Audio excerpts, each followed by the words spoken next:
Hello, hello, hello, and welcome back to some good old Warframe. Hope everyone's having a good day so far. Hope everyone's having a good one.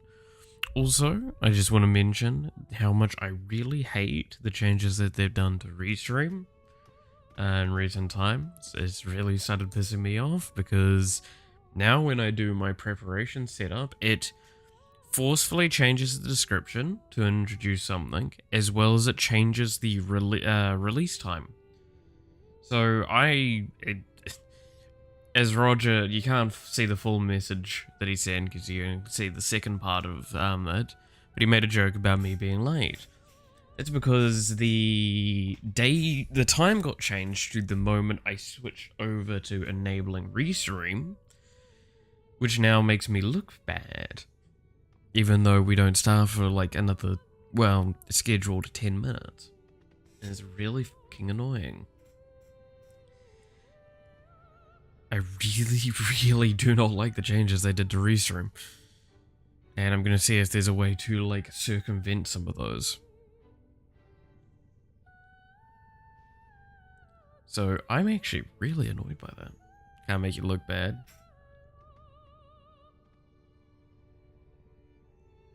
It's like making sugar sweet. Oh, thanks, Roger. Oh god, that's a good one actually. God damn. Alright, we're already off to a good start. Oh god, I am in recovery mode a fair bit today, because yesterday took a huge amount out of me. Gotta give you a reality check now and then. Honestly, I don't think I need more of a reality check than I get from my mates. Also cringe compilation, that's fair. But yeah, no, fucking with the new release up, I took most of it yesterday, a bit slower. Organized a couple of things. Set up my, you can't really see it because it's behind me, but started prepping my packing for the trip. Which I'm very excited for. Very excited for. But yeah, brain activating someday. There's an event. Damn mere fractures. Okay. Infested salvage. Oh no, I don't want to do infested. I do need to actually do the arbitration mission though.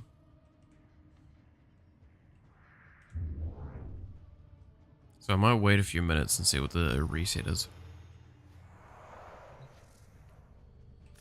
But yeah, went onto Twitter as well.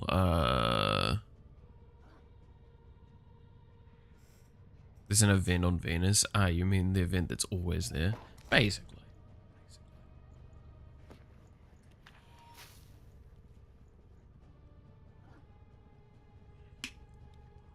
I do know it disappears and then comes back. It's the same with the Ghoul event, right? Pops in and out constantly.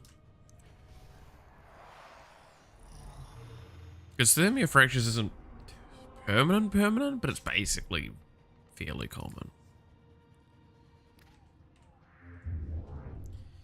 Oh, but yeah, no, so, fucking, was it, some of the stuff I mentioned over on Twitter, talking about the update, I went into kind of like a deep dive, in a sense, of,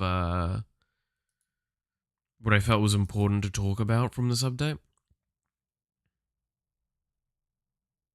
Not enough people push it consistently to make it go away. That's actually probably the truth of it, honestly.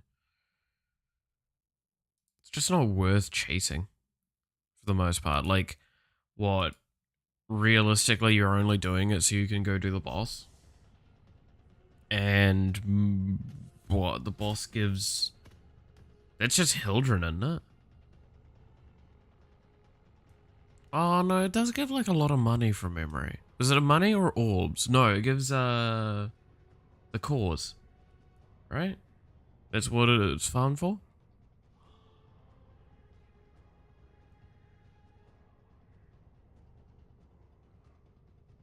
Because I remember you do it for something. It was one of the best farms for something. And that's why it's like actually justifiable to keep go farming the boss.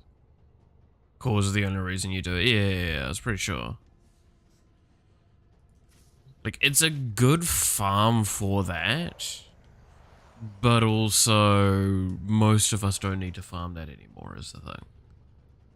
Right, that's the thing with the content islands that are Warframe and the evergreen content, is that it's great for new players because there's constantly new stuff, but then for veteran players, it's like, well, I don't touch 90% of the game. Like me, I only really do relics at this point, and that's because I haven't played for ages, so I need to catch up.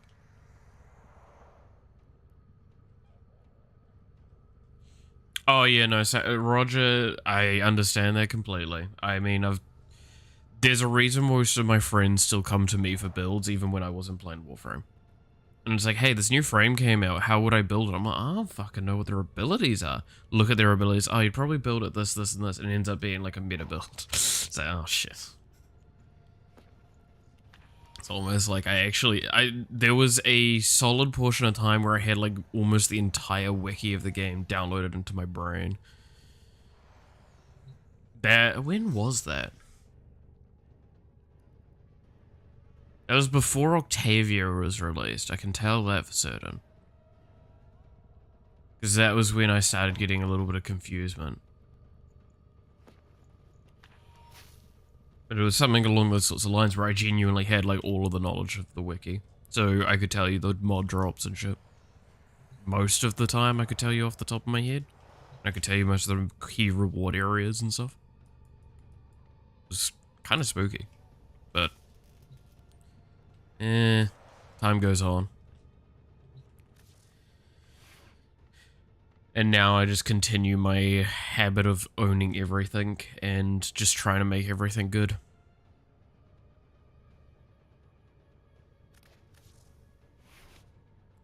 I mean, I've recently just assumed Raw into Dante because apparently that I forgot that it would double dip the bleed damage. So I can make the nuke even harder, which is always a fun one.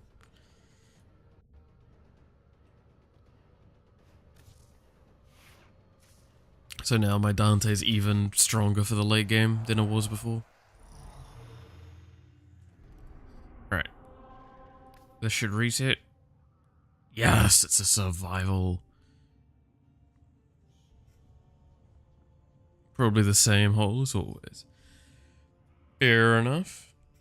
Have fun then, Roger. It was good hearing from you, though.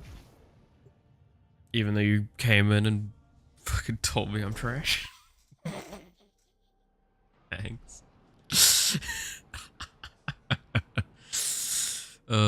I stand by. If you can creatively insult me, I'll allow it. Distract the infested while a lone Tenno operative hunts for supplies. Set off the alarms to start.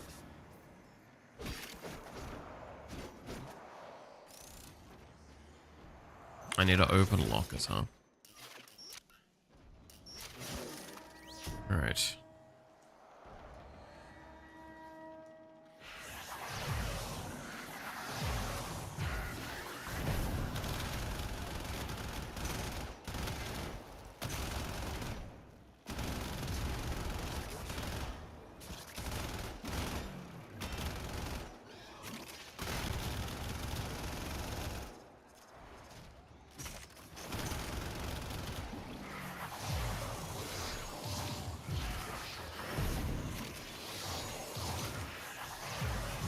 Alright, now to do the fun that is Dante.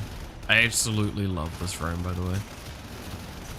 It embodies exactly what I've wanted from Warframe, which is more committing to the, like, space wizardy stuff.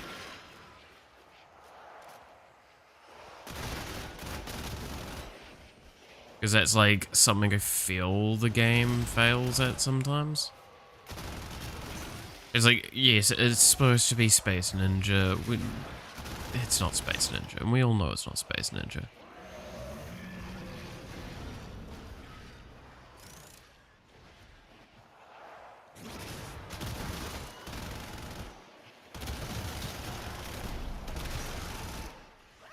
It's space sorcery. It's the same with Jedi. Jedi are like a monkey order, and it's like, no, they're just space wizards.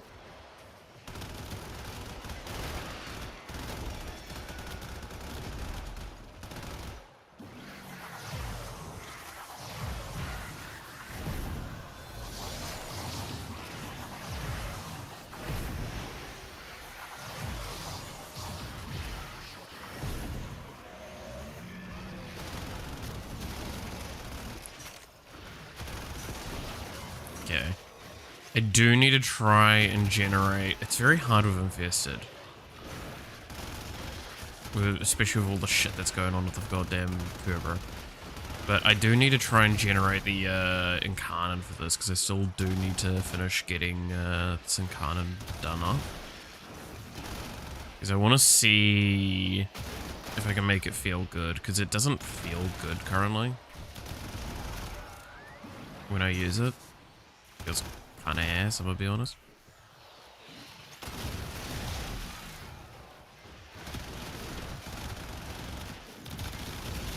The problem of like an already established strong weapon.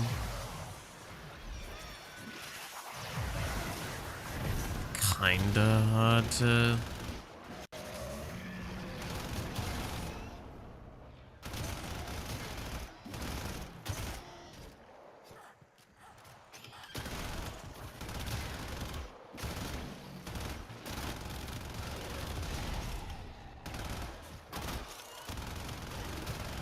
kind of like make it feel better, I guess, is the problem, right?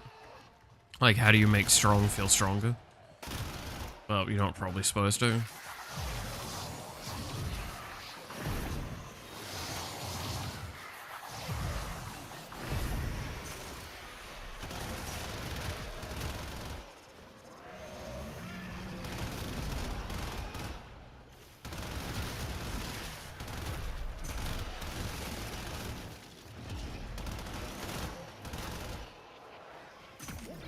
Alright. Cool.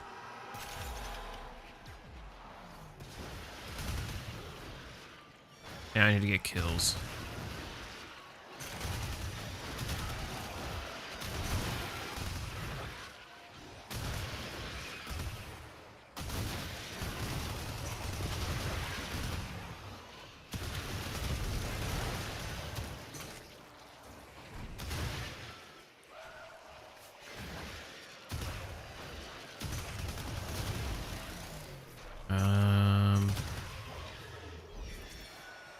Oh, I do apologize again though. Today's probably going to be on that kind of like slightly quieter side, slightly just not fully here side, right?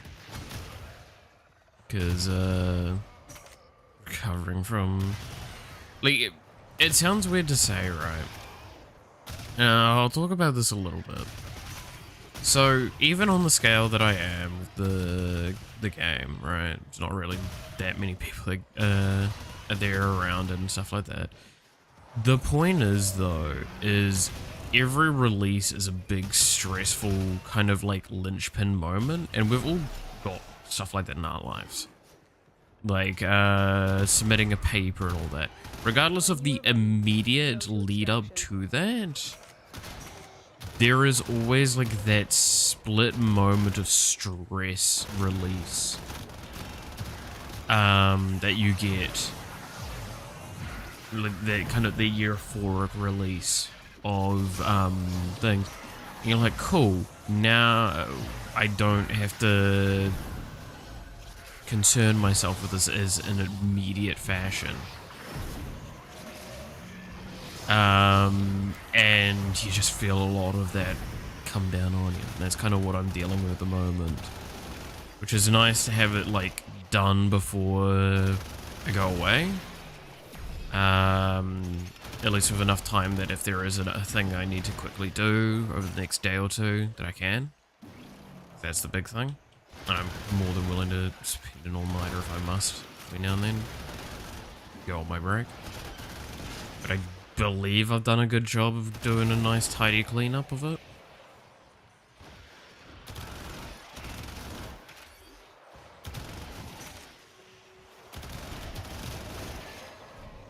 Also, I'm probably going to dominate this mission for a while.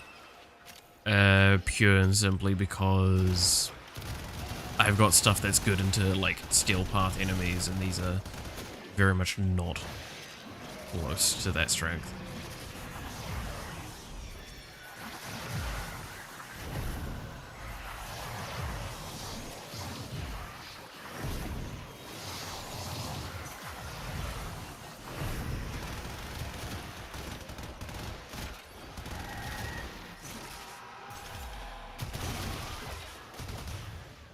But yeah, like the incarnate form, I just don't really like it, honestly. Because the idea is it's like half your rate of fire, but gain like a shitload of multi-shot, I believe is the point of it.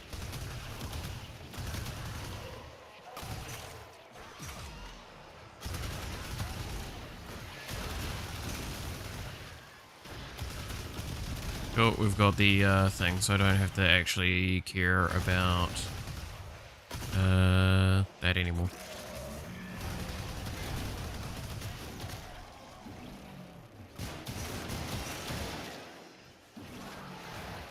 So I'm actually probably just going to use melee and cast.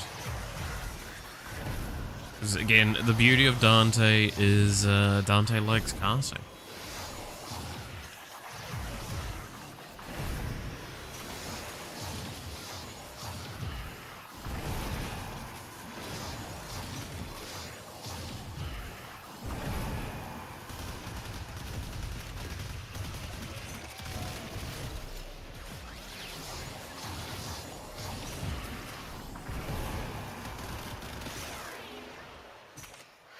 He is a space wizard after all. It's probably one of the more interesting designs that they've done in a while. Very much that's a personal take, by the way. Not saying that that's anywhere close to the absolute truth. They've done plenty of interesting designs, but for me, this is the cool one that I liked.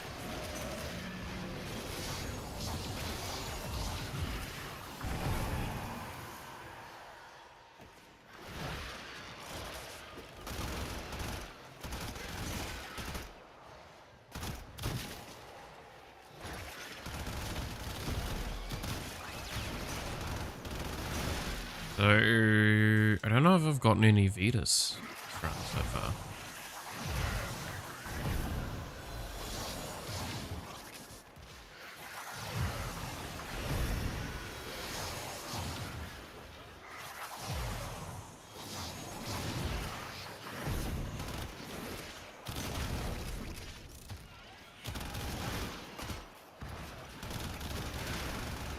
I can't remember where it turns up in the hierarchy on this menu. I feel like it comes up near the top, but maybe I'm wrong.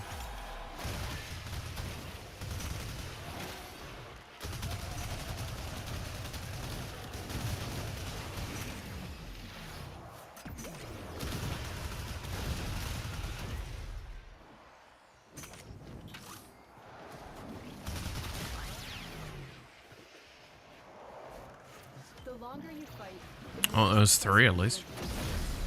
It's not showing up there, so it might be lower down, which means we might have more. That's actually one thing I would really like to see as a quality of life thing, and I don't know how obscene it would be to implement, because I don't know how obviously they do the UI. But I would really like to have kind of like a I wouldn't say favoriting, but like a tag thing where in this end of mission thing, even if I have to go into the view mission progress here, so I've only got the 3. I could favorite something and it would, or like mark something and it would come up at the top, regardless. So if I'm, say, farming a very specific resource, I can have it come to the top in long runs. Again, we're talking that's an extreme quality of life thing, right?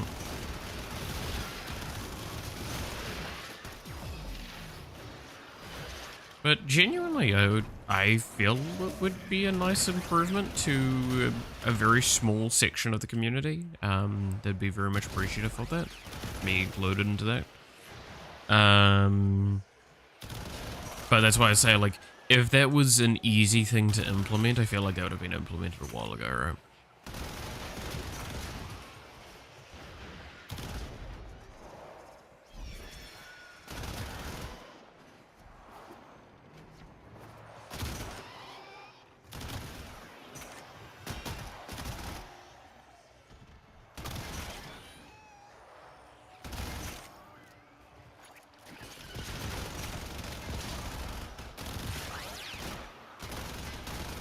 Because it just kind of feels like a fairly obvious thing to add. I don't know, maybe I'm overthinking that.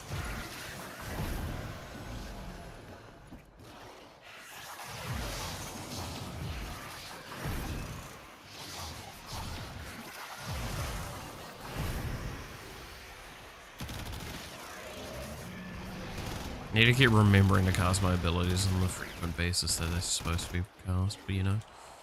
Brain not functioning fully. Way to go.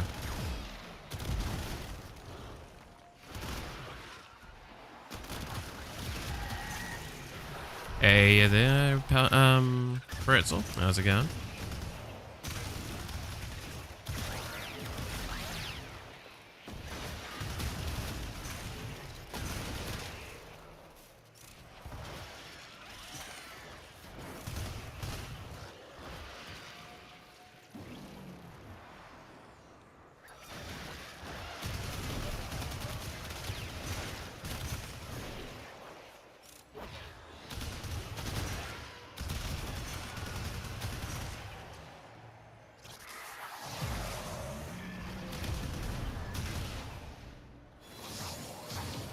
Maybe I should make, like, one of those big old posts at one point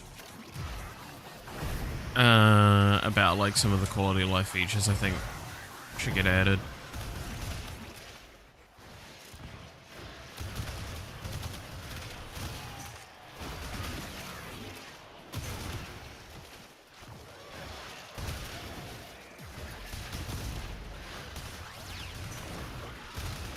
Because, like, as a developer, I feel that that sort of stuff is useful if written correctly.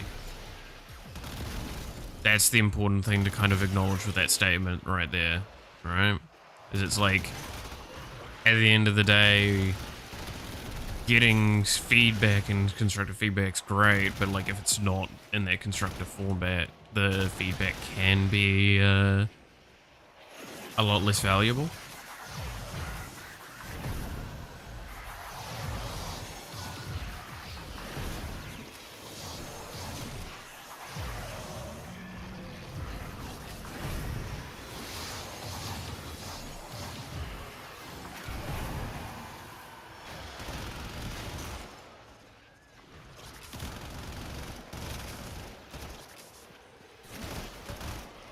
Oh yeah, no, thinking of the Momo stuff though, by the way, and Marta's really killing it with her stream, this Momothon?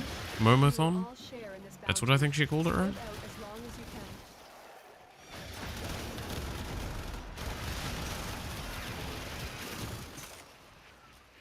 I wish I could stop by more often for it, honestly. I was there for, like, the early stuff, but, like, it had obviously stream and commitments and stuff like that, so that stuff kind of came in.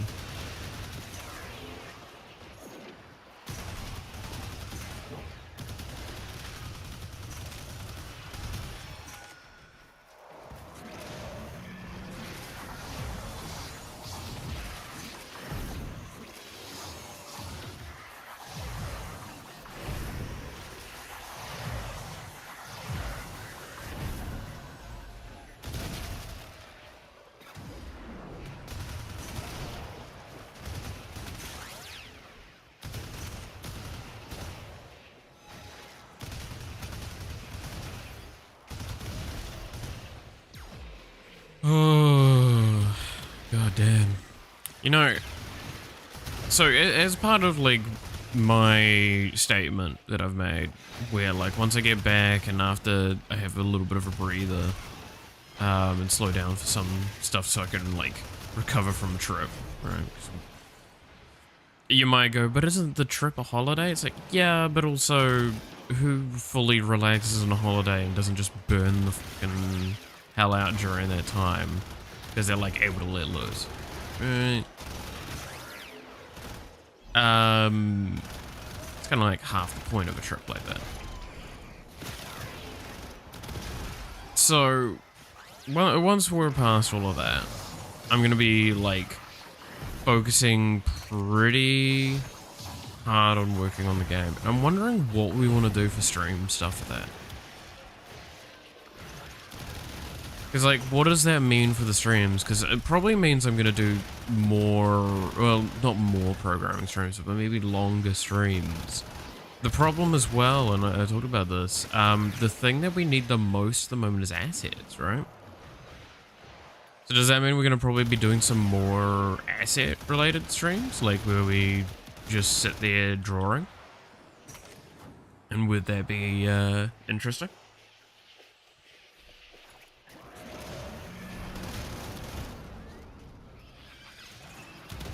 Because they're gonna be slower than the programming streams. Because like I can't talk and draw at the same capacity as I can talk and program. Because like even when I'm talking and not programming, I'm actually programming in my head a lot of the time. Kind of like trying to figure out the networking of what needs to interact with what to get the answers that I'm wanting to look at. This as well as, I'm not going to deny, there's a lot of times I'll be looking at the other monitor while looking at chat, and I'm also looking at tutorials.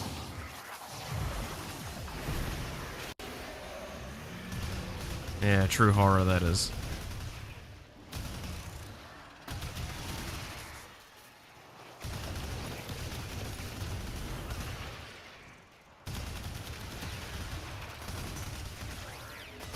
God, I am so getting that recoil upgrade. Holy shit.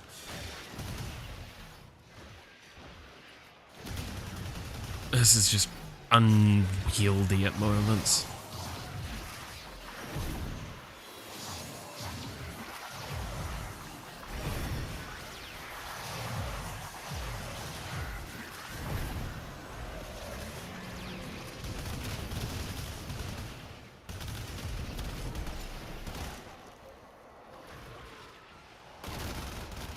Yeah, like I'm just kind of thinking about that as like, I guess it will result in more of those sorts of streams where we'll do art on them. Maybe we'll do more preliminary designs and do the rest off stream.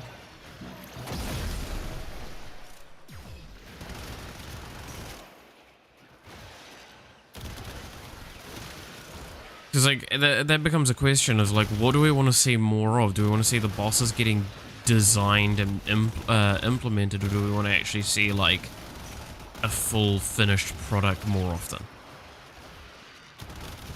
With bloody, like, basically at a time I'm only working on like one boss, and I need to make sure I get all of the assets done for that one boss as well, and then we can move on to the next one. Oh, sculptures. I figure you can get those from this mission.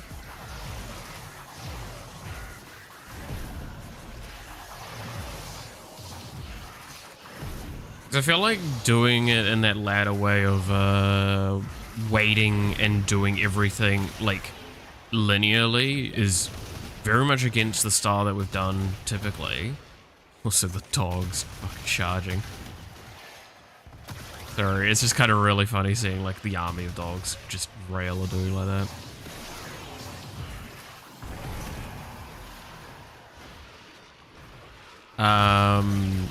But yeah, like I think it would also just not be as interesting. I think it'd be cool to see like a bunch of bosses getting made, even if not visually speaking. So I might need to prep some more assets for like placeholder in advance.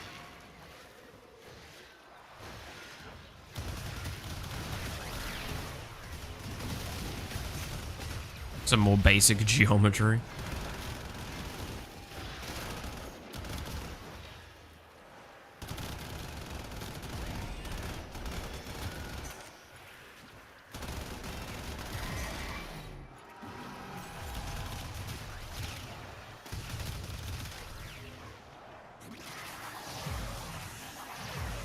Yeah, it's an interesting thought on how to approach that moving forward.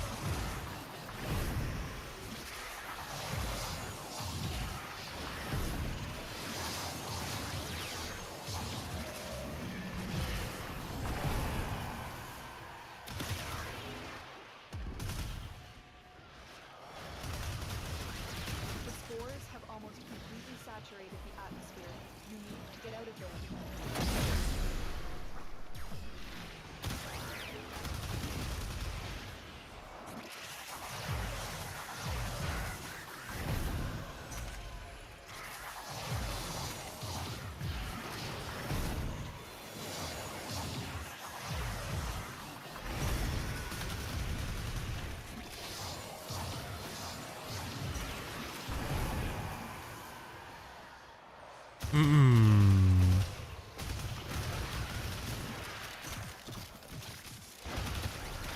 Because, like, I do want to make it so, like, I start just focusing on getting content done. Because I think that's the thing that will interest more people.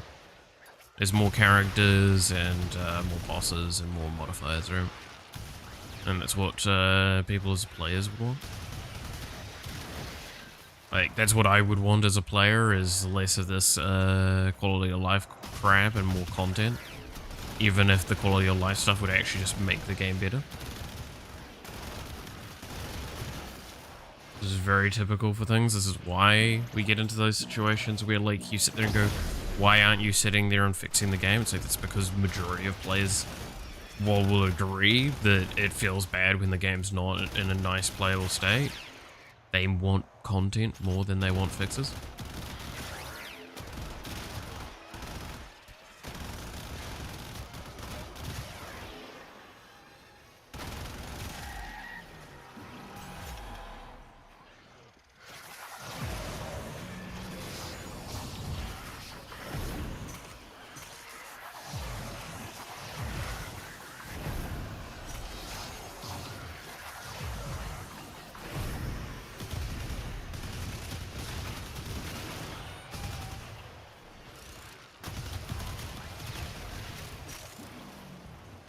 I mean, the fact is, we don't even have stuff like,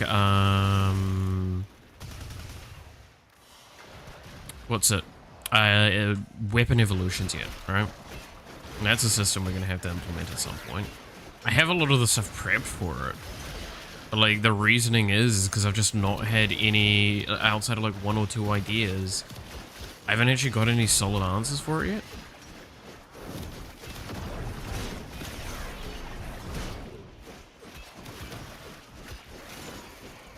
Dude, I can't wait for them to introduce, like, the Gwendal in Canon. That'll be my favorite in Canon, I swear.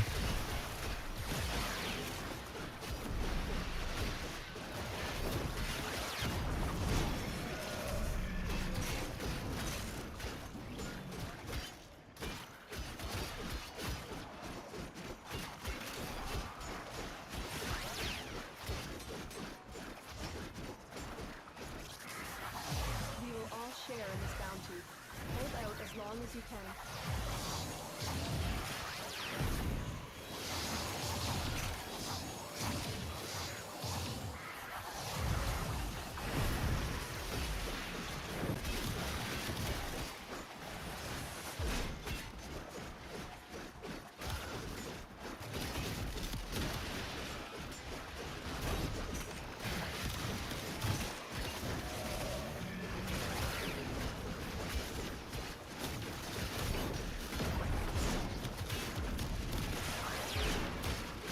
Gotta get used to the new Tennokai still. It's really good, it's just not something I'm used to. So my brain's not ready to, like, try and see that information on screen and register it.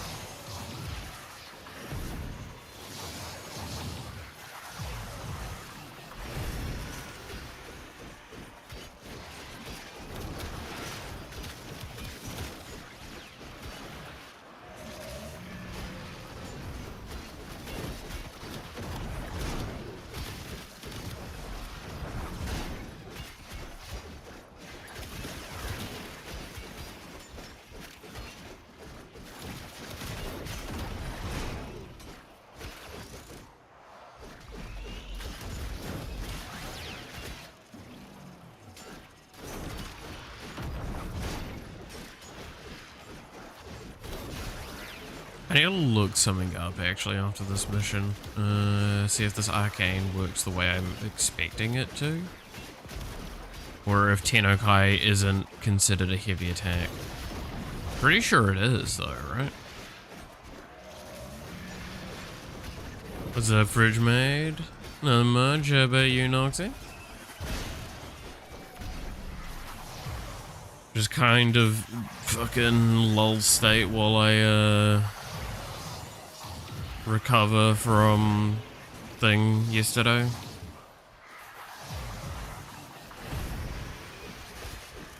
Spore saturation is nearing critical mass. After that point, no amount of life support will save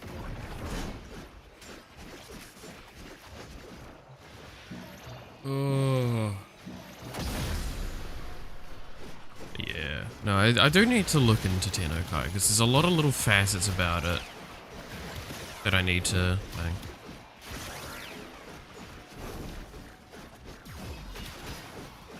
First file is ridiculous, so I'm having a coffee break. Oh god, it's one of those kind of days, is it?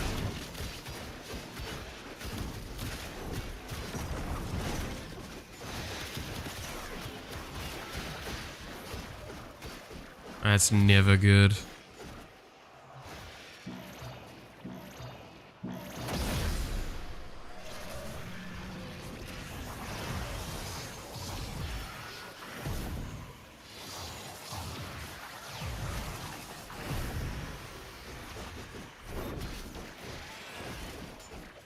Got 8 days off, yeah. It's hella enough. Your 8 days off are like, what, I'm gone for 4, 5 of them?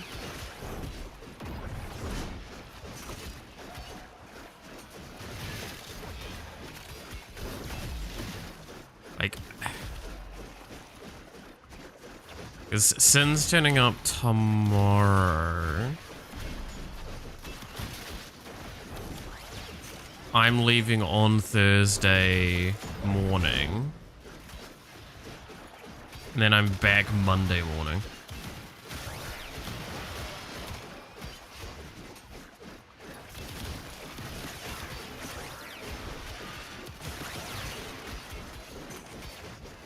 Yeah, gotta organize our schedules better, clearly.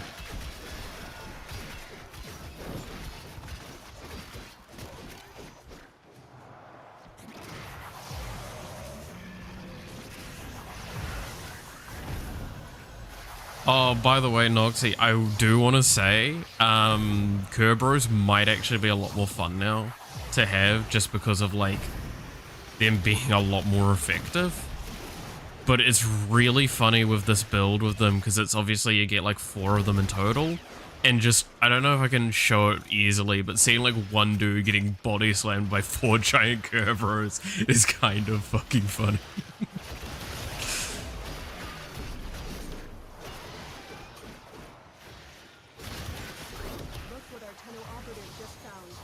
Need to work on getting that Kerberos. The problem with getting, like, all of the Kerberos is just pure and simply the RNG and the amount of time.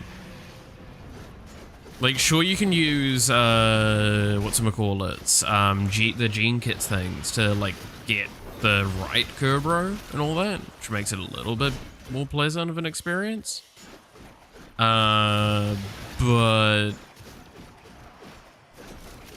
about to have a lot of time, true. It's because how long is there's like an incubation time, right? I believe. I can't remember because I know a lot of that got changed with fucking one of the pet reworks. And now things are like significantly fucking easier.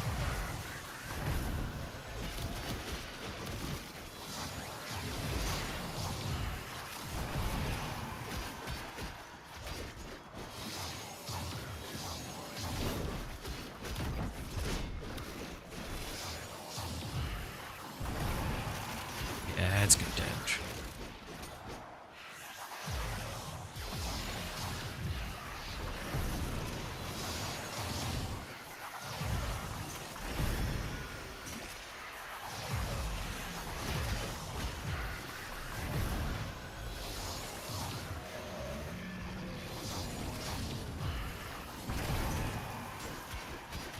Need to up a lot of frame builds too. Yeah, that's fair. I mean, that's what I've been doing, like, kind of in my own time, right? Like, it's... Might say a lot, right? But when I do actually play, like, Warframe on my own, all I'm doing is, like, build tweaking and shit. When I'm playing with you guys, it's all about, like, farming things for everyone as much as possible.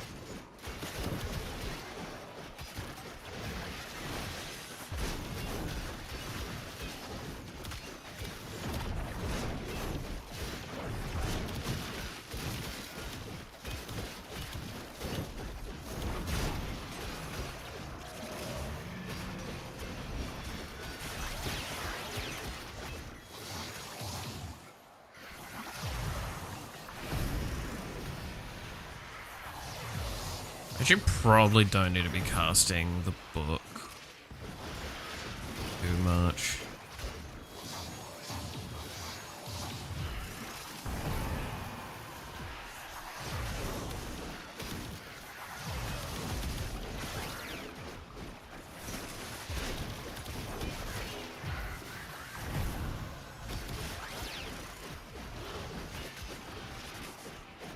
Yeah, what are you gonna do when I'm away though? Gotta actually work today, so catch you tonight. Yeah, catch you later. Maybe I should bring my Switch with me and update that. Play Warframe on that while I'm gone.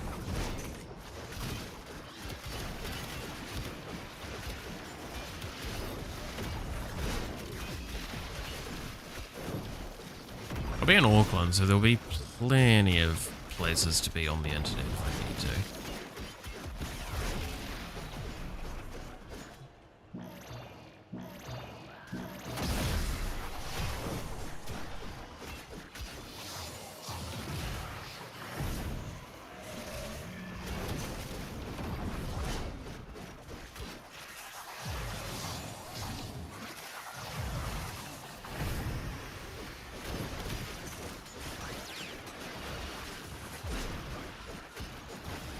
That Tennokai, yeah. It's getting the Tennokai, like, I wouldn't say timing, but like the feel of it right. Definitely something I'm not used to.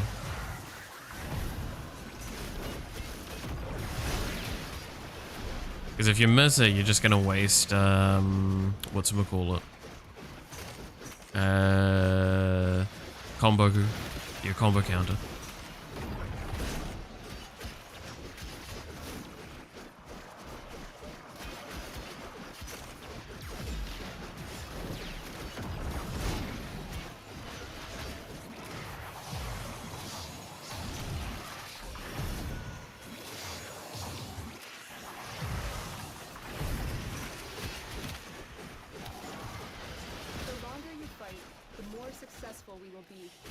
So I've only gotten 5 essence so far. I do kind of want to get to like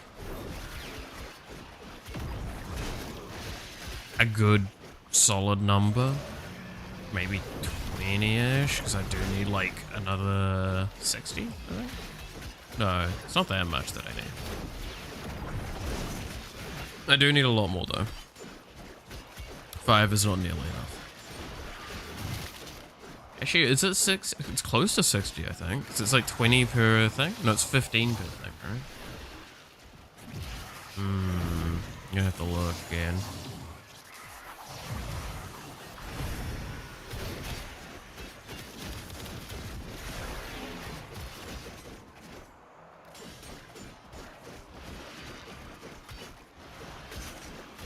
I mean, I'll keep going until like the Gundal's maxed out. That's what I probably care about the most, because that's, I think, the only thing that needs to max out this mission left.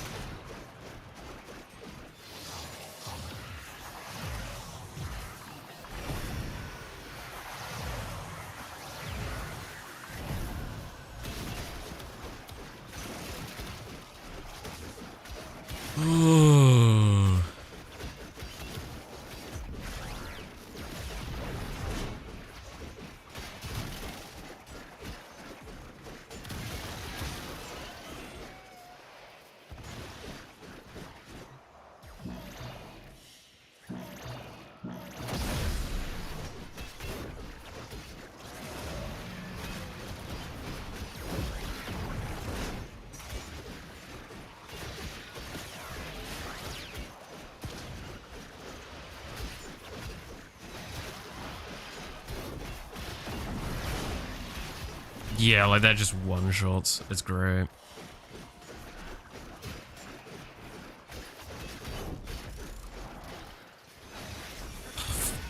I swear I pressed it then, and it just didn't.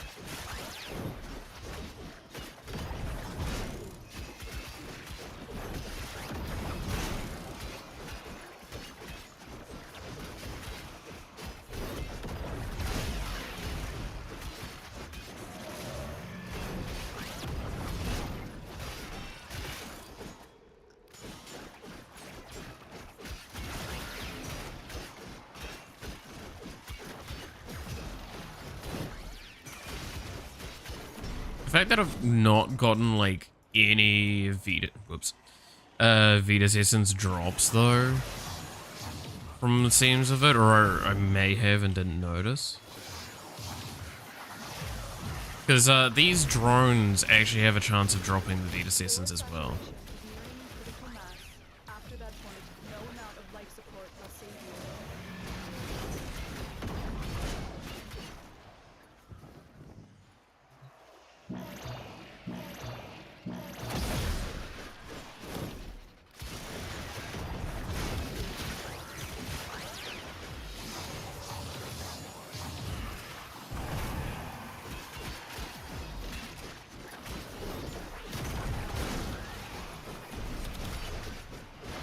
Oh, that's probably it. Yep.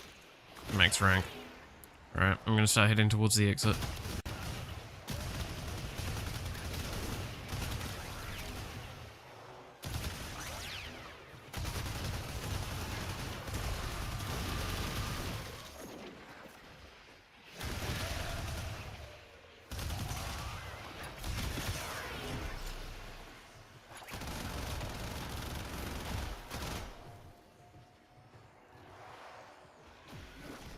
Cephalon frag. Okay.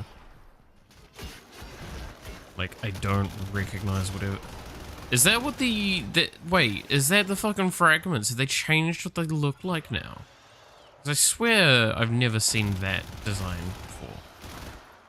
Yeah, see? Yeah, dropped Vita's Essence. The spores have almost completely saturated the atmosphere. You need to get out of there.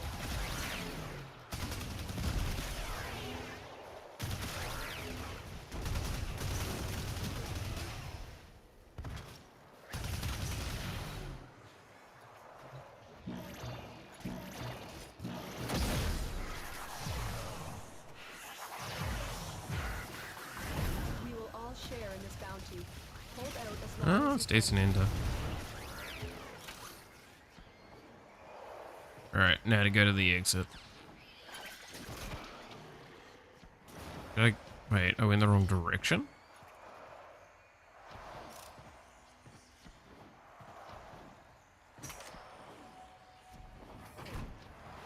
I did. Wow. The exit was far closer than I thought it was.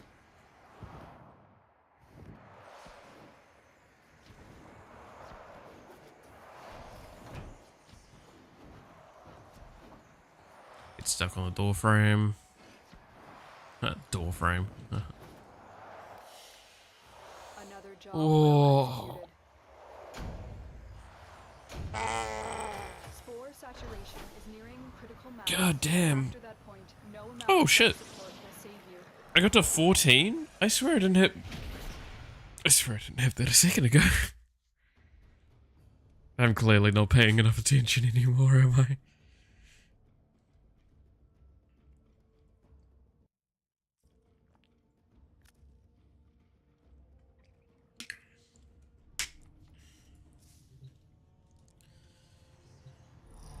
Alright.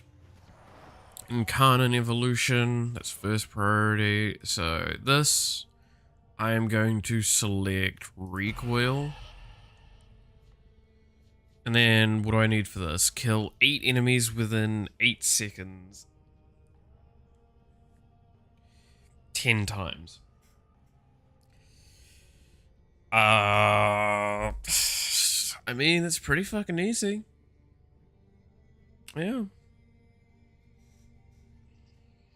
Especially on higher level missions. And this weapon should do more than enough damage to go into high level missions like that.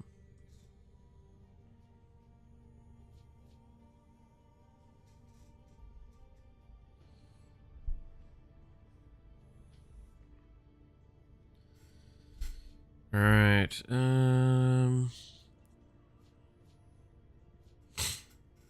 yeah, so it's like the fire rate's halved, but you get like 8 multi-shot and you get way more intense crit multiplier stat. Operator, Ordis is picking up a distress signal. Wait, That's the idea, right? it's just the corpus. Increase status chance and multi-shot. Shut off the emergency frequency. Status per projectile is 3%. Status here. Is that higher stat? I guess it's higher overall.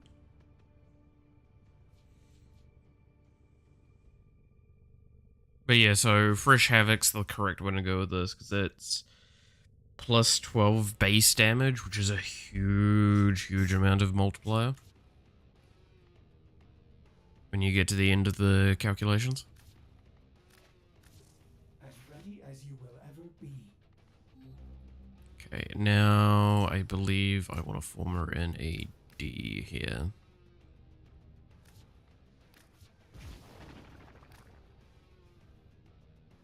Because I want to put in haste and deflection. To keep this alive just that little bit longer. Or just that little bit more often, I guess is the phrasing I should use.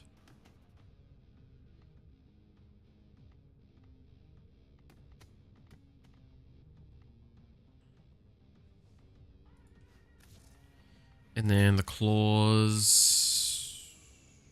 No formering needed? No. I don't think I need a form with that. Because that's not going to increase that value, nor is that, and nor is that one.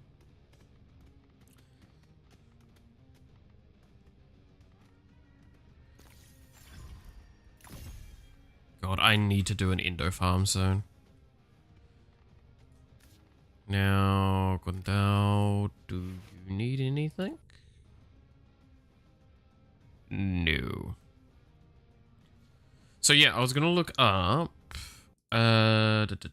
Let's use 10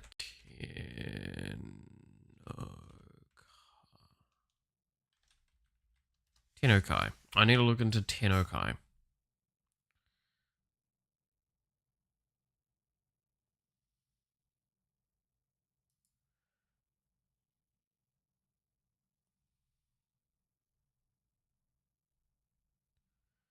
Because I want to know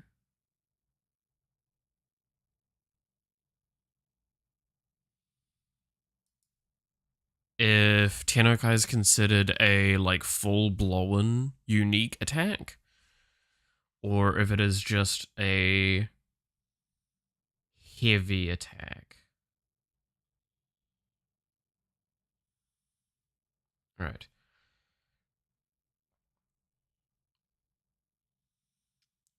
The occasional opportunity to perform faster, heavier attacks. Yeah, so it's saying heavy attacks, but that's the big thing. Certain mods have the ability to invoke Tennokai. When Tennokai is enabled, melee hits have a 15% chance of flashing a sword icon on the reticle for 2 seconds. Performing a heavy attack or heavy slam during this flash increases its wind-up speed and does not consume combo count. Triggering Tennokai requires directly striking an enemy, with the exception of gunblades. Striking multiple enemies from a single hit and multi-strike does not count as hits. Okay. So, hitting one target or hitting multiple targets doesn't change that. Got it. The energy waves created from blah blah blah blah blah do not proc Tennokai. Despite being able to equip the mods, Tennokai is unable to proc Tennokai due to arc melee lacking heavy attacks. Is not affected by wind-up speed bonuses from other sources. Okay. First Tennokai is awarded by bird.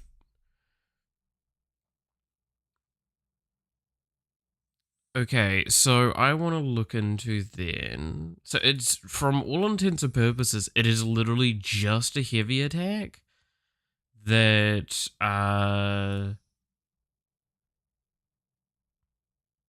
does, that's just like better, right? No combo cost and faster attack. Like it goes out pretty much instantly on most weapons. Now I want to look at if someone has actually measured this or not. Melee animosity. Oops.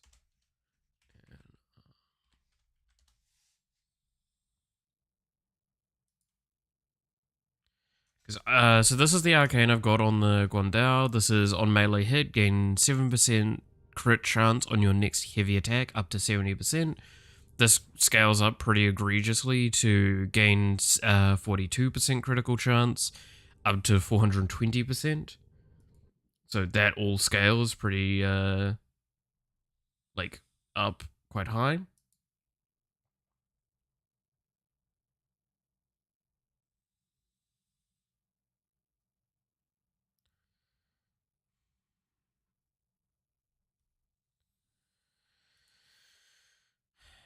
I'm not seeing anything that says it doesn't work with Tennokai on the wiki.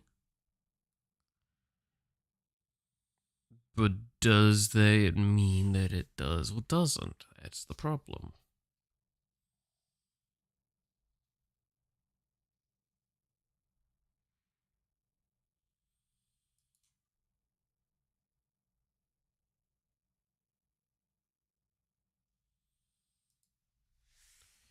Uh, Alright.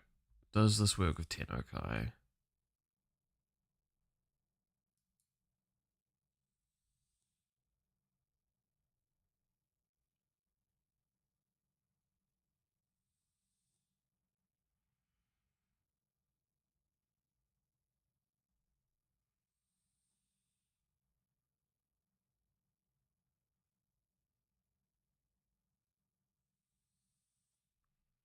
Okay, cool.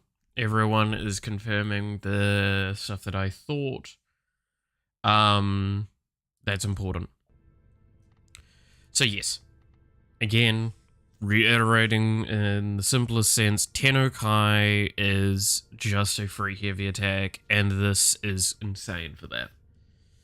So that means I get a shitload of crit for my Tennokai attack. So this becomes a question of, is that the correct Tennokai still for it? Because this is increased status chance by 100% on Tennokai attacks.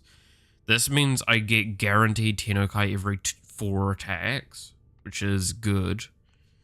Like, it is good. That's just basic enable. And I believe there were other Tennokai mods as well.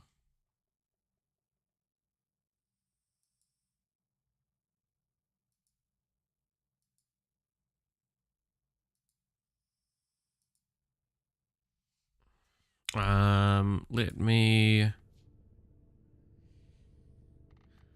I want to see what other Tennokai mods there are, because I only have 4. 1, 2, 3, 4. Yeah.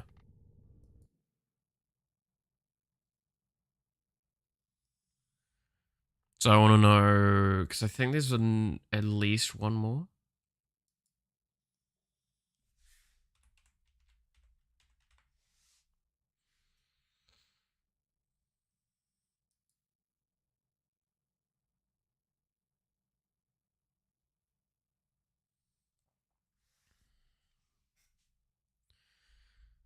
Because I want to know if there's like something that works better with this specific case scenario, right?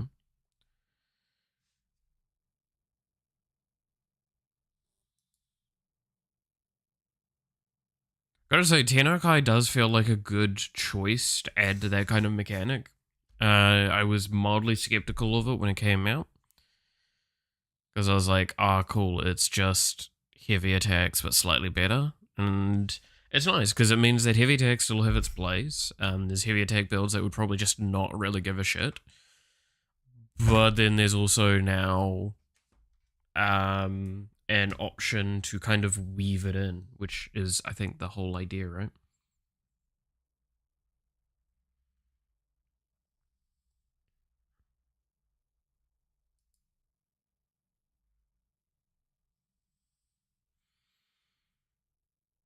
Okay, yeah, there is 2 Tennokai mods I don't have.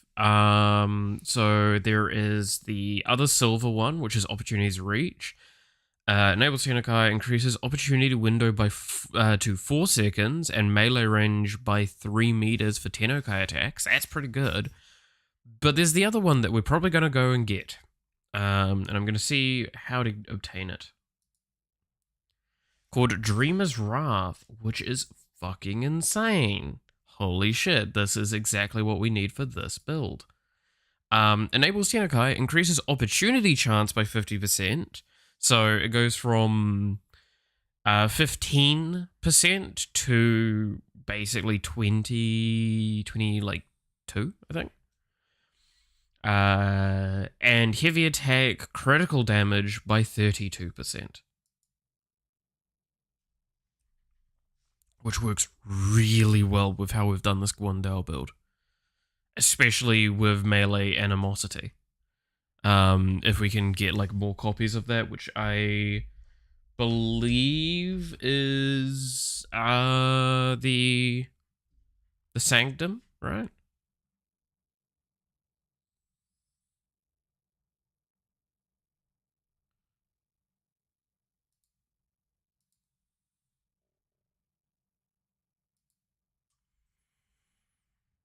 Also, to be fair, I should probably just remove this mod at this point.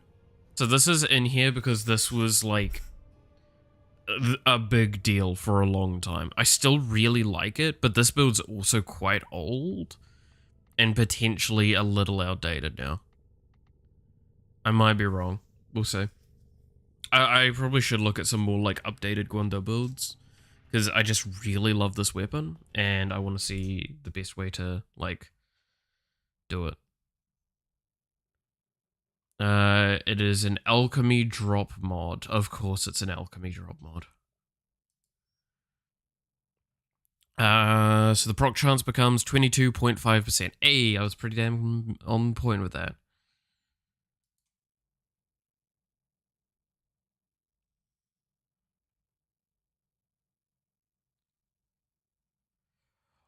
Oh, interesting. So this is actually a mistake scenario.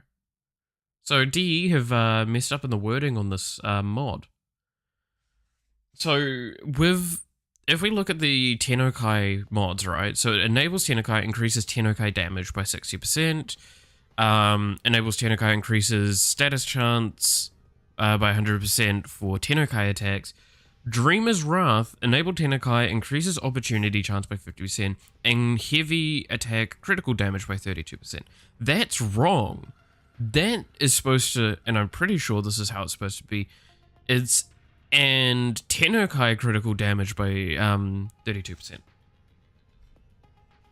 Because from what I'm seeing in the wiki, it actually only affects Tennokai attack, a heavy attack. So yeah, this is a mistake. This is actually quite interesting. Huh. I would have thought that, I would have caught that. Also, one thing I want to go quickly look at is Incarnons. Because the new week should be around, and I don't know what the rotation is. Oh shit, it's the rotation. It's rotation E. Fuck, I gotta go do circuit.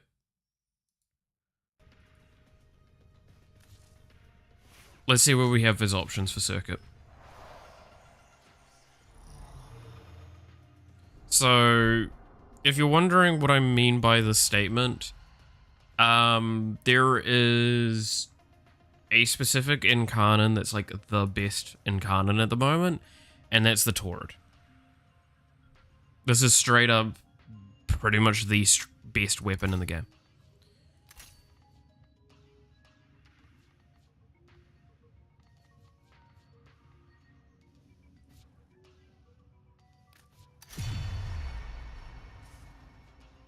Chroma, Titanium, Mirage, and Naros, Frost. Frost is probably my best one there. Iris, Eglex. I don't really have any good weapons though. And doing public this time of day is kind of rough. Yeah. Okay, I'm gonna have to hit up Emma. Hit up Noxie, sorry. Later. Gonna have to hit up Noxie and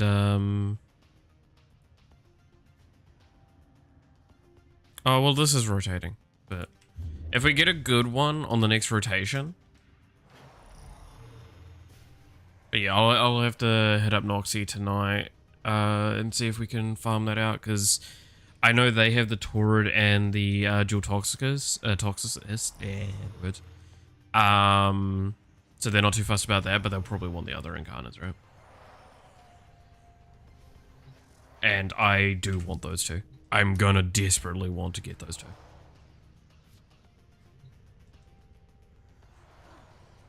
So I'm gonna have to play some tonight. Fuck. Oh yeah, that would explain why I'm leveling up so fast. I have my fucking Infinity Booster from yesterday. I got one from Daily Login. Like a 50 hours, I think it was.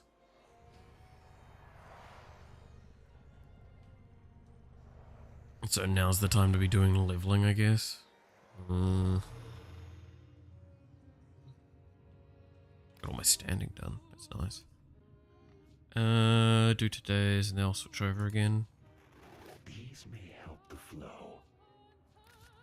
Don't really need more weapon Very well. things. N15 is the one that I want. Ooh, I might just go run that quickly.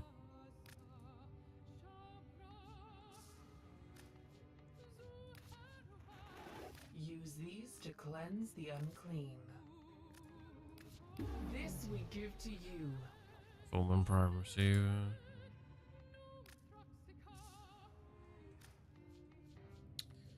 Also go here, because, I don't know what the weekly is for him again.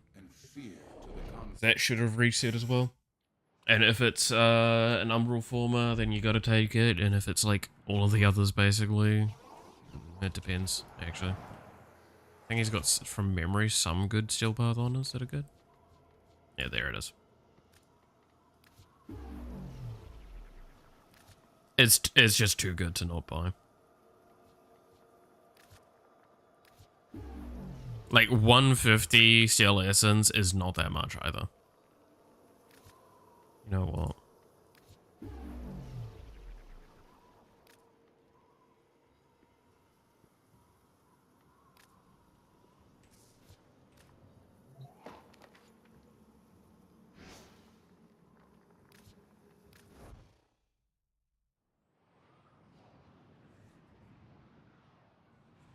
But yeah, it's the N... Is it N15 or N17? No, it's because it's not the Cerebellum, it's the blueprint that I need, right? Yeah, it's the N17, I think, is what I need. Yeah, it's this one. Whereas I got the N15, which is this one, yeah. Not too fussed about that.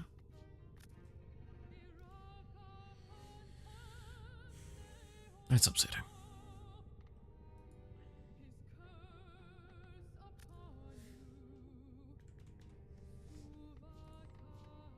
What is the Sevagoth that I'm missing?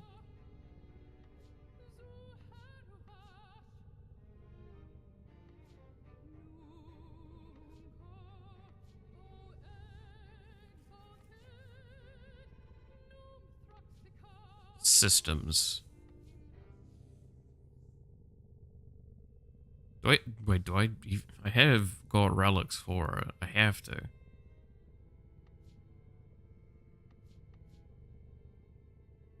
Yeah, it's this one. Okay. C12. Lith C12. And it's... Wait. When in secret, C... do not drink the kombucha. 12. You are incapable It's the common reward. Okay, so I wouldn't want to upgrade. I can do a couple of runs of that really quick. Let's see what options I have available to me that are lith fissures. Lith rescue, lith crossfire. Want to do a crossfire. So we can do the funny.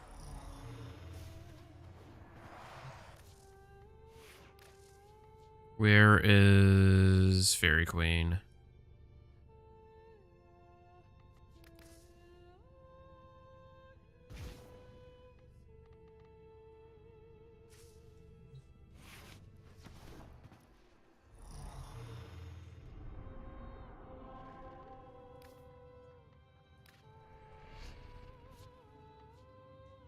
So it was C, whoops, 12, right?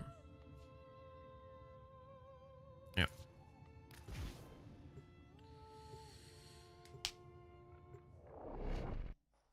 Yeah, also I do have a plugin active if you're wondering. There'll be some stuff that pops up when I'm looking at my relics. Eliminate all corpus threats. Wait a minute. This is the wrong build.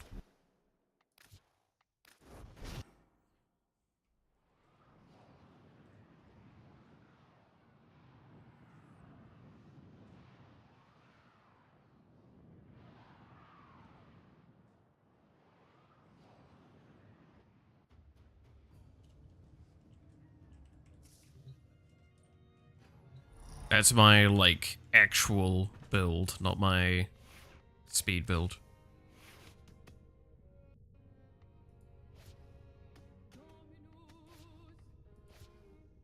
There we go. There's my speed build.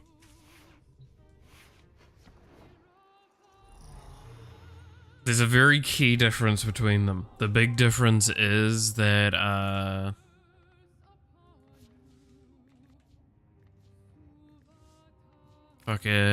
this one has a different ability on it, and it also has preparation, which means that the mission goes pretty fast. Because it's supposed to just run through rooms and nuke. It's one of the faster ways of doing this stuff. It's very good for relic farming specifically. Anything below a specific level, this is one of the best builds. Just full stop. You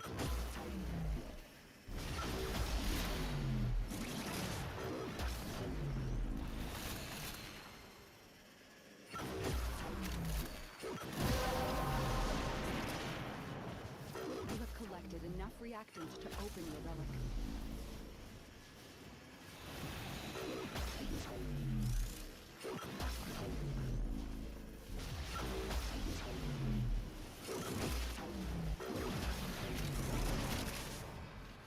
Oh yeah, I need the elevator to actually go up to there. They're on the run. Another successful mission. Find extraction.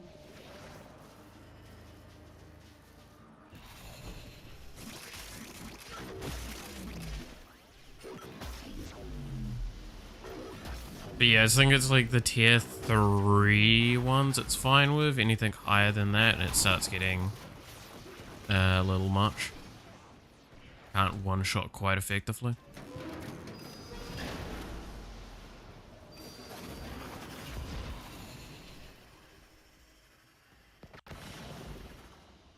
Another job well executed.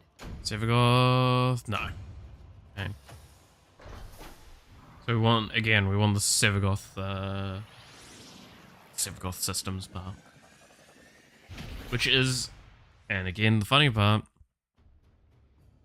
a common reward. This was actually a rare reward. Because fuck you. Warframe refuses to give you the thing that you actually want.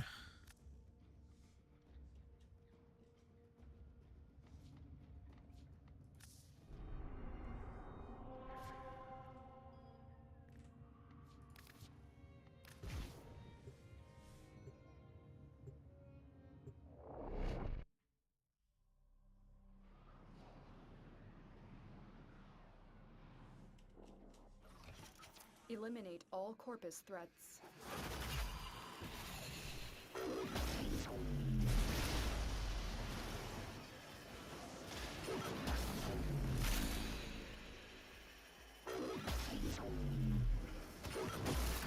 How my hand looks on the keyboard while playing this, by the way, is like criminal. Because I'm holding Shift, W, and pressing 2 on a very regular basis.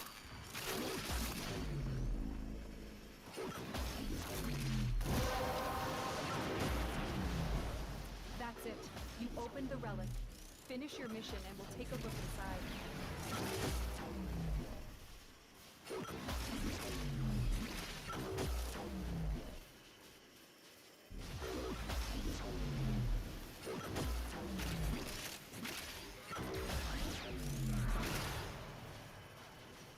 The enemy is broken. Well done. Now get to extraction.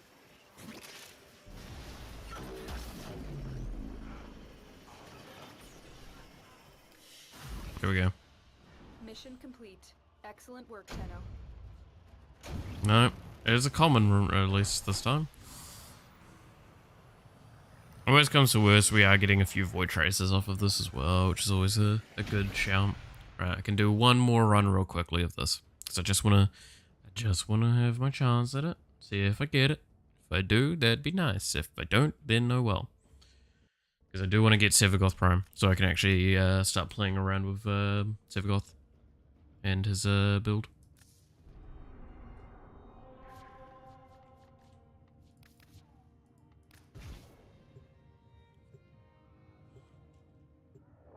Talked about it before, but I'm very interested to see what his build does now. Because he plays a little bit different. Well, he's got a little bit more cohesion now available to him. Which is the big thing.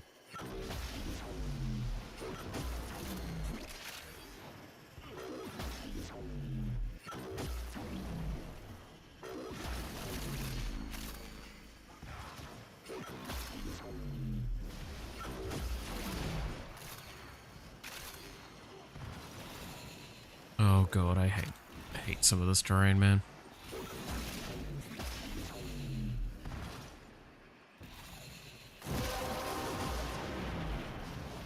The relic has been cracked open. Finish your mission to find out what's inside.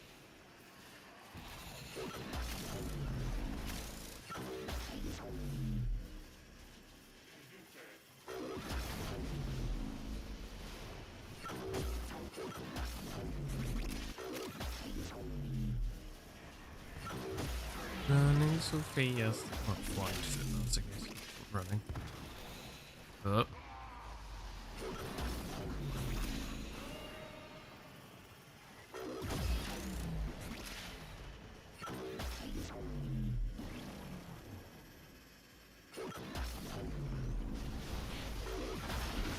You have broken their ranks and they are on the run.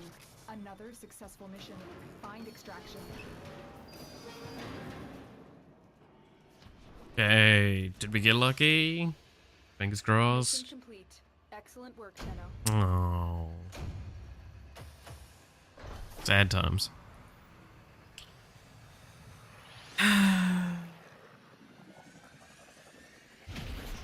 It is what it is. It is what it is.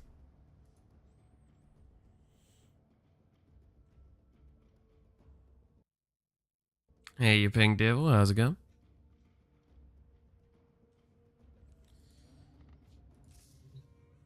Alright, what was I gonna do now? Check what my things are here. See if we have something that could solo carry Ember Prime? Do I have any cool weapons?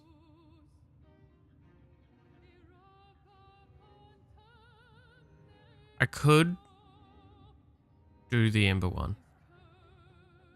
Mr. Roger appearance, yeah. Called me bad. Called me trash.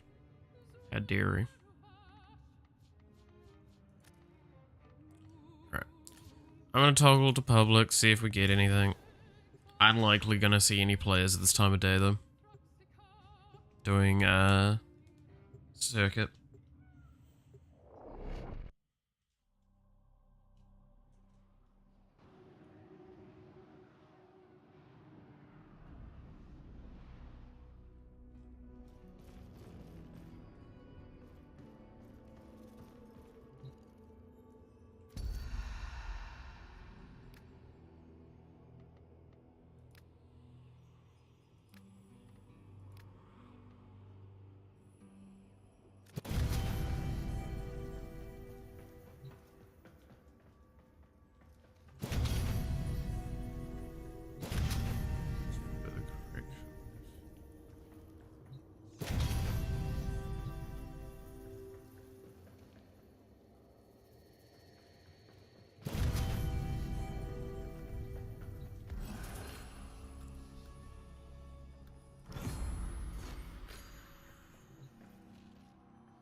acid and ground.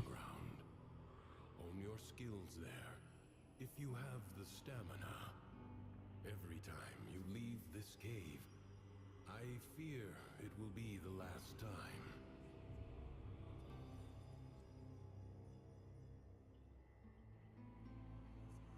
Alright. When one of my friends was going out, he tripped and fell down the stairs and hit his head, so another buddy had to get... Holy shit, yeah. Glad to hear that he's fine. Oh, God. That is spooky.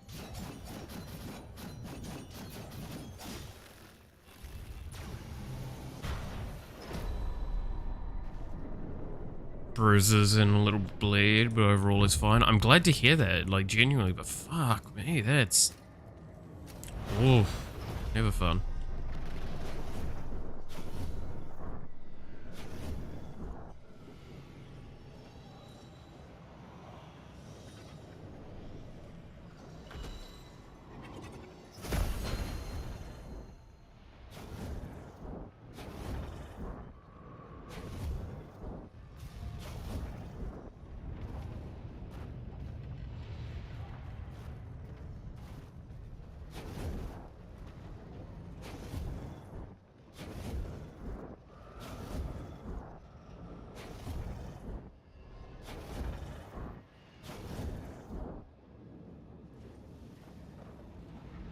Alright, where is more of these fucking little things?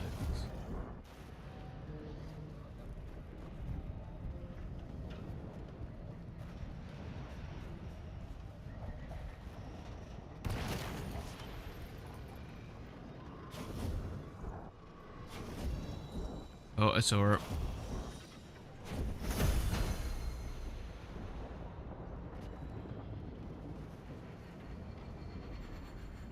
Now, where's the last one? There.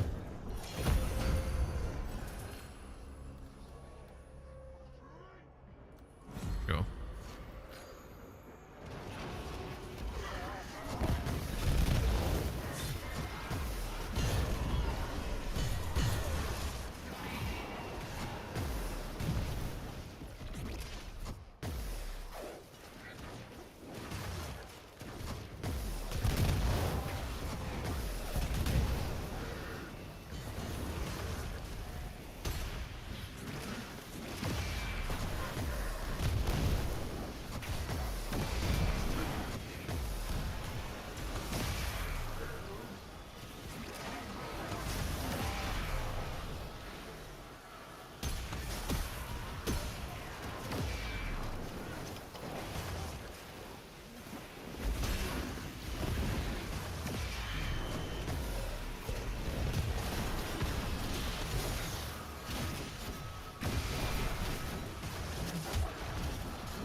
Okay.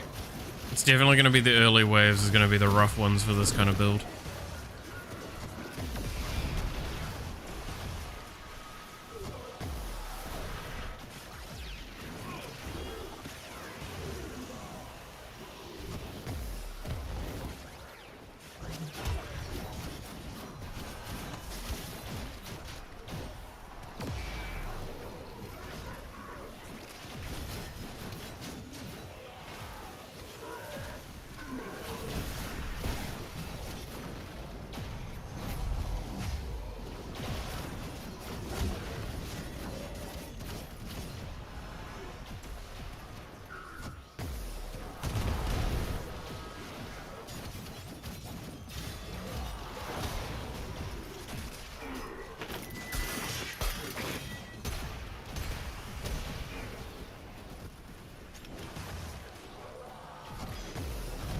Okay. Not showing out today, bitch.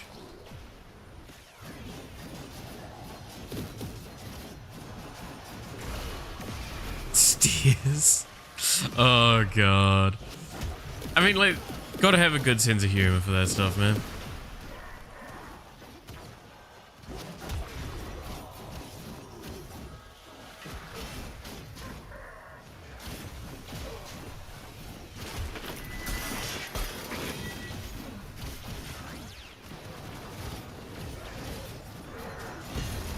Alright, I've already had to use one of my res effects. Or in my passive cooldown res effect, that's kinda rough.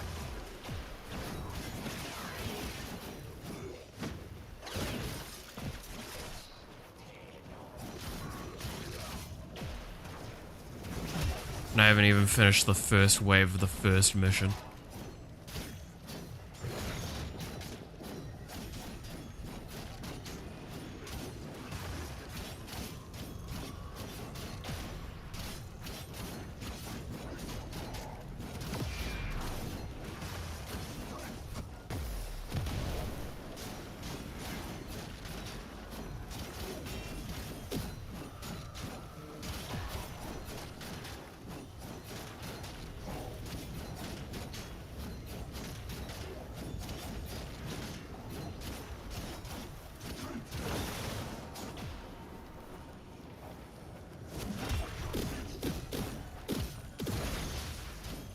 Right, that first wave, that's the first wave. That is actually tragic. Oh god. Alright. We're gonna be fighting in the fucking trenches this time.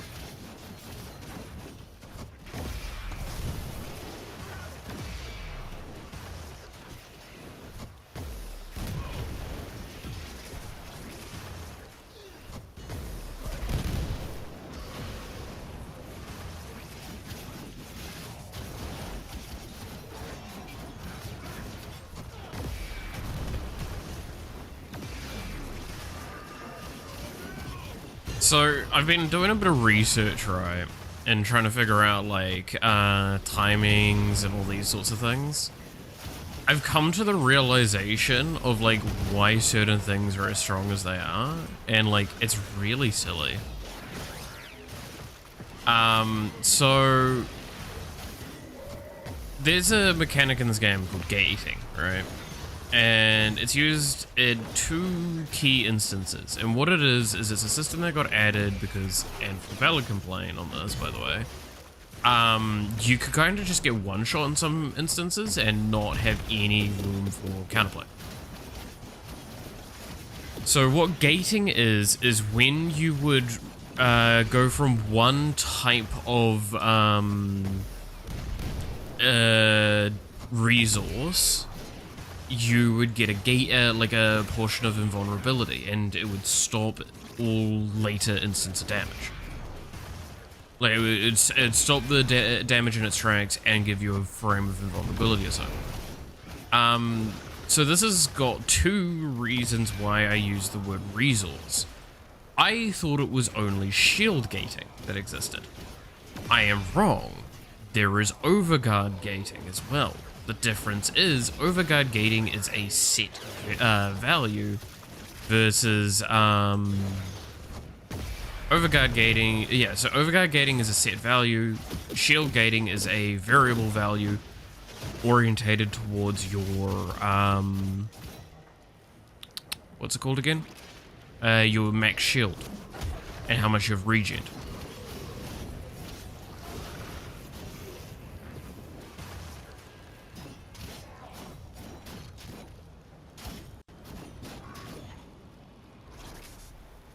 So, why does this matter? That means I have a half second between each instance of overguard, where I can generate more overguard, and because I also have shield, I have a portion of time as well after that to keep me going as well. So, this build has gotten a lot stronger since understanding that. Basically meaning I can chain minor frames of invulnerability together to keep myself relatively safe. So the moment you see my overguard deplete, you'll often see me using the slam, and then the overguard goes up immediately before my shield depletes, or my shield depletes and gives me the time to finish getting out. See?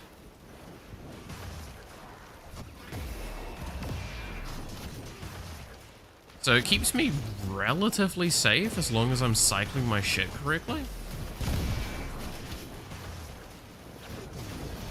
It just means that, like, in this, where everything's a lot tankier, I'm not doing much damage, and I'm focusing more on maintaining my overguard. And that's why I was struggling a moment ago, is because I just didn't have the energy to maintain that yet.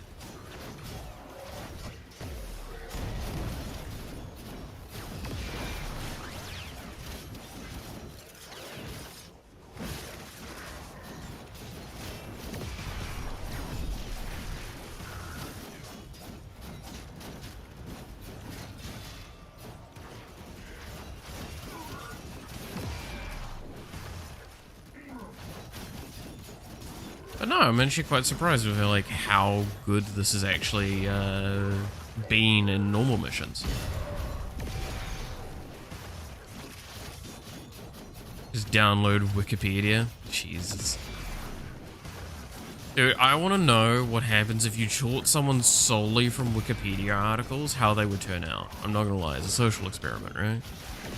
Because, like, they may know a lot, but the likelihood of that information being always true, right?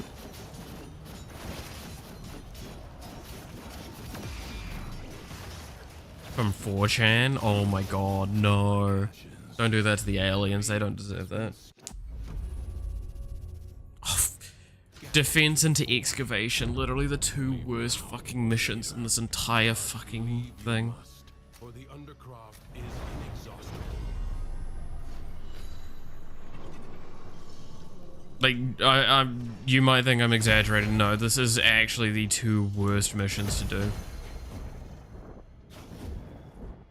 Because they're the only two that you can actually truly fail.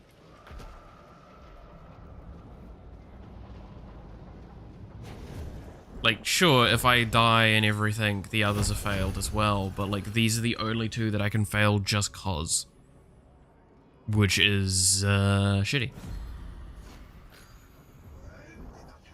Well, no, this one I can't fail just cause. This one's just ball bag experience.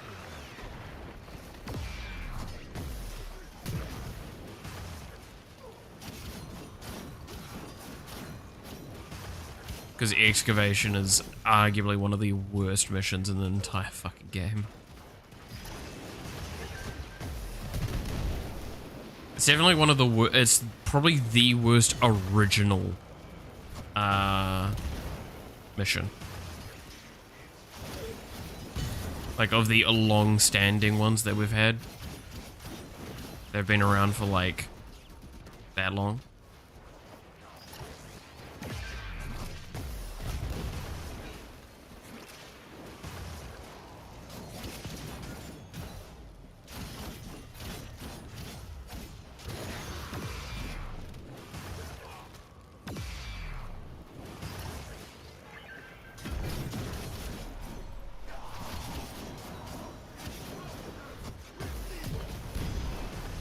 Man, I love this game. Yeah, no, that is what it feels like when I play Warframe sometimes, man. I feel really bad, because I actually do really love the game. But I feel that, like, especially with these streams, I think people don't believe me. I don't think anyone actually believes that I like this game. With the amount that I complain about it.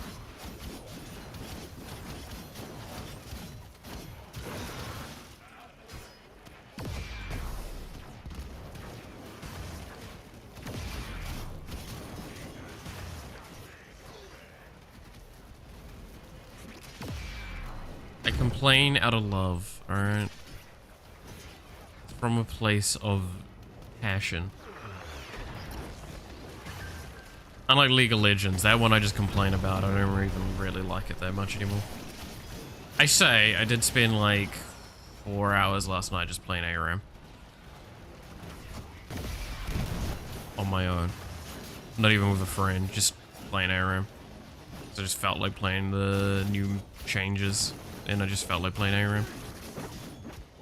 Every once in a while I have the itch for it, man. It's my one way of, like, kind of staving off and ensuring I don't actually play League.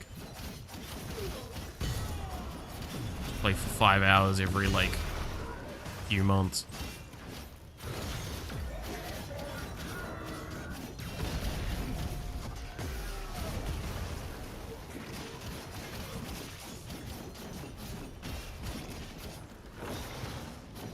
when you like and know the game, you notice the flaws and the bad parts among the stuff. Yeah, well, I mean, like, that's the thing, right, is there is evidence towards the whole negative things are the stronger emotions for humans, on average, right? So with that being the case, it makes a lot of sense that when you really love something, you'll see the problems with it more than you'll see, or like you'll talk about and point out the problems with it more than normal.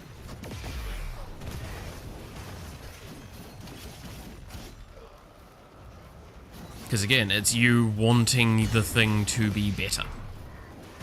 And that's all good. You do have to kind of have that, like, fine line, though, of when you're going too far with that shit. Which is what a lot of people will do, is they'll just go, like, they'll use it as an excuse, right? And I don't think that's ever acceptable.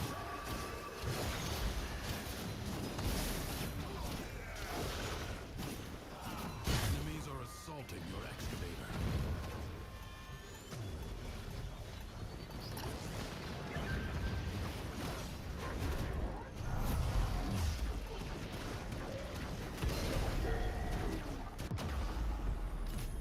Fuck.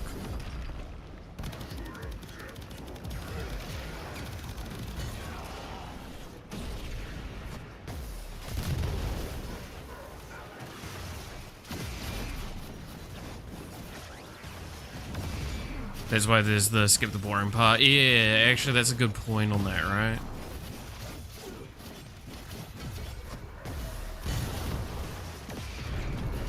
I think that's actually, yeah, like a valid way of looking at it. It's like a lot of the time those skip the boring part mods are made by people that really love the game and want people to enjoy the game even better, right?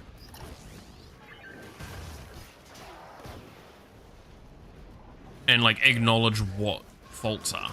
Or one thing I see a lot is there are people that enjoy like some of these games but just don't enjoy dialogue or cutscenes and stuff like that, and they're just like, look, no, I enjoy the gameplay loop, I just don't give a shit about the story. And it's like, cool. And that's where those kind of mods come in, and it's kind of cool that we have that as a way to think. Do I think that that sort of stuff should be more often inherently in the game? Yes, I do think you should be able to skip cutscenes more often than not in games. I think it's actually a mistake to try and make forced cutscenes, because all you do is, for those people that just enjoy the gameplay loop, you just piss them off.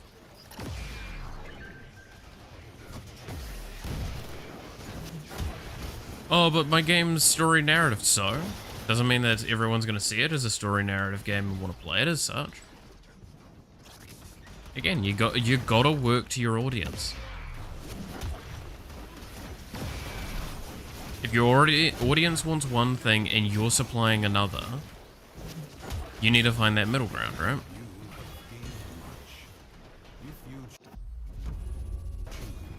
Right, finally out of the shitty missions. Will you lay your sword aside and rest? Or fight on?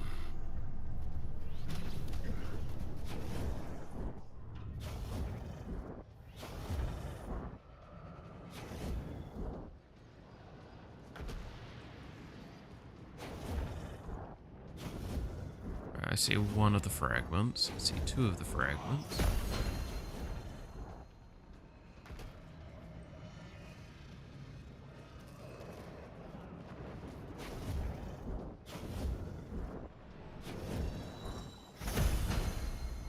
Where is the last fragment?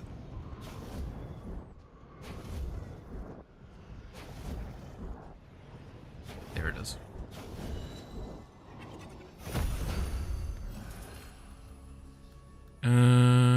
There we go.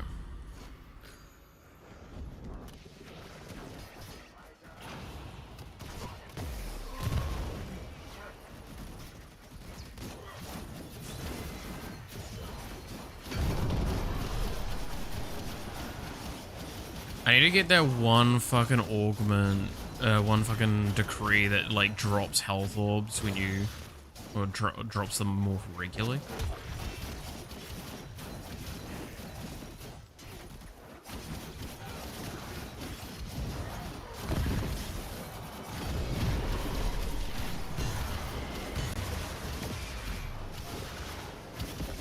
That's what I need. True, you play how you like, skip cutscenes if there's a fight. Yeah, like that's the thing, right? Is it's like, I'm not saying that you should or shouldn't.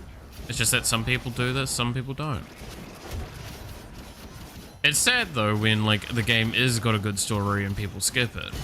But also, it might not be a good story there, right? But yes, no, I agree with that like last sentiment though. Is like, don't complain about a story if you're skipped through it. That's something that I've actually seen a lot with reviews in for certain games. Like I've listened to people and they've gone like, oh, so I got this review and this review is just like, oh, there is no story. And it's like, no, there is. I want to know what you mean. It's like, oh yeah, no, I just skipped through all the dialogue. It's like, so there is a story, you just skipped through it. If you wanted to say the story was boring and it didn't engage me, that would have been a fair statement. But no, you said that there is none, so you've lied on your review. Right? Because I feel it completely fair if you play one of these sorts of games and you come out of it and go, I didn't enjoy the story. I didn't find it engaging or interesting for me, so I skipped it by the for the most part. I think that's a valid statement. Does kind of suck to hear though.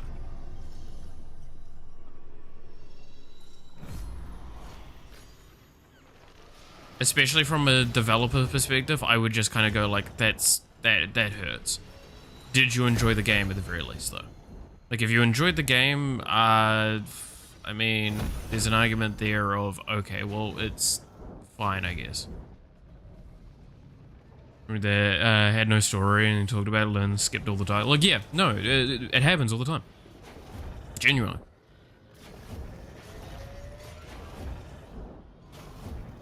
Like, I can quote so many indie developers I know that have that issue. And it's just like, okay.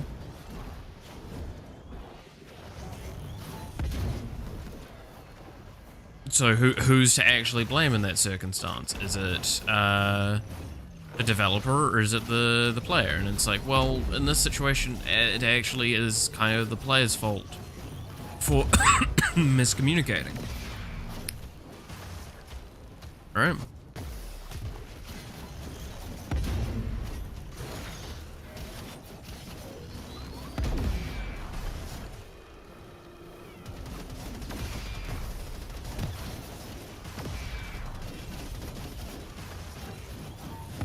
Again, don't please leave reviews, please leave bug reports for developers, but also don't just lie.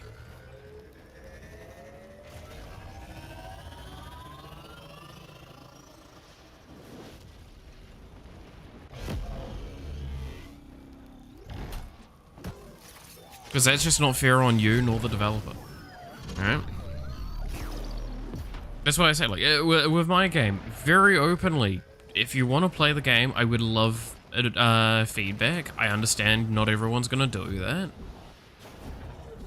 But if you do, I would very much appreciate it.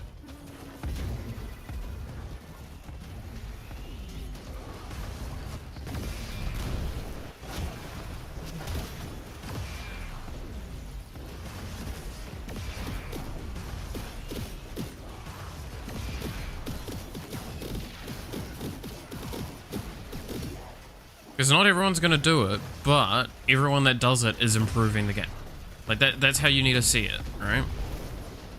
So, as a player, you need to understand that, like, to improve the game the most effective way, go tell the developer what you thought of it, and go like, hey, I liked these bits. That's especially big, right? Because telling a developer this is what I liked does more than telling them what they did wrong.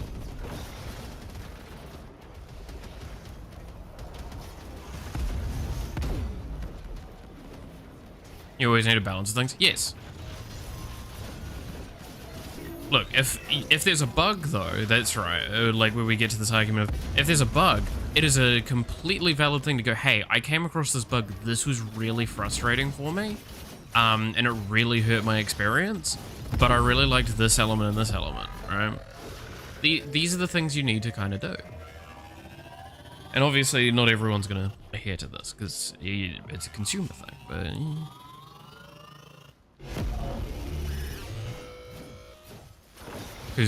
yeah, like, that's the thing, right, is, like, there's always different people. There's always different ways to approach them. But, like, yeah, that aspect of, like, one person that loves the story, one person that loves the combat, one person... Like, I'm huge about mechanics and strategy-based mechanics. I openly admit to that being, like, a definite favoritism for me. Story has lost a lot of my interest in recent years for a variety of reasons, but yeah, it's definitely lost its place for me.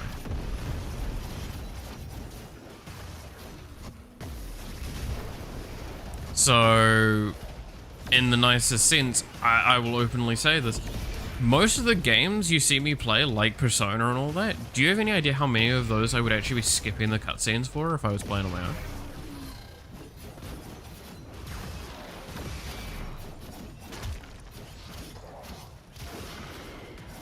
Because, in the nicest sense, most of those stories are really predictable. You really kick me off the fucking island, twat.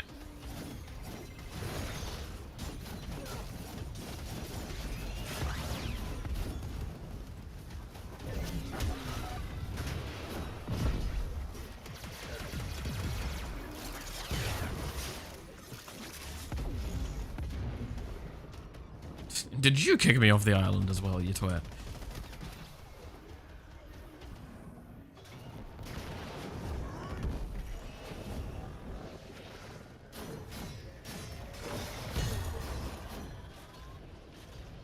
But yeah, no, it's, and like, also, the other thing to acknowledge is that sometimes your game isn't going to do the right thing for one thing. And it's okay to not cater to everyone. Don't feel like you have to do something. Can't relate, I love all stories and fiction writing, unless it's very much severe level. So, my statement on it is that, and I will openly admit this is, in a sense, my own fault.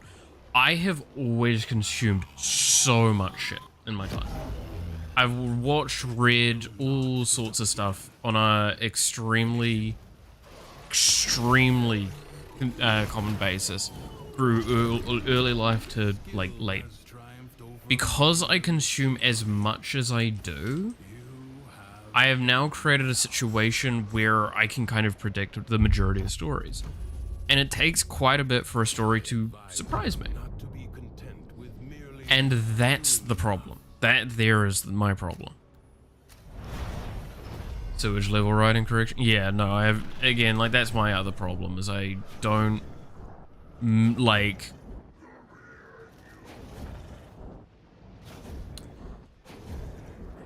I can differentiate quality, but it doesn't stop me from watching or reading sewage level quality.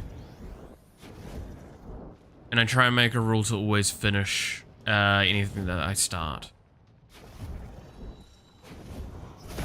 Because of the, like, I've told the story before, but the one or two times I've come across a story that I thought was trash, came back to it and found out that it was really good when I gave it a little bit more of a, gave it a little bit more welly.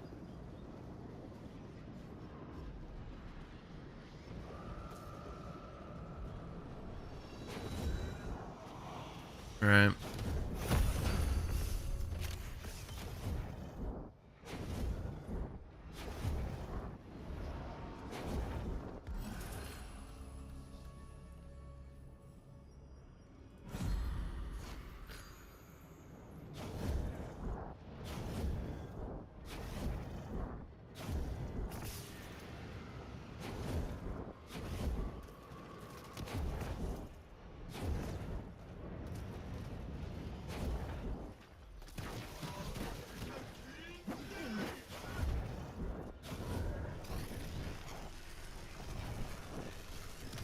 Let's see. Read so much villainous MC stories, I could predict entire plots. Yeah, no, that's kind of my thing, right? Like, same argument.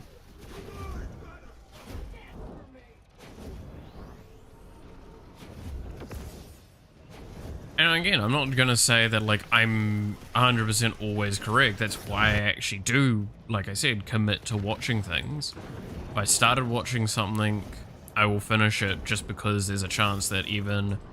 I mean, Diamonds in the Rough argument. I stand by. There's a specific series I'll always use as an example for this, of a series that went from like a pretty average score in my eyes to basically one of the best series I've watched of anime, just because of a single fucking scene in like episode, I think it was like 7 or 11 or something.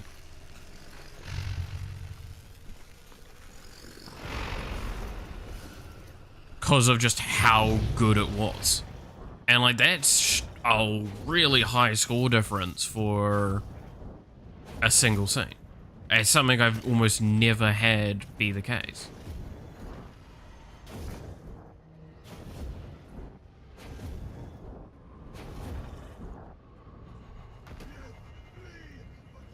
Going bad. No views. Impression on more than a video. Growing the situation. Just keep going. It was almost half a year until I saw progress with this channel. You do realize you're gonna probably have to make like 50-ish videos before you're gonna actually see like proper momentum. Alright.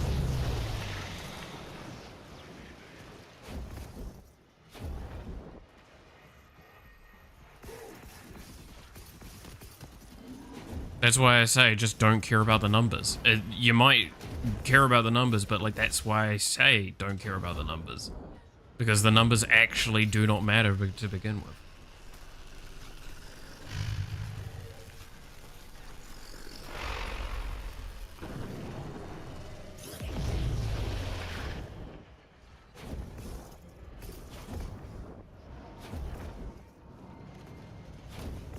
Like, the sad part is that I'm actually I'm glad that I didn't do programming early on, and I did it later into this channel's life. Because it meant that it could grow at a point when my channel could be allowed to grow by YouTube's standards.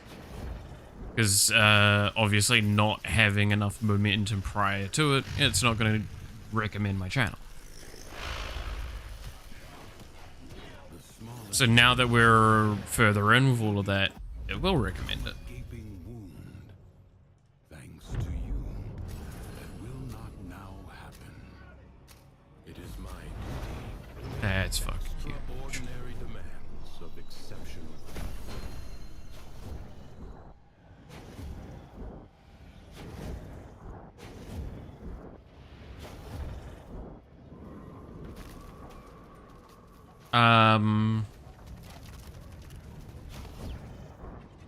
But yeah, no, so let me go back to the story about the one anime that like threw me off because of just a single scene. I've talked about this, I believe, on stream before, by the way. So I do apologize if you've heard this before. But it was Maono Yusha or something? No. What was it? It was like... It was a female demon lord, and like it starts with basically her talking to the hero and going like, hey, let's help everyone and end the war. It was a nice simple one. It was at the point where that was like kind of becoming a fairly common story line, but it wasn't done in such drowning excess yet.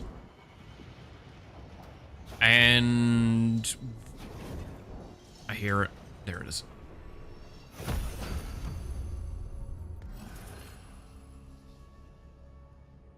That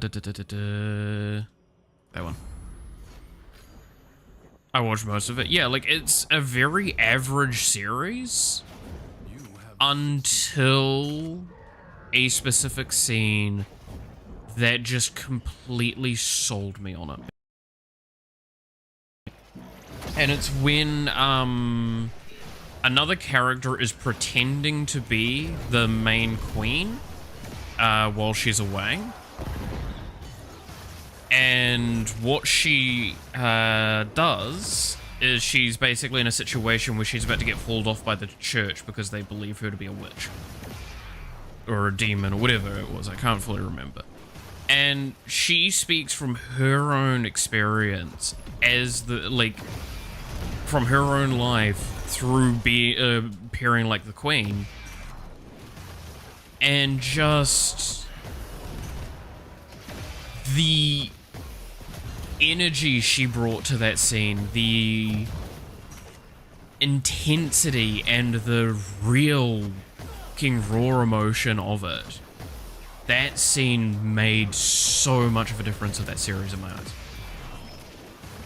I'm gonna be honest, you could... I recommend watching the full series if you do get the time. It is a fun, enjoyable one, has a lot of cool stuff, and it shows a lot of origin of the storytelling of the demon lord not actually being evil and wanting to help out, which again is a lot more common now, so you might get a little bored with some of it. But that one scene, if anything, you need to see that scene.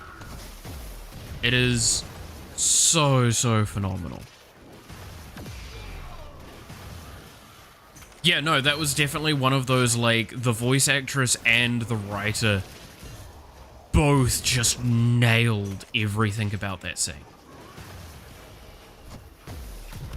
Because it's really insane to think that, like, you basically are put in a situation of medieval times where, like, the church is ruling power, and you've now just made the peasantry kind of want to fight the church. Because... and it's actually made convincing. That's the thing. Because, like, so many stories try and do that storyline. But, like, this felt so goddamn real and convincing. Oh. So I love that. We can look at the scene in a second. Once I'm in a less, like, intense and panicked situation.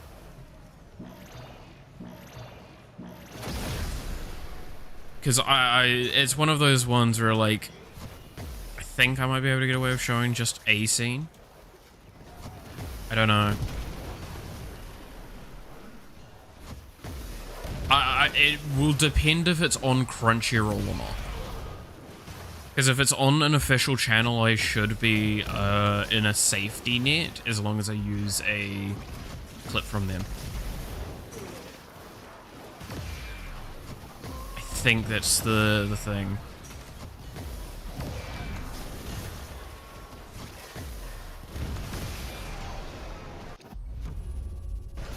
Alchemy's gonna be a bit rough. Oh well.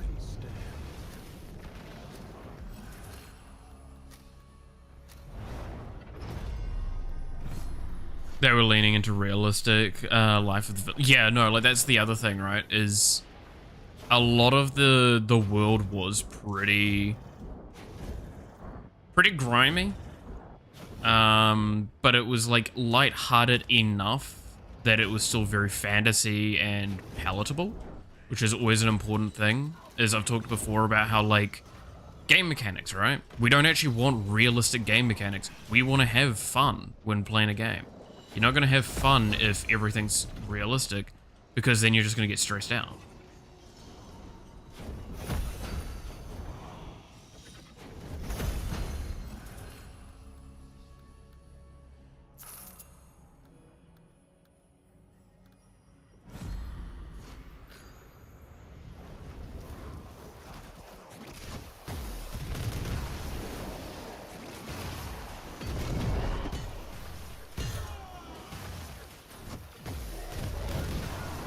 Depends on the personal taste too. Yeah, I will not deny that.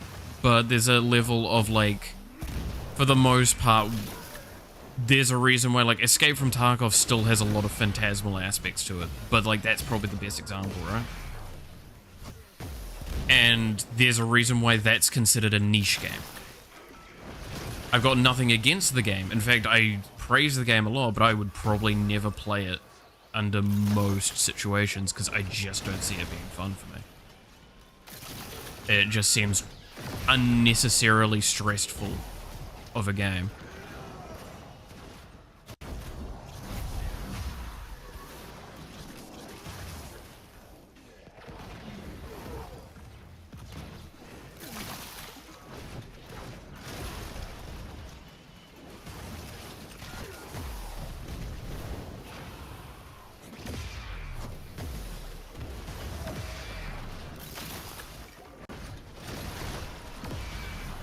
I say that, right now I'm playing a stressful game, but it's got their fantasy-ness to it going on, right?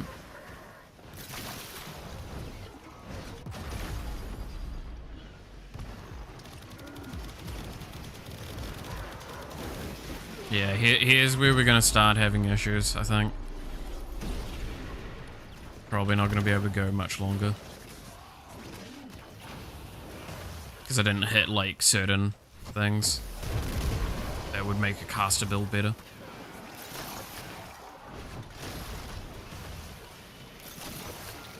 I do apologize that I'm like not really heavily responding to the chat right now. It is, again, like I said, this is very stressful gameplay. I want to just complete this run and then we'll, this round.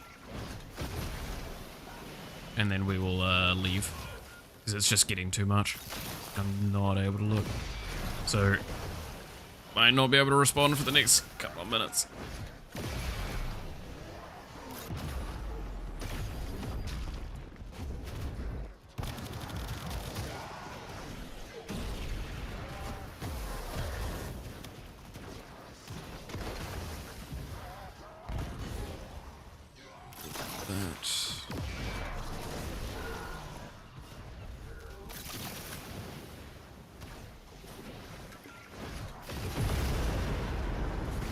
Yay, and now I just need to do that one more time. Very nice.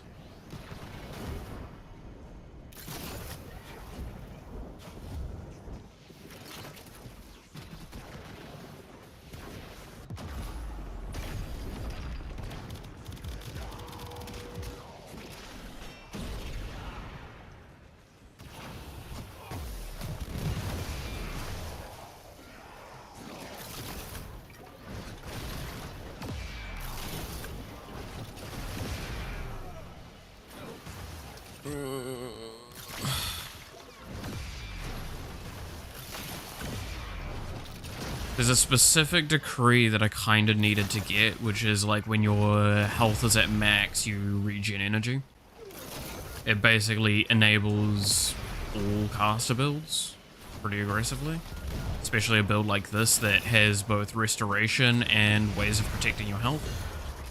So you can consistently keep the energy regeneration going. But we didn't hit it, so we have most of the efficiency we need, so it's easy to cast regularly, but there's eventual resource limitations. Like you can see with the health bar, as much as it's visible, it basically goes down and then straight back up.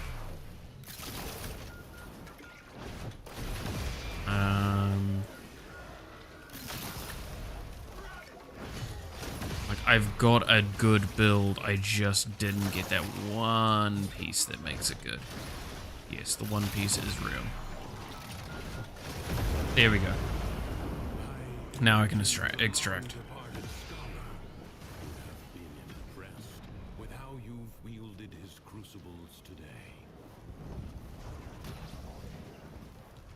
Come on, give me the extract. There we go.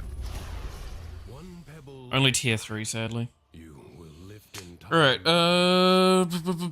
let's go back to the thing. Depends on personal taste. A lot of it was made based on the Europe and its living at the time. Details, yes, no, that's the big thing. That's a lot of Japanese anime stuff does that a lot now. It's like it's less fantasy. I mean, the thing is, right, is I actually kind of appreciate a lot of anime stories doing what was it again? Like demons are just a race of humans in a sense. They're not even like actually that different. Maybe they have magic, which is actually what Mao is in Japanese. Is Mao is magic or magical creature, magical being. So a wizard would actually be what is, if you look into historical stuff with Japanese stuff, a demon often could be considered also a mage or a wizard. So that's a big thing to keep in mind. Stressful, yeah. Did you know Doki Bird doxed herself? I did hear about that.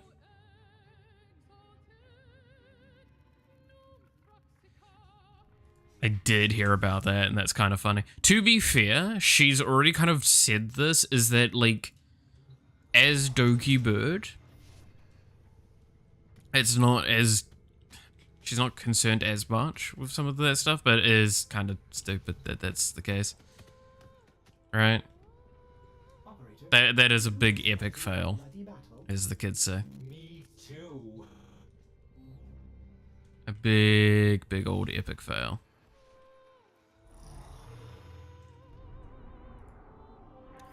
Right, what options do I have now? Loki, Citrine, Kome, Volt, Rhino. And not with any, like, special good weapons. Okay, so we're not gonna do another run right now. Even though I'm partway into 4, which is... I want to get this so badly.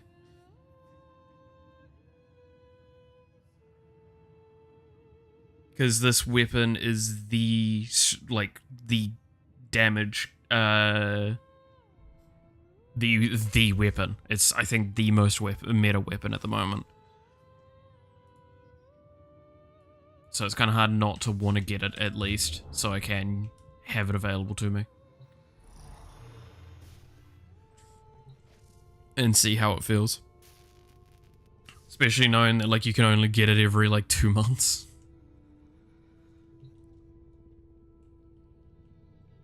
I need to work harder at the incarnate, so it's something I do need to do. But no, so I was going to see... let's have a little look to see if Crunchyroll has that clip. So what is it called again? It's like Mao...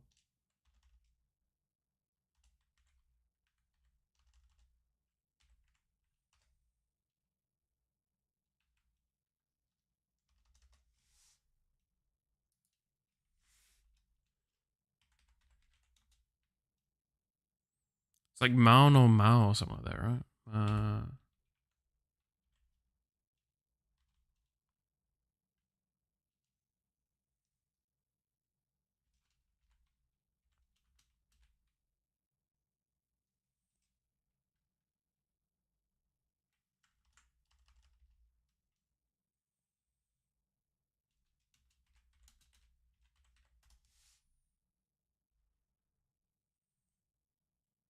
Mao Yusha. That's it.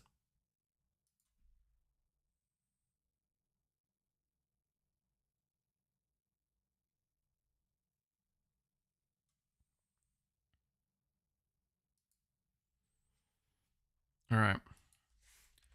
Mao you.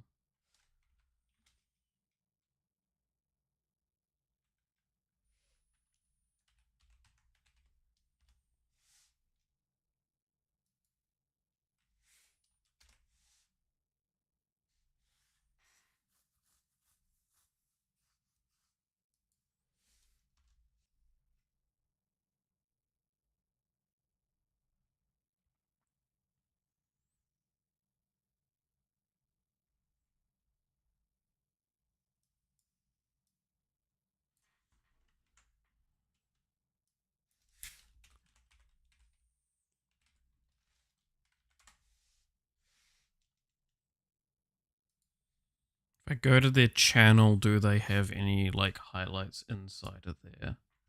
For Mao Yu.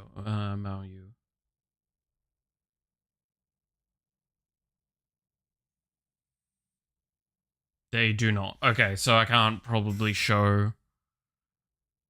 I probably can't. Sadly. Be a little bit of a stretch, but I highly recommend just searching up. I'll post the name.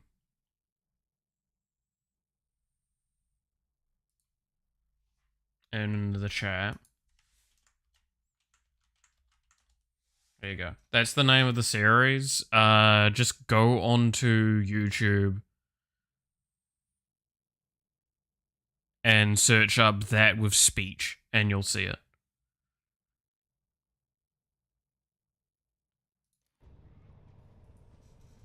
Damn, look at this guy spamming in my chat. Alright, highly, highly recommend just watching that speech.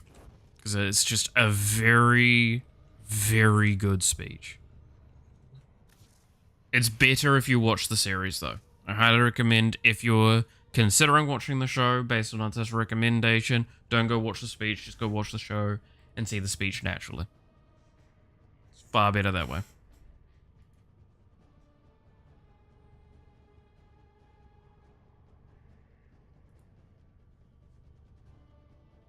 Like, the main context you need is that this is not actually the real Demon Queen. This is some, maid, peasant sort of person, currently looking exactly like her through magic. And being put basically on the chopping block in her place. Well, not on purpose per se, but like while she's away. And she knew that this could happen. She knew before getting involved, like, this is potentially what might happen to her if she does this. She didn't care. So she did, and then this happens, and it's just incredible. It's just so good.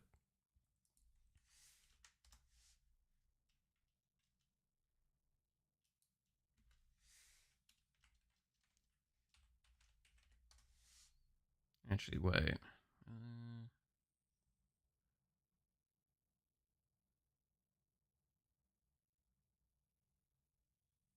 Didn't we? You do realize I've not renamed any of these since, like, the last time I did one of these, which...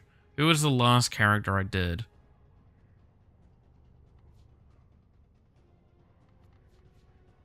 Would possibly be Static with Gaia.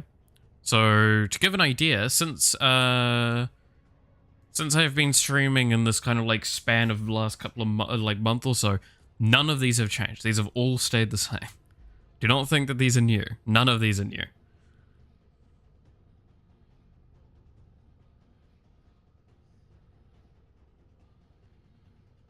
Some of these names predate my channel. Most of these names actually predate my channel.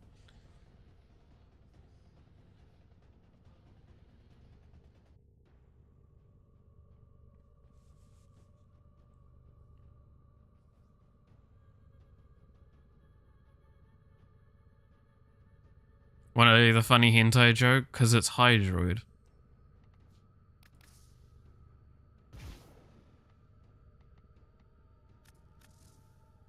His natural abilities is he fires a Tempest thing. It's basically a barrage of cannon shots.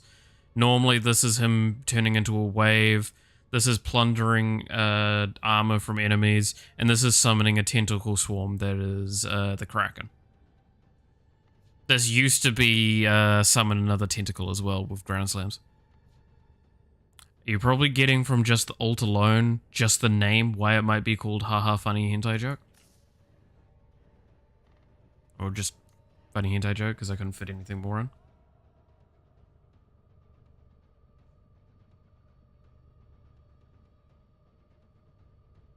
Vaporeon Plus. What? No.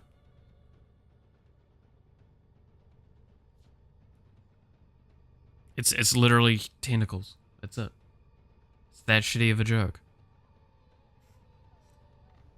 This name for the layout has existed since names for layouts became a thing in Warframe. That's how long this has been there. Tentacles plus wet. I genuinely didn't even think about the fact that the wet is just tentacles. That's as simple as the joke goes. Don't read too far into it.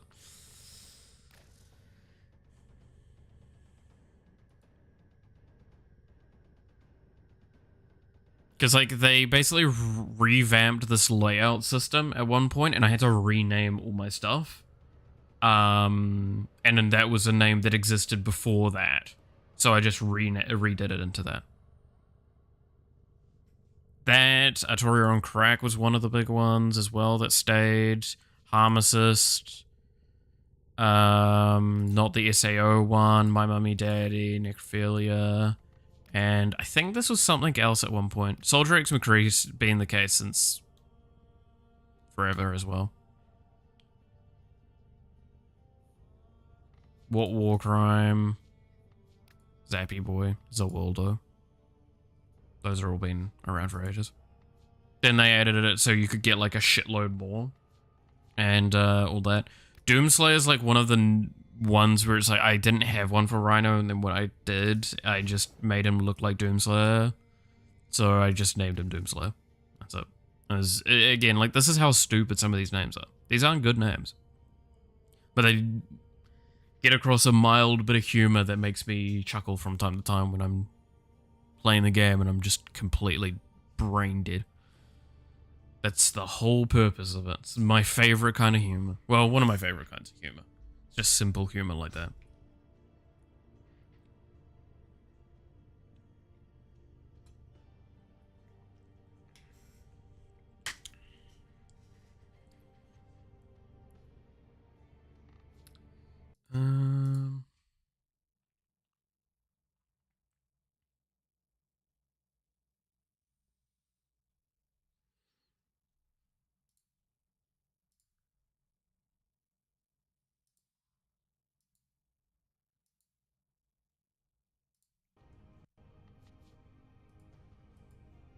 Roadworks ahead? I sure hope it does. I like that one. Again, simplicity. Don't need to make a really intense, convoluted joke. You just need to be funny.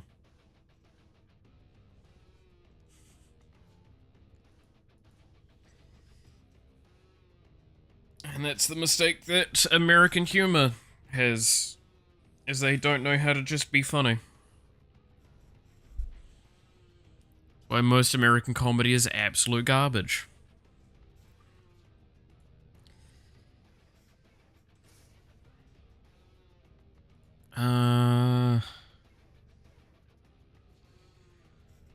What is it that I might need to do?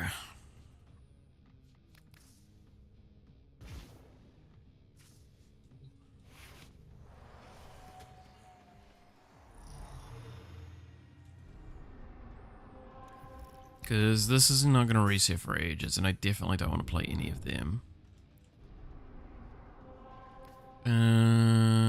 Survival, Deimos, Infestation. Could play something different this time, just get further along with arbitration values. I might go quickly look at the arbiters though, see how much I actually need. Because I can't remember the numbers off the top of my head.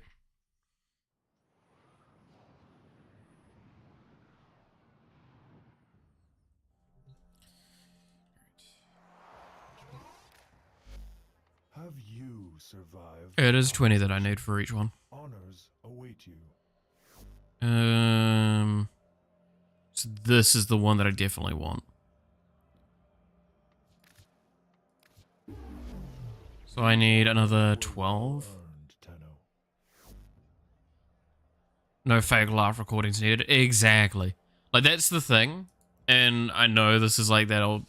I stand by, Monty Python is one of the funniest fucking things ever. Like, almost all of its content. The Ministry of Silly Walks is still something that lives rent-free in my head. Right? You want to know? So while it's up there and that stuff, I will also mention what I would argue is the peak of satire comedy movies is still Aeroplane or Flying High, or depending on whatever country you're in is the name for that one. And that is one of the few movies I just bought because I fucking love it. I don't actually own that many movies. I own that, and I own like The Godfather and Star Wars as well. But you know,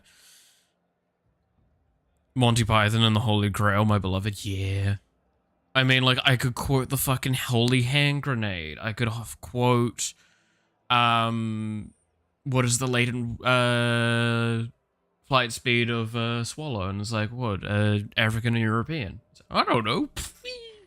Like, that shit's so fucking funny. The Knights of Ni, like, it's bring us a shrubbery. It's just funny. That's the, I mean, it sounds really stupid to say this, but it's just funny. Just funny. Imagine.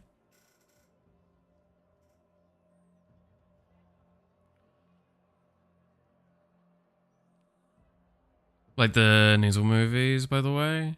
I love them spoof movies. Is that who I think it is that you're referring to? It's because I think he's actually in Flying High, isn't he not?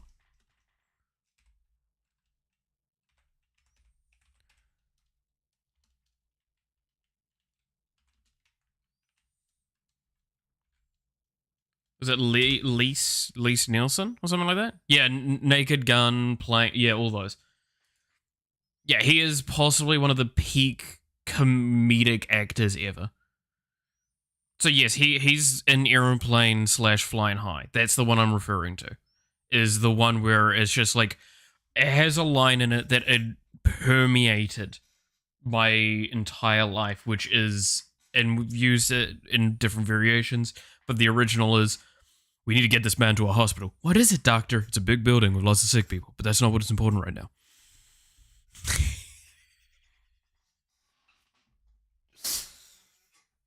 Like, it's just funny.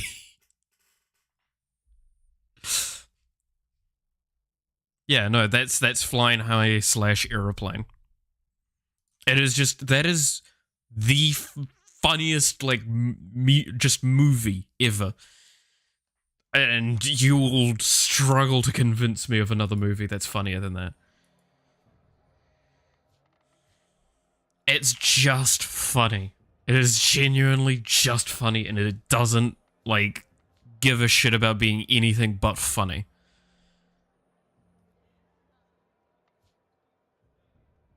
But Naked Gun? Okay, I will give you Naked Gun is pretty up there. It just, for some reason, I grew up on Aeroplane, and I fucking love it. I just, there are so many stupid moments that every time I rewatch it, it just gets me fucking, like, in stitches. Like, it's because it's so nonsensical, right? Like, they go to fucking remote place to be with an indigenous tribe, and you've got the wife fucking trying to sell them Tupperware. And then you've got a scene in a bar where it starts off with two Girl Scout cookie, like, fucking people fighting, like, it out and almost killing each other. And the scene ends with the two characters slow dancing and one of them falling from the fucking ceiling.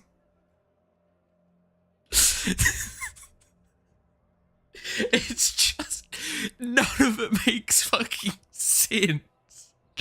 And the beauty of it as well, and it's just the thing I want to stand with Airplane, is that the humor in it, there is sexism, there is racism, there's all sorts of stuff, but it's done in such a way that it just flows. It's not like gratuitous American stuff like that is normally, where it's like, oh, they're just, it's funny because, it's like, no, it's funny in spite of, and that's the point. Airplane universe, the only universe with PTSD's effect is that you splash yourself with water every... Oh my god, no, genuinely, you have no idea how well I did at parties for so long. Where, like, I would go to a party and it would be the whole thing of, it's like, hi, yeah. Sorry, I've got a bit of a drinking problem. They're like, you got a drinking problem? And I have a drinking problem. And it became a thing where, like, people loved it because I committed to that bit. Because that's the point of that movie as well, is they just commit to the bit. Even when he's in the hospital and he's doing, like, the painting, and the guy's like, hey, can we take 5 minutes? And it's like, okay, and it zooms away from this really stupid painting to the guy actually doing, like, the fucking pose. It's so good. There's the moment where the fucking main heroine blows a fucking inflatable doll, and when I say that, I mean blows, and it makes a very intense point about it's that, and it's really fucking stupid. Then you've also got, like, some of the earliest stuff in it, where it's just like, there is only parking, it's like loading and unloading in this zone, parking in the white zone, right? It's loading, unloading in this, no parking in a red zone, and then it swaps at one point. The guy says it wrong, and then the female announcer tries to correct him, and it's like, oh no, getting on your white zone bullshit again. It's like, what? It's so good. And the sperm bank. Oh yes. Yeah, no, I do. I know Naked Gun. I remember Naked Gun. I might watch that later tonight, actually, because I haven't watched it in a while. It's just, but that's the point. Is these movies are what I consider comedic, like actual good comedies, and not what like most American shitty stuff is. Like, it's just stop creating stupid things, stupid tension, stupid all of this stuff where it doesn't matter. Just don't care and do it seriously. That's the beauty of those movies, and that's the beauty of fucking Lise Nielsen, is that he could deliver every line in the most dry, satirical way that makes you think the character 100% believes what they're saying. And just, there is no doubt in their mind they're saying the most serious thing in that moment. And it just makes it so damn funny.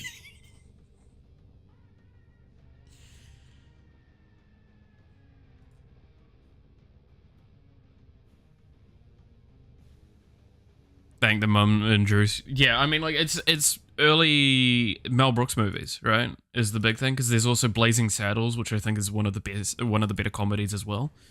I think I rewatched that again recently, and that's fucking funny as hell.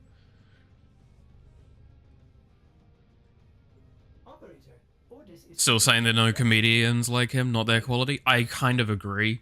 It's just, don't get me wrong, there's like comedians like Fluffy is one of the first ones that come to mind that is absolutely fucking hysterical.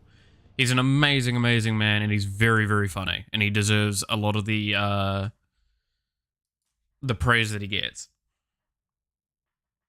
But also at the same time, yeah, just no one's been able to Lise Nielsen do what he did to the same degree.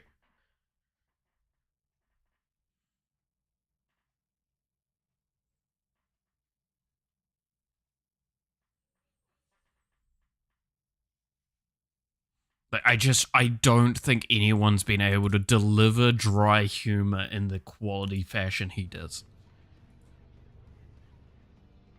And I just hope that someone comes along and not per se copies his style or anything, but is able to do that sort of humor. Because I love that humor. I love that humor a lot. I 100% think that it is definitely a thing that should be considered more. But yeah, that's that whole argument. Like, that's Monty Python, Mel Brooks movies like back then, those sorts of things. Those are what's good. That's comedy movies. Like, 80s and 90s knew the fuck what they were doing, and earlier, obviously. Actually, how old is Airplane? I think that was 80s, right? 1980, yeah. Comedy drama. That is considered a drama. You realize that? That is a fucking comedy piece in itself, getting considered a bloody drama.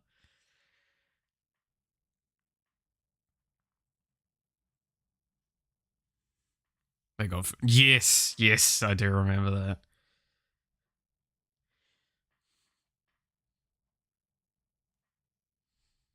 Oh, damn. I love Airplane, man. I love Airplane.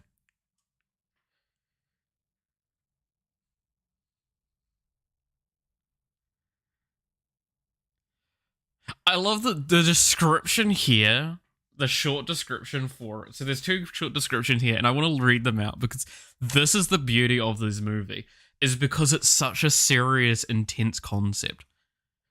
After the crew becomes sick with food poisoning, a neurotic ex-fighter pilot must safely land a commercial airplane full of passengers. That actually sounds like a really intense movie. And that is what happens.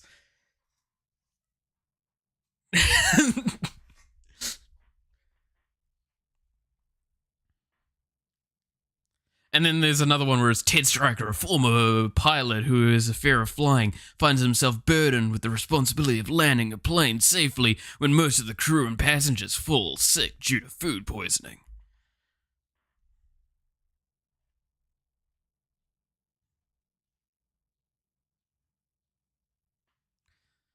Like, that's, oh man.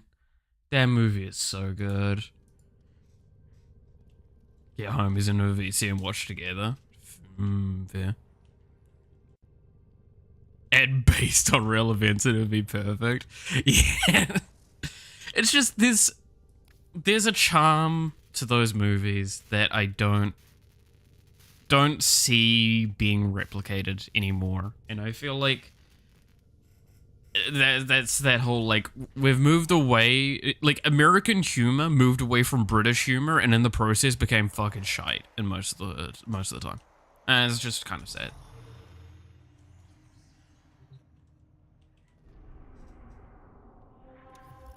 Like, I think we all could do with going back to what it used to be.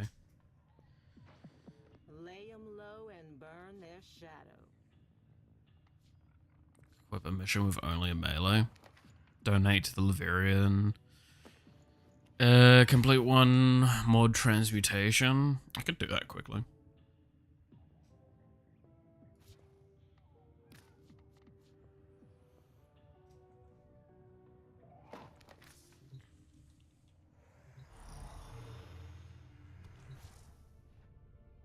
I mean, there's a really cheap way of doing the transmutation. Just... Is it 4 that I need? Yeah. Boom.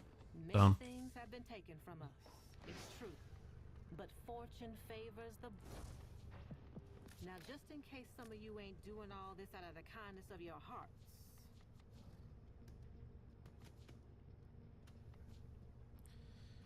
They dig the friend success in terms of comedy shows. No, I'm not going to disagree with you on that, actually.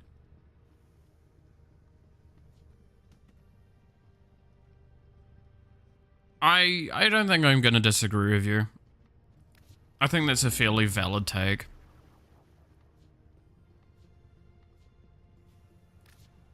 The idea that they're chasing... It's because, like... okay, no offense, right? But, Am I getting in trouble for watching this on stream? Do we watch it on stream quickly? I'm gonna show something. We're going to watch something quickly because I think this is one of the best examples of why I hate Friends. I grew up with Friends. I appreciate Friends to the end of the day. Right? I'm not going to deny these things, right? But there is a specific thing that has always stuck with me since someone pointed it out, and why I never really felt like I actually liked Friends the more I looked back at it.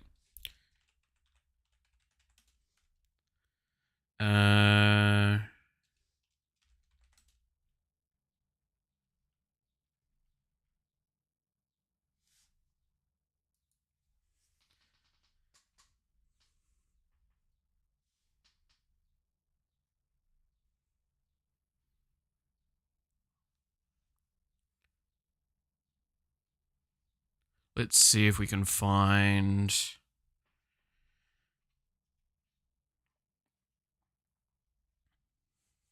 Here we go. This will probably be adequate. Let's just switch scene quickly. God, that's laggy as fuck. Friends with no laugh track. If you haven't watched these, this is fucking terrifying. And so uncomfortable.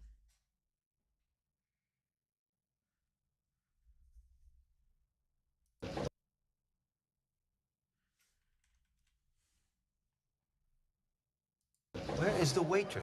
I'm starving. It's a buffet, man. Give it a moment to, like, finish loading. Well, here's where I win all my money back. I gotta talk to you. Sure. What's up?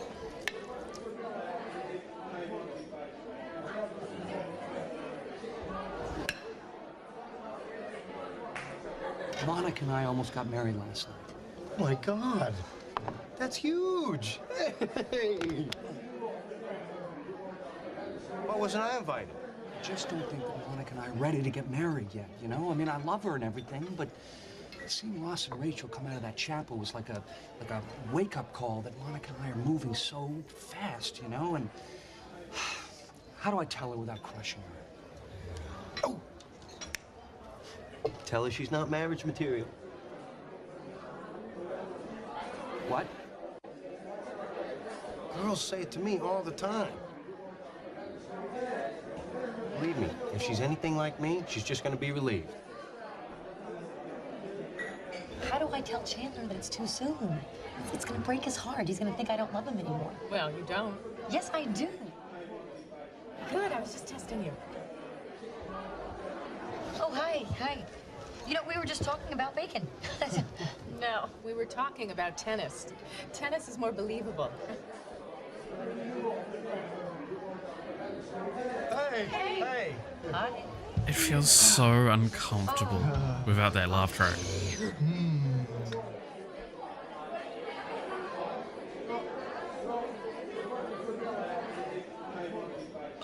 Like... Are we gonna talk about what you guys did last night, or? What do you mean last night? Nothing happened last night. Uh-huh. Ross invited us all to watch.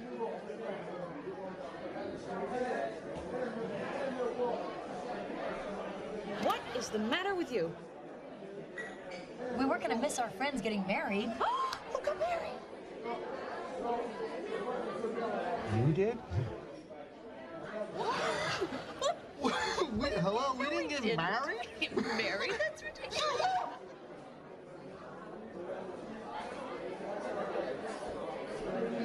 Wait, I remember being in a chapel. Wait, they would not let us get married when we were that drunk? They'll let you get married when you're drunk. Most people getting married in Vegas are drunk. Drunk right now. I can't have a mimosa with breakfast. I'm on vacation. That is the point. That's why, like, I look at Friends and I'm like, that is how much the laugh track adds to it. It's not good when the laugh track is adding that bad, like that much. Like it's not good. If the because someone actually did this for the full like first episode or two, so I have actually watched that, and like holy shit, those episodes are unwatchable. It is so bad without the laugh track. It's so uncomfortable. And yeah, no, I agree with what Mello said though. It's like there's a couple of jokes in there that are like kind of funny. Rest of them just don't want to watch that. Torture me with friends, yeah.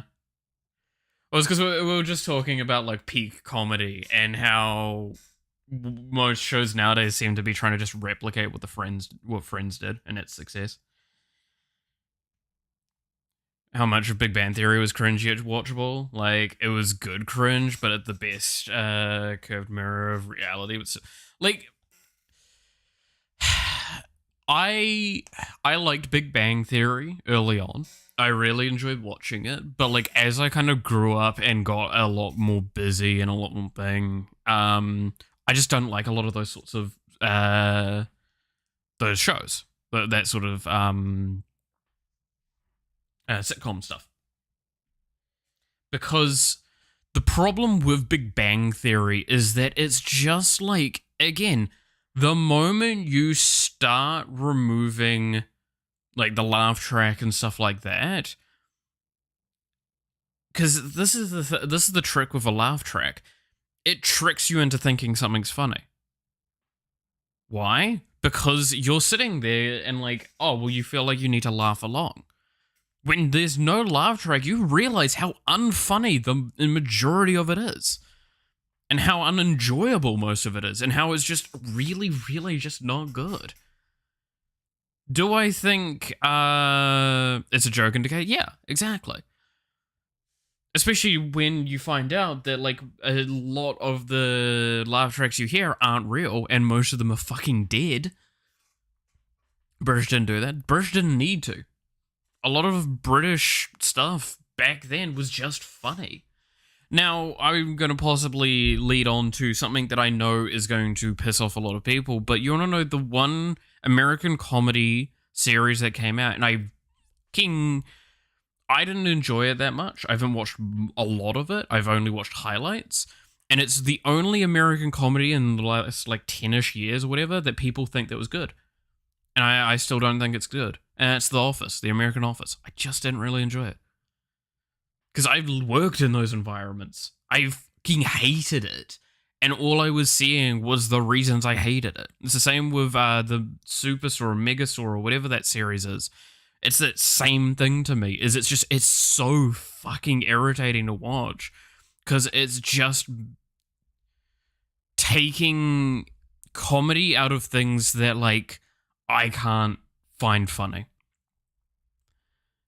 Especially with that Superstore, the one episode that just made me turn off immediately was where they were making a joke about someone being sexually assaulted. We'll just call it that, because that I can say on YouTube. And I just couldn't. I couldn't find that funny. Like, it just made me feel very, very, very uncomfortable watching that. I just couldn't keep watching.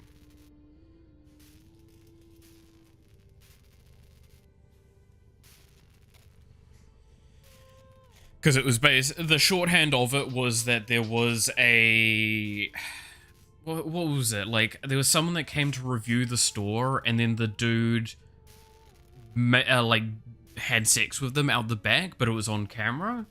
And what everyone saw was just him getting kind of like pushed into that area and them having sex. So the entire plot of the episode was all of the characters thinking he had just been, and blaming her for it and calling her again, this word is a banned word, I'm not gonna say it, So we were skirting around it. That's why I said the whole sexual assault thing. And that's the point of the episode. They even have like a seminars and stuff like that talking about this stuff in the workplace and it's okay to come forward and all these things. And I'm just like, this isn't funny. How is this funny? Haha, this person's been... Like, no. There's self-deprecating push-away humor and stuff like that, and this is something else.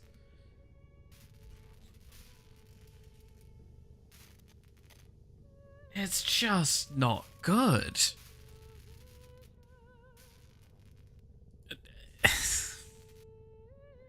Like, it's not tasteful, it's not anything, it's just not. So, look, I get that a lot of people enjoy it, but like, that's kind of my point of, that's why I don't enjoy a lot of those sorts of series. That's why I just struggle with like American comedy in general, is that it's either actual garbage or it's that, and some people enjoy that, a lot more people enjoy that, and I just can't. So American doesn't produce pretty much anything that's humorous that I enjoy outside of a few comedians here and there. I mean, like Jeff Dunham, right? I still think he's one of the fucking funniest people out there. He's a comedian I've actually seen in person. I went to a show that he had in New Zealand, and it was fucking hysterical.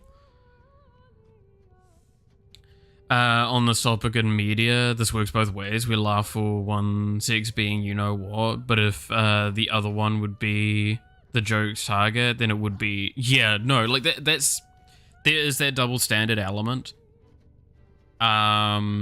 I just, like, in that situation, I don't think it was acceptable either way. I just don't think that that's the kind of joke you should make on TV. Because... So this is where we get to a discussion of usage of comedy for usage of humor for coping, right?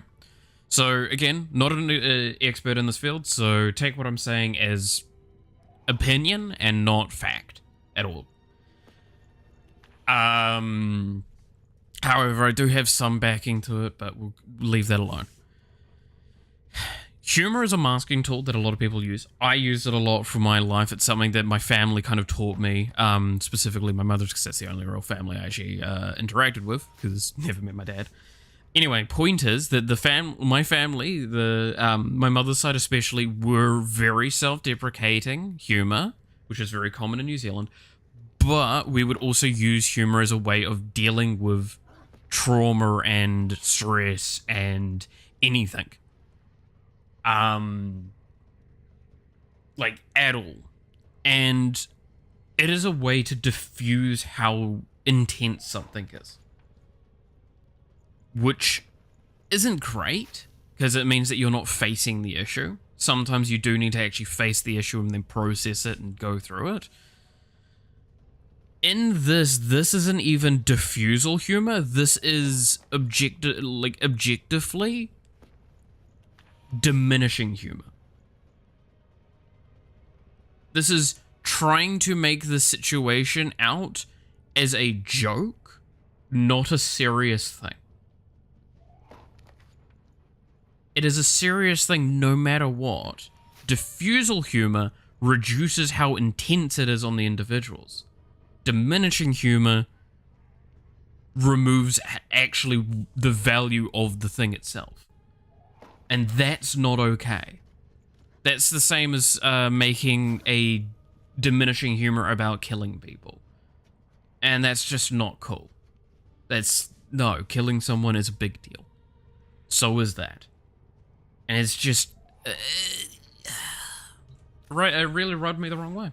And The Office was not much different in that sense. There was a lot of weird things in it that I just couldn't think. Meanwhile, Twitter people, yeah. Yeah. I'm not gonna lie, I'm getting more and more tempted to just, like, actually transition more to using Blue Sky at this point. Like, maybe it would just be better.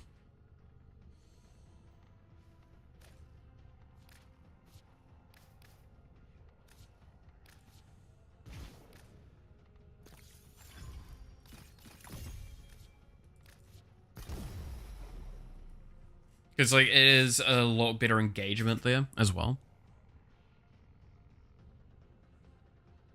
Like, I have a Blue Sky account, I'm not using it yet. Because, I'm not gonna lie, this may sound mean, but I'm actually kind of waiting, and I haven't seen one, maybe there is one now, for an API so I can post on both platforms. Because I already get really annoyed having to make a post for YouTube and then and a post for Twitter for like the schedule and all that sort of stuff. That's quite an annoying task. It's not like hard. It's just a lot of little tiny finicky copy and pasting and dragging things around and just spending time on things, right? Blue Sky still has no planned posts. Yeah, I would like scheduling. Scheduling would be really nice, and I hope they fucking do scheduling good, not whatever the fuck Twitter does. Can I actually, no, I want to show that for a moment. Twitter has one of the worst fucking scheduling architectures, and it doesn't even work under certain circumstances. That's the thing that's wild to me. Right? Because oh, we are still on this thing, so I can't show it. Cool. So this is Twitter. If you use the scheduling via this post type, so when it's the pop-out post, give it a second, it's just being slow. When you use scheduling via this, it doesn't work. Unless they've finally fixed it, this just doesn't work. And I'm not going to bother trying it. So if you want to actually schedule a post, you have to go to your home. Hopefully we're not going to see something that's going to get me in trouble. Oh, no, that's fine. You have to go into here and you have to do the scheduling. You want to know what the biggest issue over scheduling is? This is the default. So it's set to my time. This is New Zealand time. So this is the correct current time here. This is in 5 days. Why is it defaulted to 5 days from now?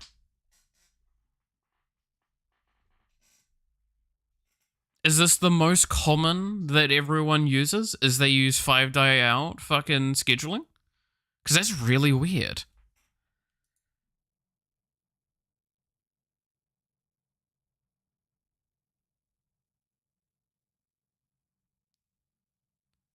That's something that just confuses me to no end. I don't get that.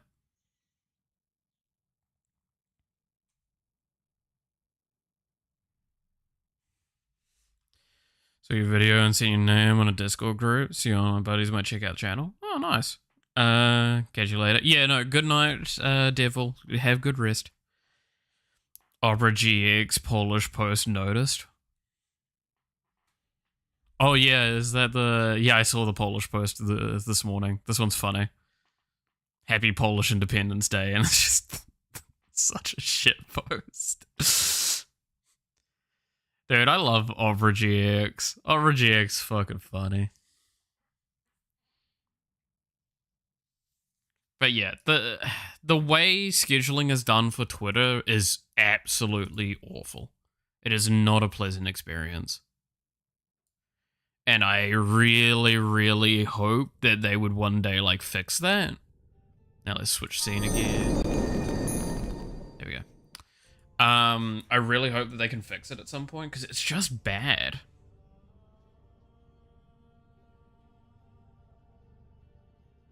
But I'm gonna be honest, the sad part of it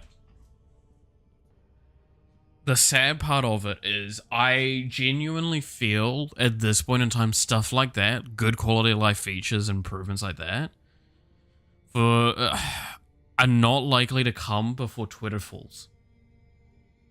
Now, whether Twitter pulls itself back up again or something, I don't know. But I don't think Twitter is going to go quality of life for a long time. And that's actually a bad thing. The smart decision to do, to like get people back is actually to target quality of life.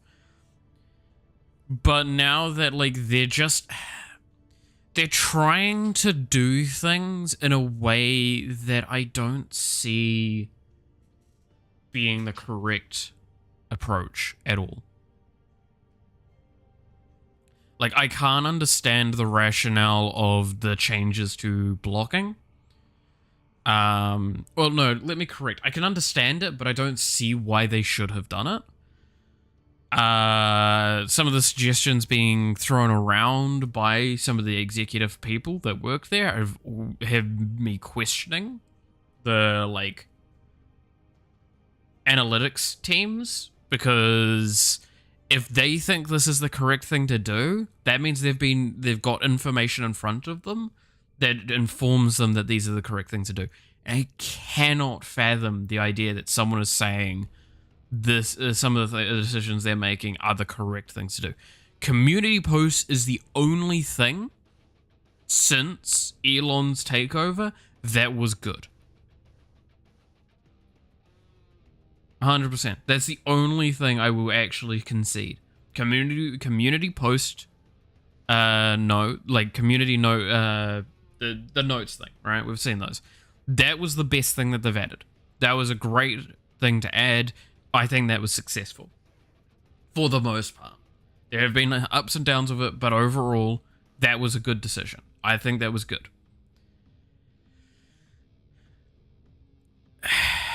A lot of the other stuff, though, I don't know if I can agree with.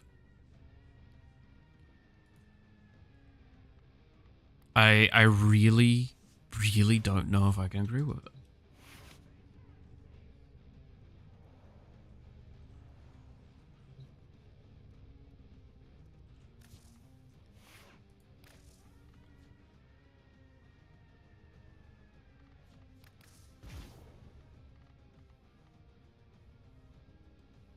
So, yeah, that's a thing.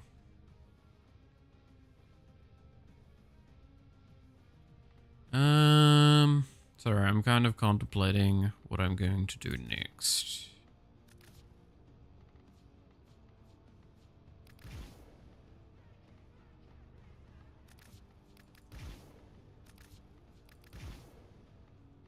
They need to fix how the claws get selected. That shit's still really buggy.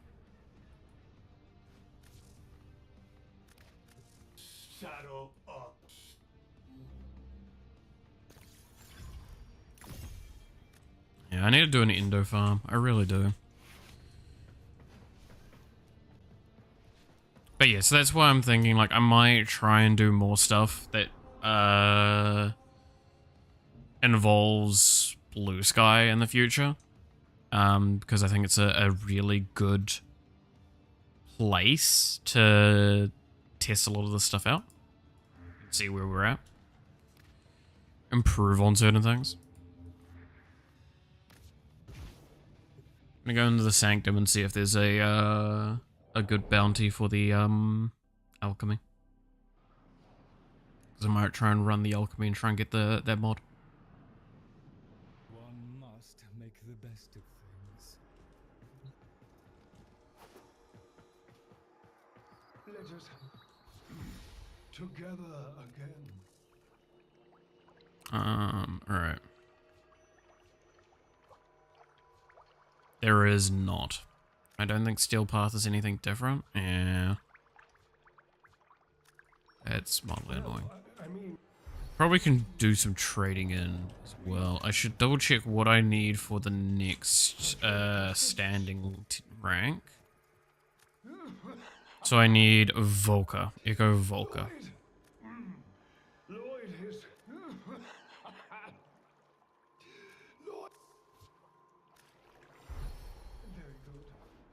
Samples over here, if you please. The daughter of Hunhao is seen. So just that one I need to not touch.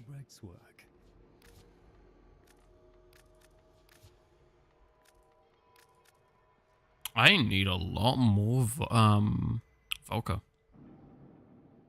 Oh, no matter. I hear his voice sometimes when I walk these halls alone. Quiet, entreating, insistent. There we are then. When's the next trade? 2 hours. Put me to work, Tenno. Drusus has his debts to pay, and I have mine. Hmm.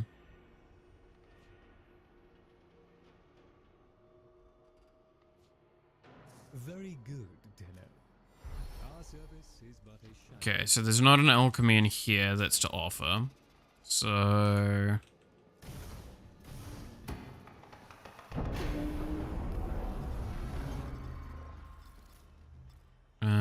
this one.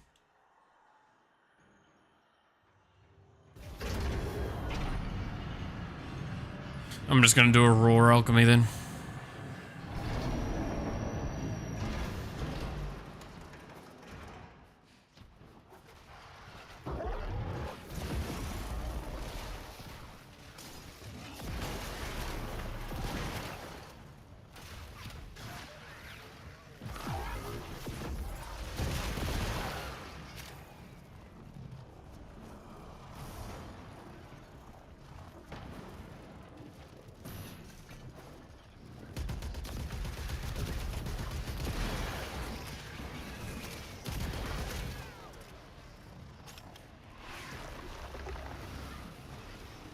Yeah.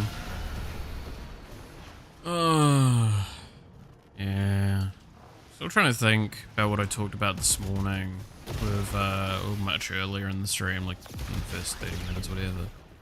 About, like, how I want to handle doing the programming stuff moving forward.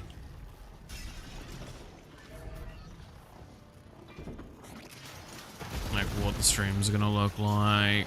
And how I'm gonna handle it in general outside of streams as well. If I am gonna just like hardcore push to get stuff done. Like I've said I will.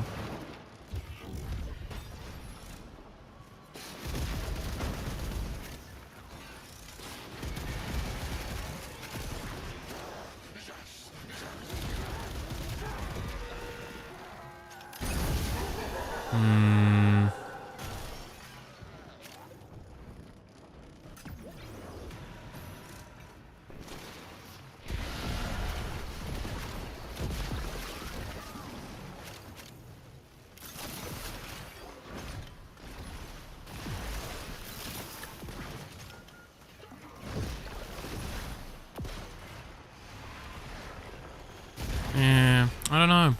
I don't know.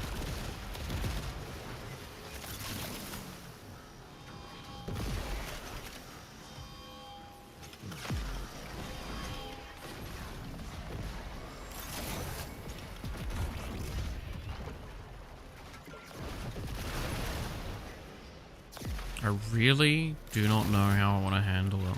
Because it's just gonna be, I'm gonna try and do shit more aggressively. Gonna be working extra hard.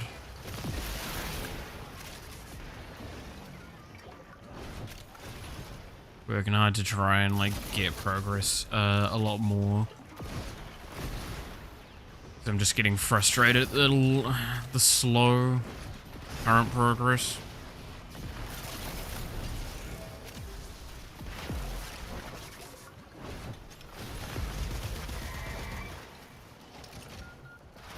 And it's not even that slow as well in relation to the scale of the game and what's going on. Like, that's the thing that's more wild about this complaint. Is that I'm complaining because I'm like, well, I've just kind of had enough of looking over at like HoloCure and shit and going, wow, this has actually progressed quite a lot, and I'm so far behind still because I got to fight to like get somewhere with that. And now that they've got an update coming out like next week or this week or whatever, it's just kind of reminding me again of it. Like, I don't want to be a competitor with that game, but I kind of have to be. I love that game dearly, so I'm not going to upset if that game does a lot better and I don't, alright? I'm excited for next week so I can actually play it. Because I will be playing that shit on stream. And off stream. New characters, new mechanics, all sorts, alright?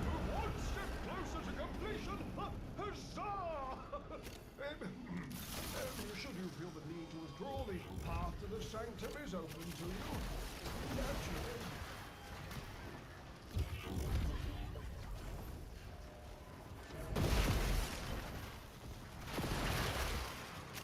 Yeah, I expect next week's gonna be weird for stream. I don't know exactly what is actually gonna happen for next week.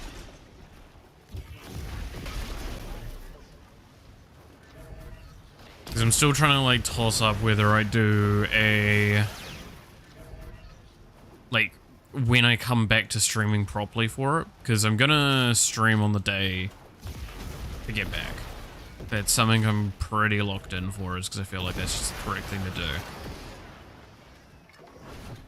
But what do I do other than that? Like, do I take a day off? Do I take more than one day off? I probably should take at least a day off so I can recuperate.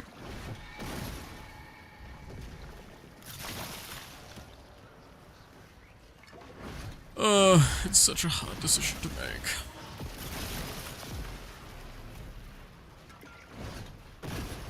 Like, the correct thing to do would be to take time off and just, like, recover after 2 or 3 days. That is 100% the correct thing to do. But I'm already, like, fucking my channel by going on this trip.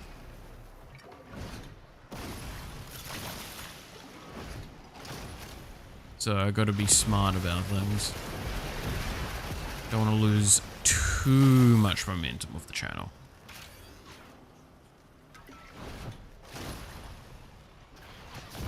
Being gone for 4 days, already gonna be rough.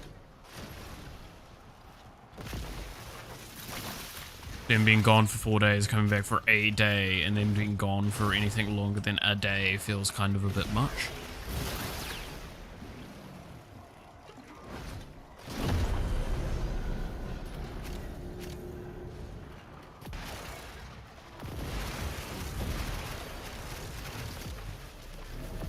So yeah, I'll probably take the Tuesday off, and then maybe we don't stream on the Saturday that week. So it's just going to be less streams in general. So it's like we come back Monday, Wednesday, Thursday, Friday. And that's the stream schedule. That could work.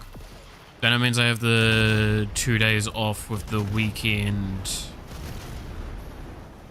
And then come back and go straight full back into normal.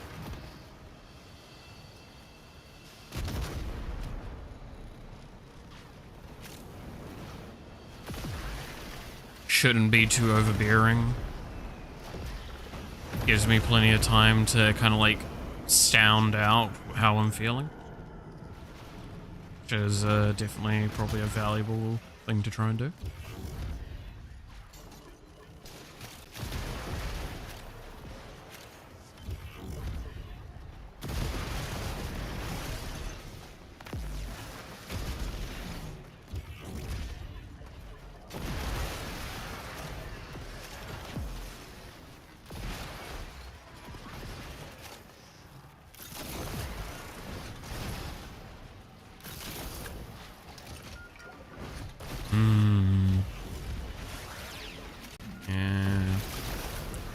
What do we play next week then? Or what do we stream? First stream back is going to just probably be a Let's Talk. Then Wednesday, because we'll be doing Wednesday, Thursday, Friday. So probably 2 of those will be dev streams. And, but Holocure's out of that point. Right. Maybe first stream is Holocure. Second stream is...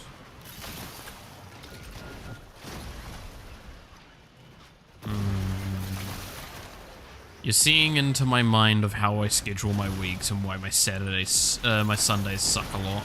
Because it's just me sitting there for like an hour or two thinking about this.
because I'm probably, so, okay, secret little thing, I'm probably gonna schedule next week, outside of the Monday stream, because I won't have a time for it, today, and then, like, have it scheduled and everything, so I can just pop it out when I need to.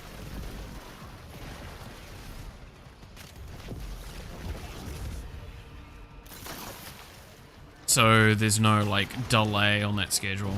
I'm also probably not going to have the video done in time, by the way. I remember saying I was kind of thinking about trying to get my video finished editing. Unless I get it done today, it's not happening. Little too much that needs to be done for it still. And, if I don't get it done here, I'm probably just not going to get it. It's probably not going to see the light of day, and that makes me very upset.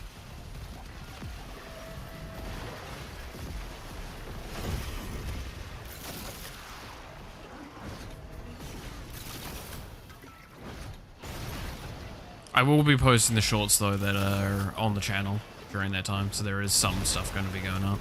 Some little highlights.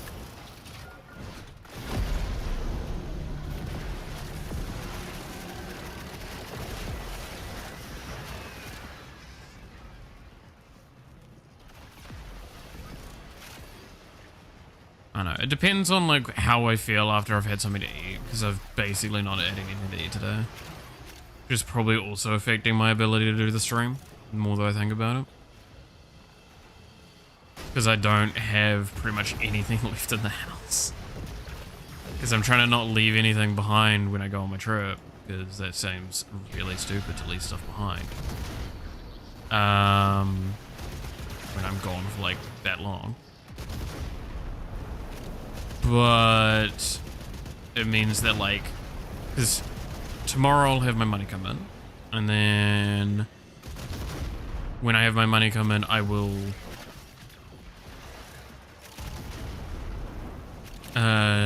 be able to go get food with my friend when he turns up.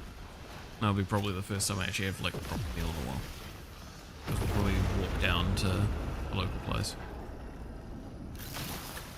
Depending on the weather, mind you. That's my hope.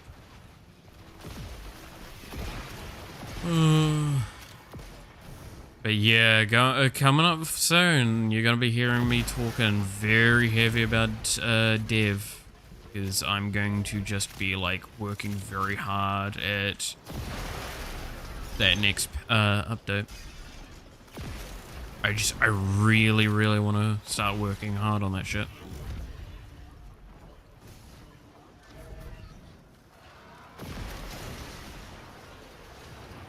Also, I should probably just reset. I think these don't,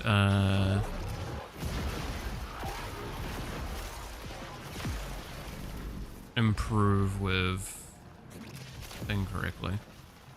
I don't think they're dynamic.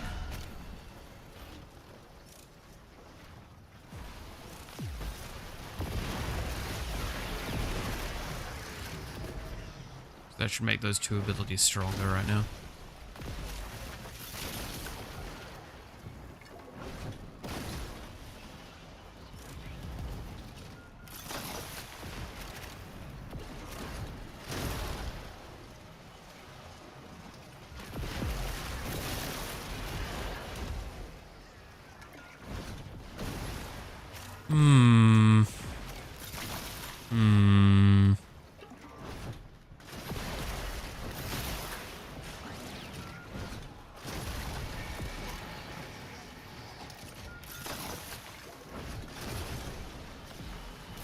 Yeah, like I've talked as well with a few people about some stuff moving forward as well. So hopefully there'll be cool news in the near future. Mainly for me. You guys will also benefit from it.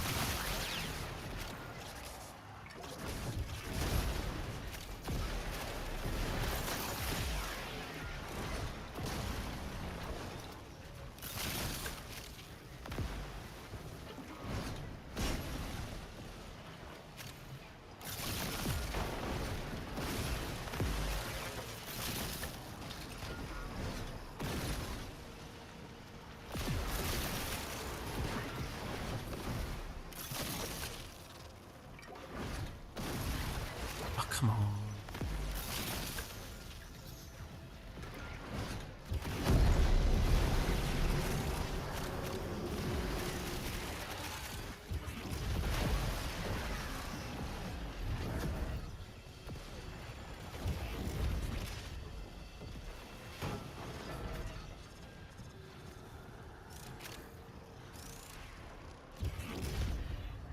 I wish it showed me how many clones of the dog that I have. Like, on the sidebar or something like that. Like, either in the buffs stuff or on the, like, the buffs for the pet.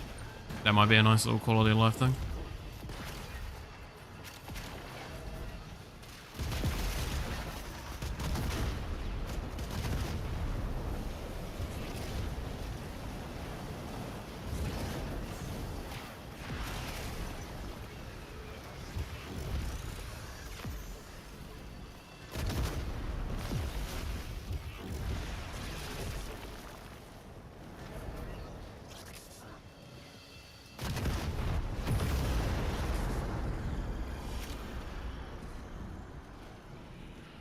I should really list up all of these quality of life things I'd like to see. Make videos or something about it. Become more of a Warframe content creator. That'd be wild. I worked very hard at trying to avoid becoming a single thing like that. The thing that I'm basically am doing that right now.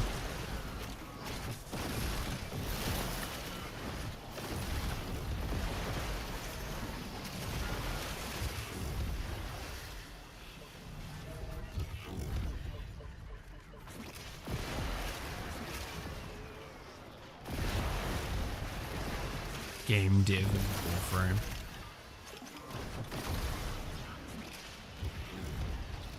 I mean, that does lead on to a question that I had someone, one of my friends ask me on a semi-regular basis at one point, which is like, if given the opportunity to work at DE, would I? That's a hard question. I think I've talked about it before on stream. For me to work on Warframe would be fucking awesome. But also, I don't know.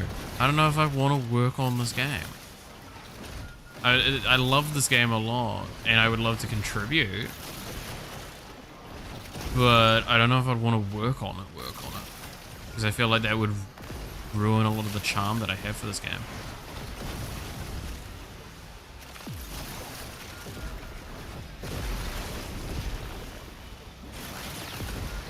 Tell you what, if I end up making this kind of like list of quality of life improvements and they reach out to me and want to talk with me, I will see if I can get hired as a consultant. That'd be fun. Start my business as a game dev consultant. God, that would be so fucking funny. And if anyone's gonna go, like, that sounds like a great idea, you have any idea how, like, stupid a job with that, like that would be? That's literally an impossible job, and it doesn't really exist to that capacity. There's internal stuff, but there's never, like, an actual just dedicated outside role that you would ever hire for that shit. Too many problems, too many complications. Better do that internal.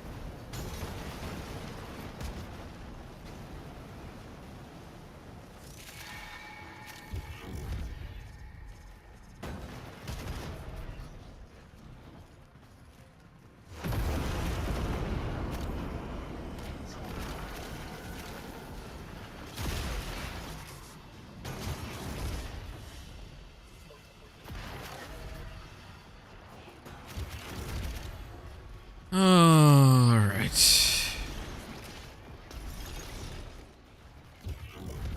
So I love how one of the rewards is like 15 necrocoils, I think, from memory.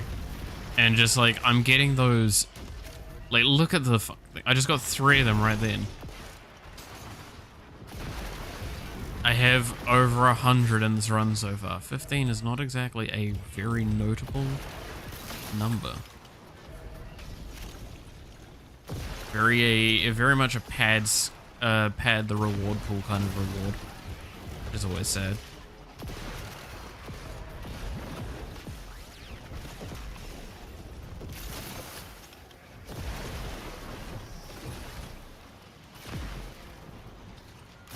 It's the same with what credits are normally. Credit caches. Just pad the reward pool a little bit, because realistically, if you want credits, there's several locations to go farm it better than whatever you're probably doing. Namely, like the index. Because the index is literally the best place to farm credits.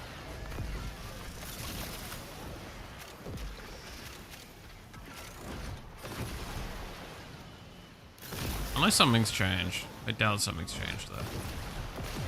To be fair, there are cool alternative methods like Chroma with the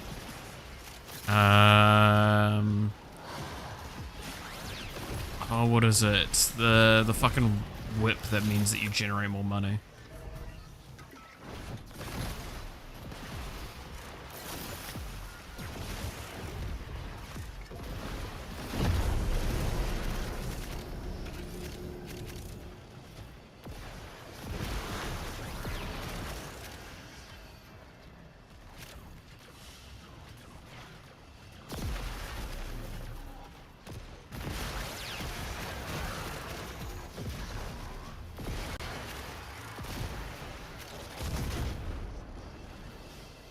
Morning there, son. How's it going?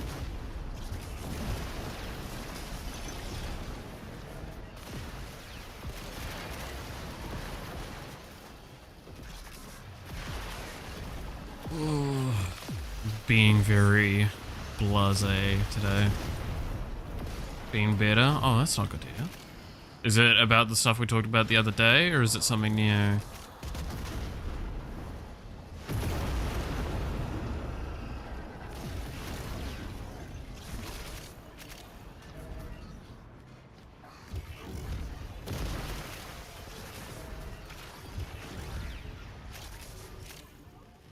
Send you a screenshot? Okay.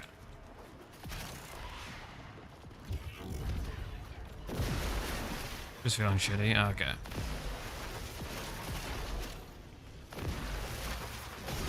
Well, hopefully we can dispel that tomorrow.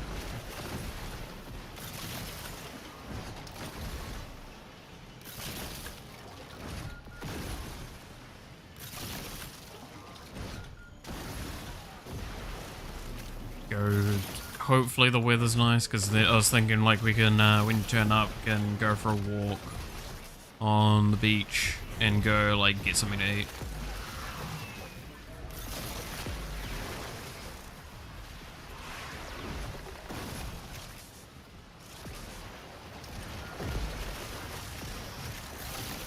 Something kind of light in town, depending on when you get here obviously. Maybe it might need to be a bit heavier if it's close to like after lunch or something.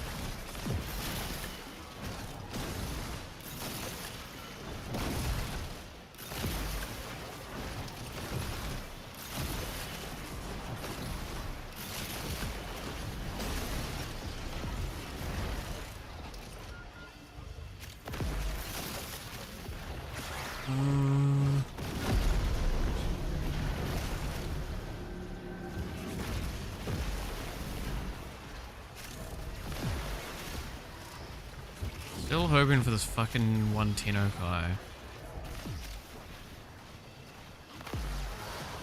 God. It's like absolutely absurd.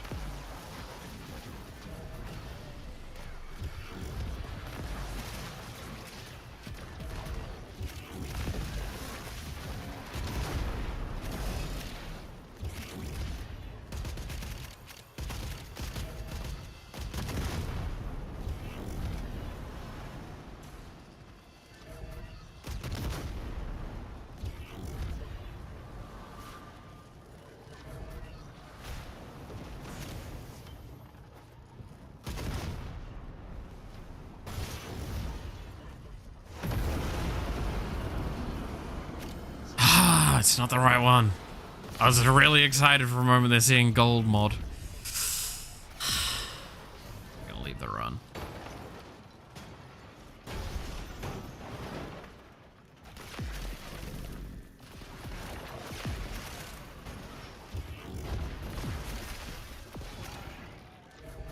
What is the time? It is... Oh.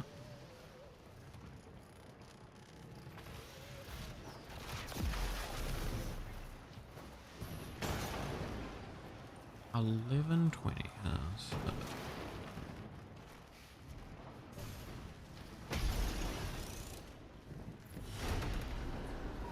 Oh, stretch.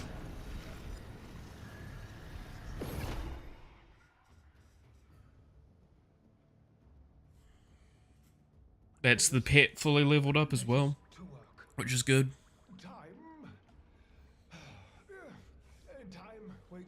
Coming soon, prime time. Yeah. Right, let's have a look at this.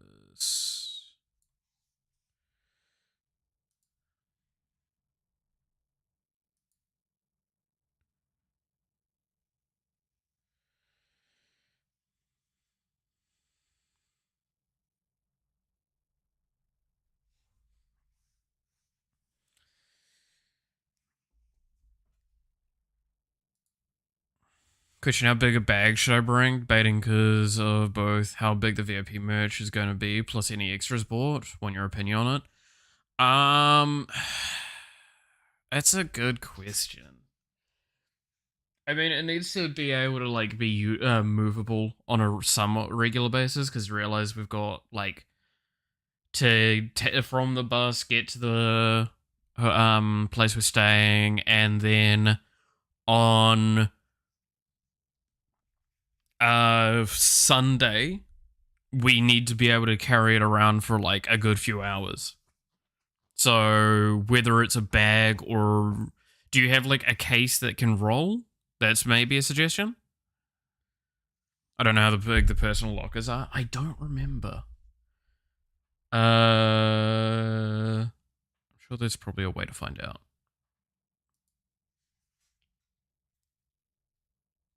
I assume that it's actually probably quite decent in size, because, like, this is Auckland, and this is places for that shit.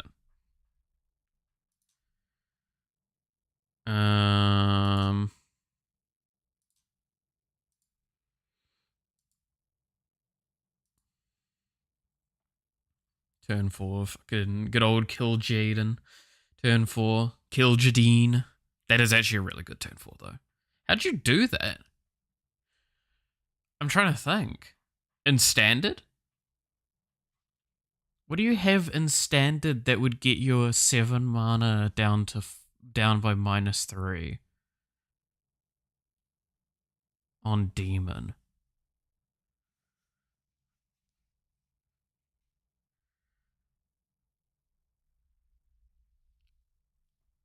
I actually have no idea. I mean, yeah, I would also concede in that situation. To Demonic Discover and discount Elemental and Discovering. Ah, yeah, okay, that makes sense. That makes sense. That fills it out. Let's see. Where is? No, it's these emails that I need to look at for the stuff. Then I'm gonna just quickly look at the place we're staying. Not on stream, obviously. To see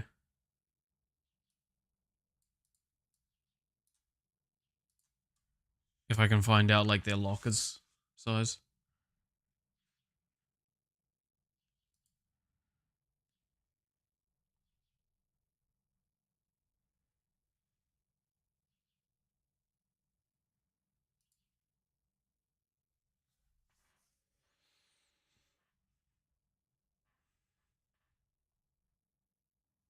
Not on stream? What a yeah, it's almost like not showing where I'm gonna be staying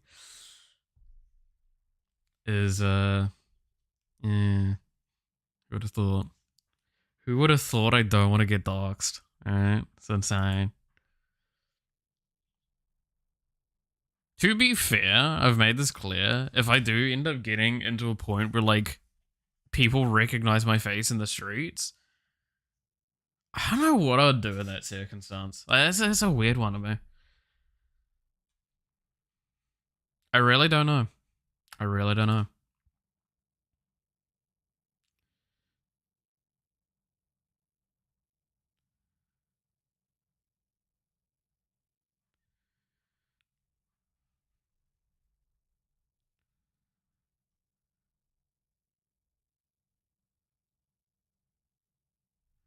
Da, da, da.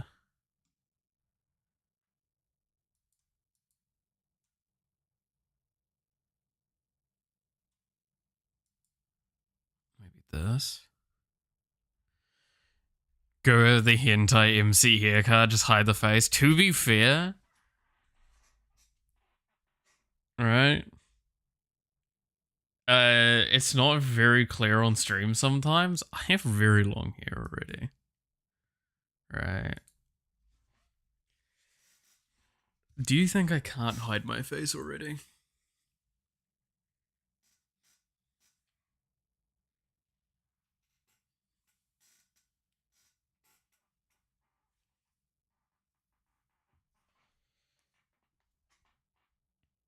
This is without much effort to cover my face. You can see my nose.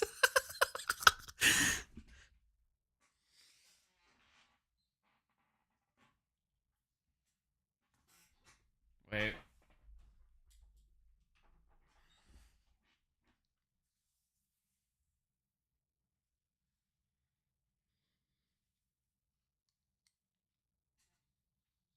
Cousin it.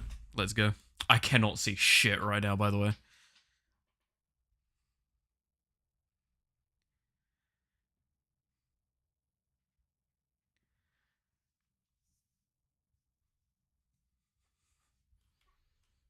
Honestly, I can barely see chat. I'm struggling.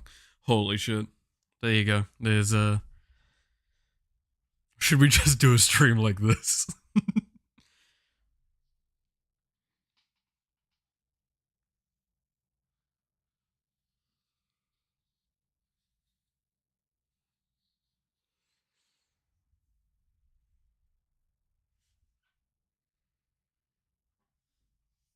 Oh yeah, I cannot see chat at all.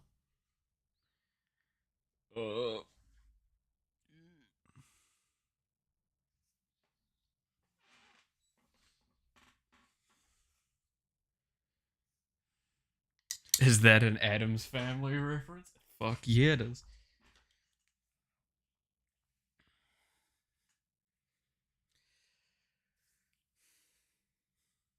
So yes, I have very, very long hair.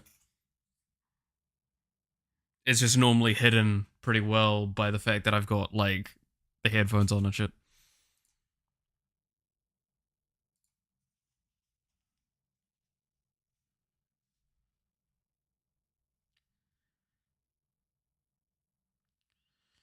Let's see.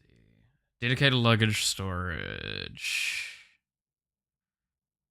Oh, if that's actually the luggage storage there, which that's probably what it is, yeah, you should be fine for bringing something decent in size. That's in.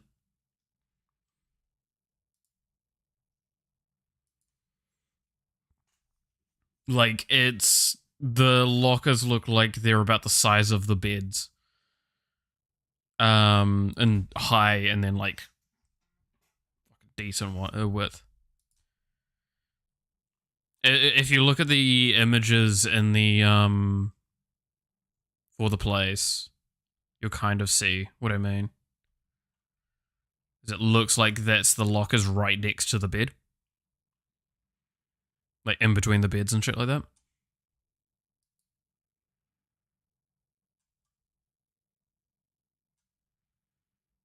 Yeah, let me DM you the main page for the sleeping location, then just scroll down and you'll find an image of what I'm talking about. There. Because for gore, all good. I think it's like third image down, so when it says pod room.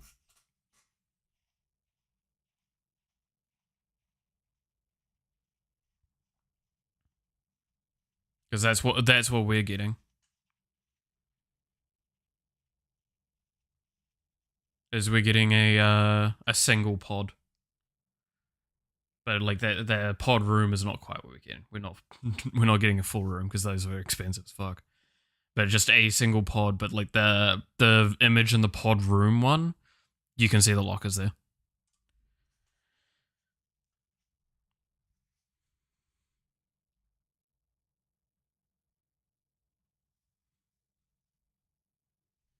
So all I'm going to be bringing is my orange bag and my messenger bag. Because I'm not going to be bringing much with me in general. I'm just literally going to be bringing like clothes and some amenities. Because I believe, if I recall correctly, linen is part of the amenities that they have. Towels are not, though. Towels are not. Yeah. So you might need to bring your own towel.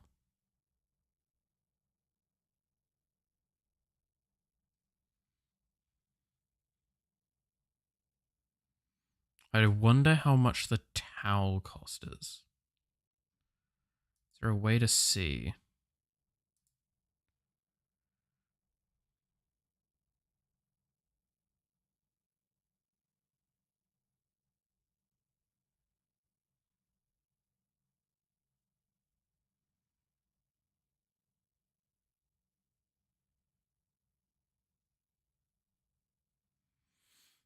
Um...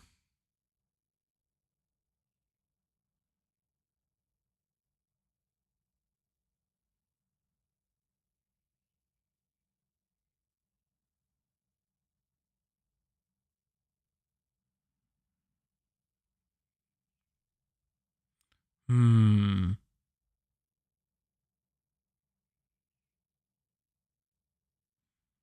That link made your computer crash? What? Wait, what happens if I click it?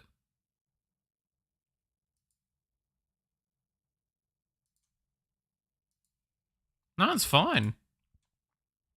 Someone's got a shit computer, shit computer, shit computer. Malith the hacker. To be fair, if I wanted to hack him, I would do so much worse to him.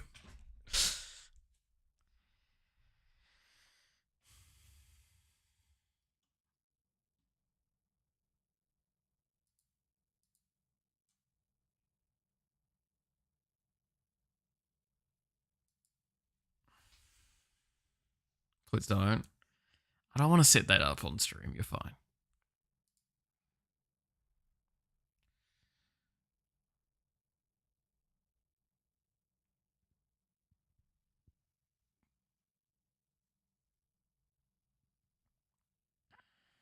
Yeah, fine. See what you mean? Yeah. So you got fair decent space.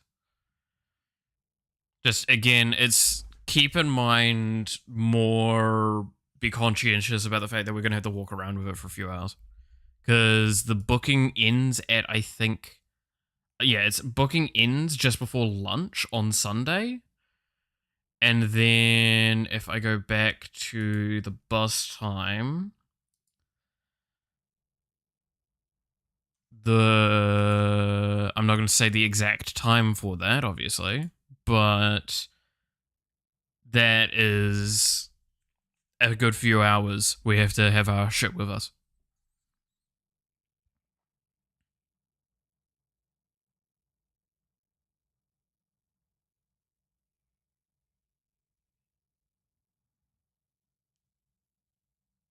I remember the time, yeah. So that's why I say, like, do keep that in mind. That's why I'm like, we're going to do for that time? Oh, there's places we can fucking find to go hang out.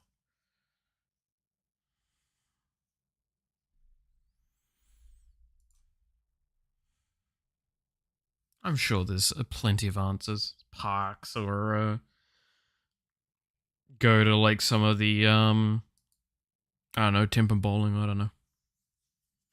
Do that for an hour at least.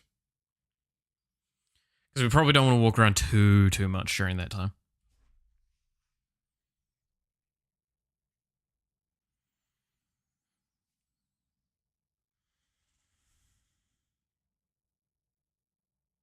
Get baby card crackhead's first deck. You fucking... Oh, God. I love how aggressively all of you are trying to get me into fucking Magic the Gathering. I still don't know if this is a good or a bad thing.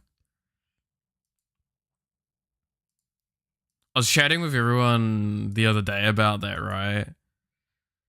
Like, one of the things I fear the most is if they ever actually made a deck that I really, really was like, I'm just gonna commit for this. And I was saying, like, probably like Sailor Moon. Sailor Moon's probably like that sort of deck. If they ever release like a full just Sailor Moon collab deck for Magic the Gathering, I would probably just get that. That would be a real hard, like, not like hard thing for me to not want to do. Or like card capture Sakura.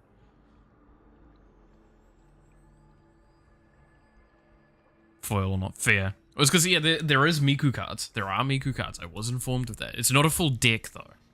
And I believe it's mostly reprints, if I recall correctly. It's like, it's skins. Skinned cards, basically. Right?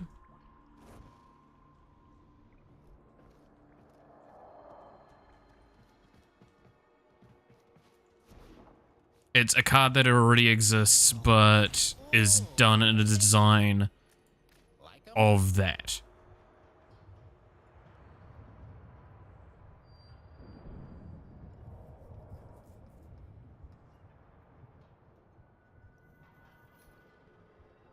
Miku beam for lethal, hell yeah. No, they need to make just a straight up Miku deck. That's what they need to do. Give me my Miku deck. Like, I want to stress, by the way, I hope to God, if they ever do make, like, one of these card capture Sakura decks and all that sort of stuff, it's the most, like, aggravating deck I could make. Because I want this deck to be cutesy and all that, but, like, actually foul to play. That's the best part of that sort of stuff, is I want it to actually fuck your shit up. And, like, be a combo deck or some shit. That's so frustrating to play against. That's what I want from that shit, man. Are they too good? It's like, I want you to sit there and go, oh, it's cute anime girls, ha ha ha, funny, and then just want to kill me by the end of it. Because I've just, like, fucking twisted your nipples and kicked your balls.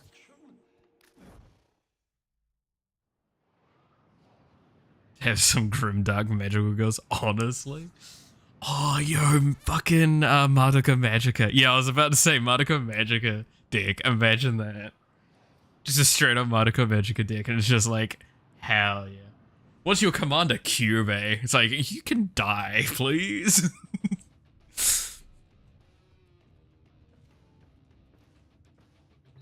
Sacrifice Madoka to summon Homura in devil form.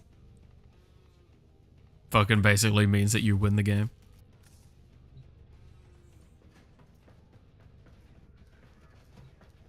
It's like that fucking one angel card that you pulled out that got that Ed fucking like used so many things to get rid of. Cause fuck you. Motherfucker going, ha ha ha, be fine. What an asshole.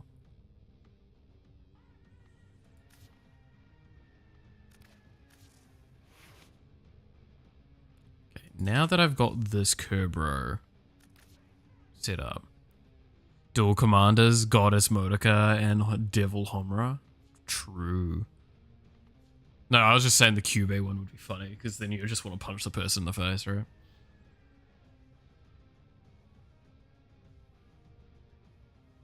Jin Prime isn't a thing yet, right? I'm more wanting to get the Rega Prime. The Rega would be such a good prime for primed Sentinel.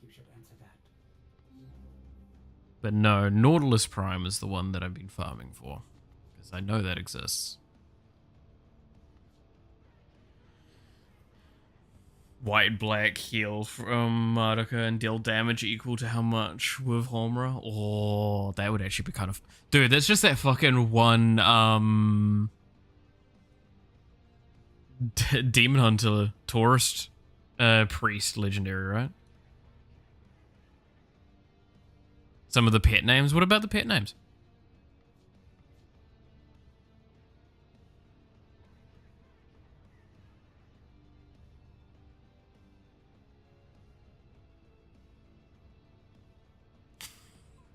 Okay, I did forget some of these names actually. Papa John's secret sauce. Who's Rim? I don't know.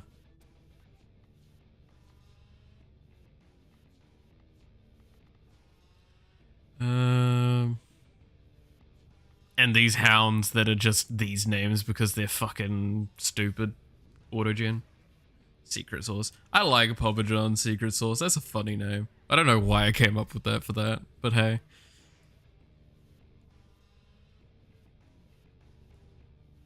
One day I'll make the fucking mowers look good.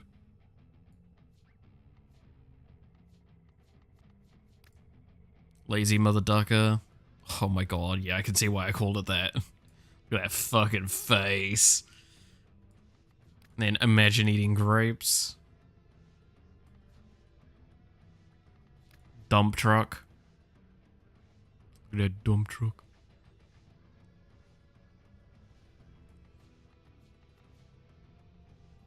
I know my naming schemes for all of these, which is really stupid. That's the best part, right?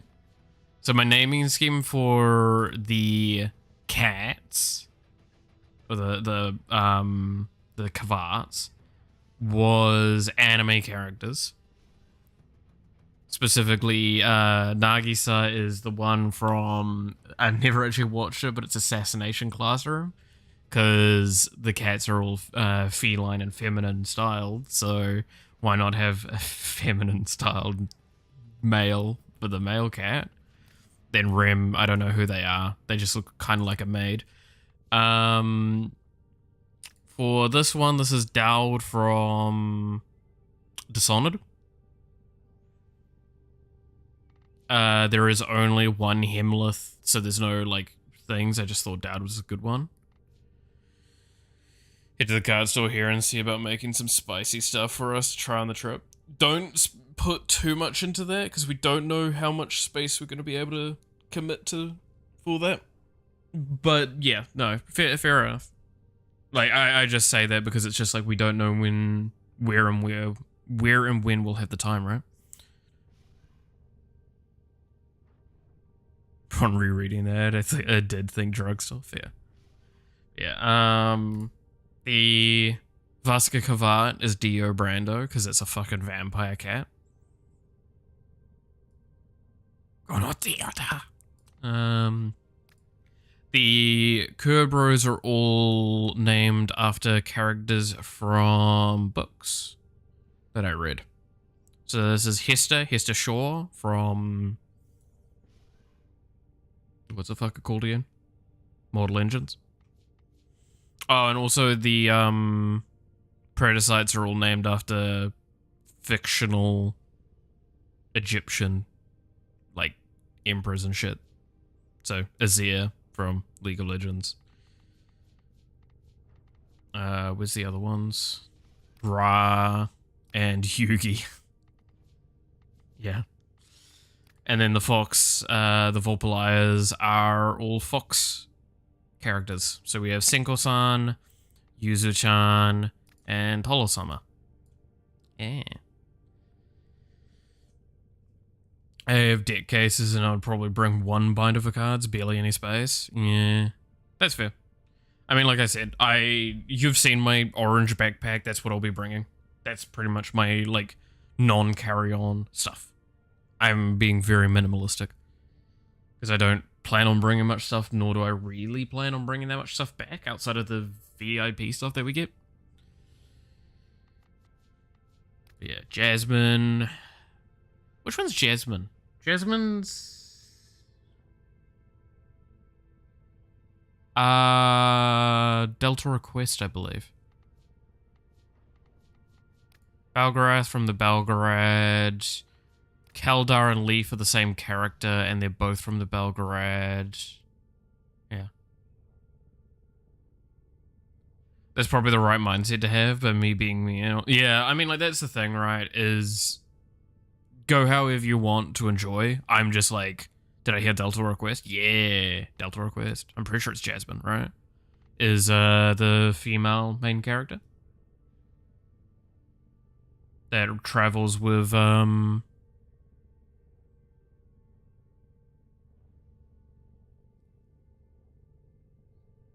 fucking remember the names. You do realize, you remember I have the collections of all three series, right? Of the books.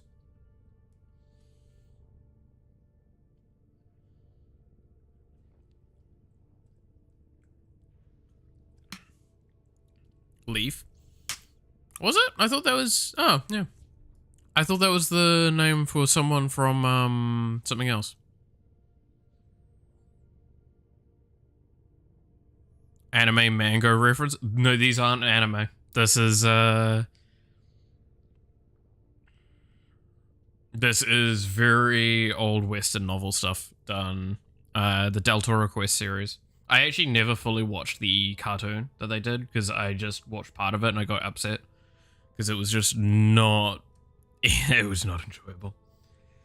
But no, I read through those books a lot.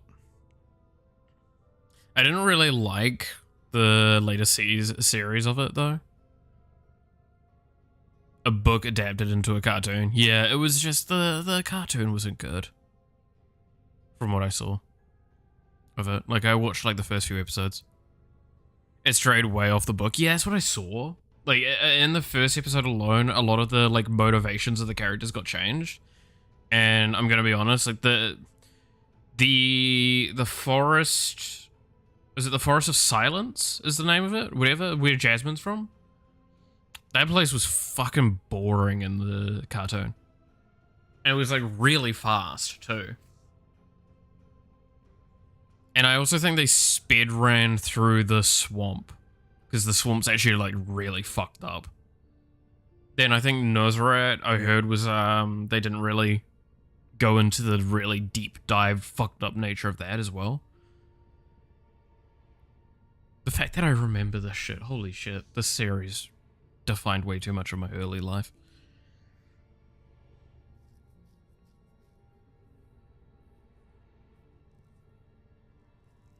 I'm trying to remember.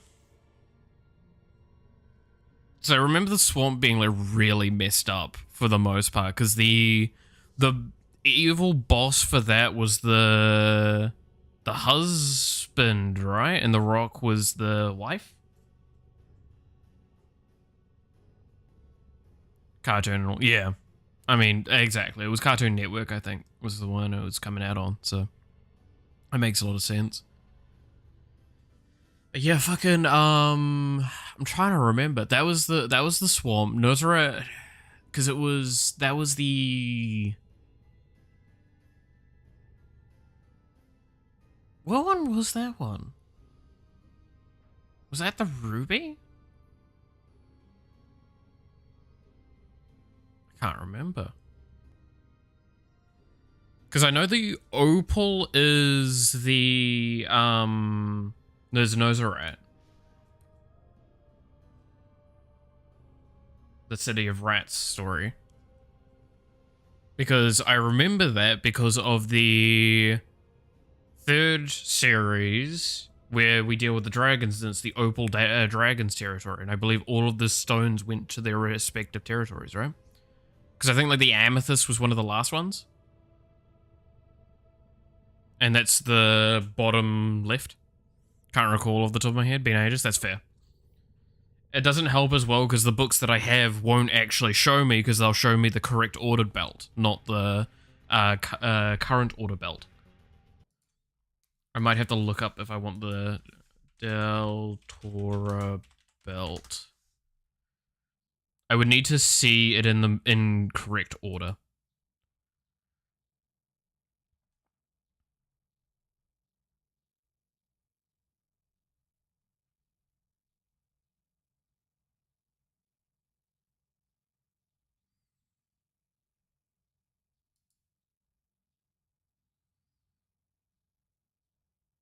Because anyone that actually knows, there's actually a correct order that they're in. Yeah, it looks like it's the ruby. Because it goes topaz, ruby, opal, lapis.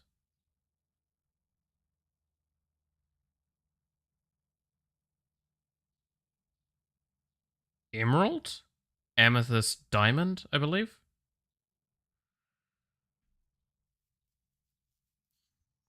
Heading off anyway. Catch you later, son. I think that's the order in which they're collected. To those that... let's see. Oh, here we go. Topaz, ruby, opal, lapis, emerald, amethyst, diamond. Yeah, I got it right. Cool. Because the belt of Del Toro, so all of those stones... There's a reason... It's so stupid.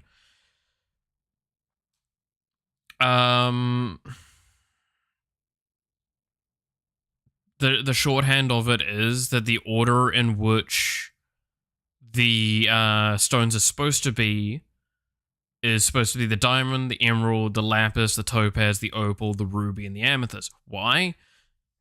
Diamond starts with D, emerald starts with E, Del Toro. Are you getting where we're going from just that alone? Yeah, the first letter of each of the gems is one letter of Del Toro, and it needs to be in the correct order. That's how you do it. That was something they found out like right at the fucking end of the book. The final book. Thus I got the surname and nickname. Fair enough. Yeah, no, Mortal Engines, Del Toro, like those are the two that I remember the most. That I read like a lot of. I read a lot of different ones. I never liked Harry Potter. I thought it was quite boring. So I read only part of it, and then the movies came out, and I watched the movies instead. Lord of the Rings, I owned The Hobbit. I've never actually tried to read them. What book genre do I like? I probably have like a partial to just like alternative history fantasy. Which is something that is kind of the same with like anime, right? It's like something in that sort of sphere. It's sometimes a little bit of magic. Because like again, the main books I read, and this will tell you the most, is Del Toro Quest, Mortal Engines, and the Belgrade. Those are the big three ones that I read that I absolutely just could not put down. The Belgrade is a full-on like magic one, which is one of the best versions of magic I've ever seen written. Del Toro is a fantasy story. Like straight up fantasy story, very early, like teens kind of demographic, like mid-teens, I would argue. And then Mortal Engines is gritty, like post-apocalyptic dystopian future. That's gritty as fuck. It's so good. It's very steampunk as well. Very, very steampunk.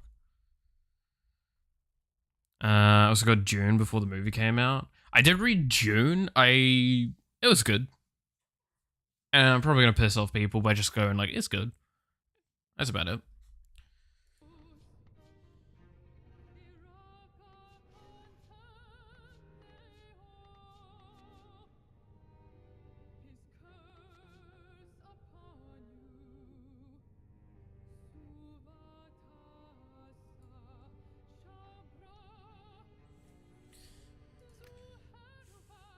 Yeah. Like, that's why I say, like, I'm probably the worst person to get, like, a proper novels, books recommendations, because, like, what I enjoyed a long time ago. What was the steampunk title that you said? Could you type it into chat? Might check it out later. It's literally just Mortal Engines.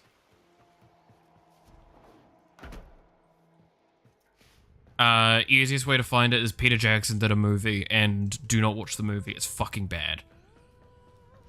It has some great actors in it, but like the liberties taken with the story piss me off. Because it just means that the rest of the franchise can't exist. the way it ends means that the rest of the stories and the motivations can't ever come to fruition.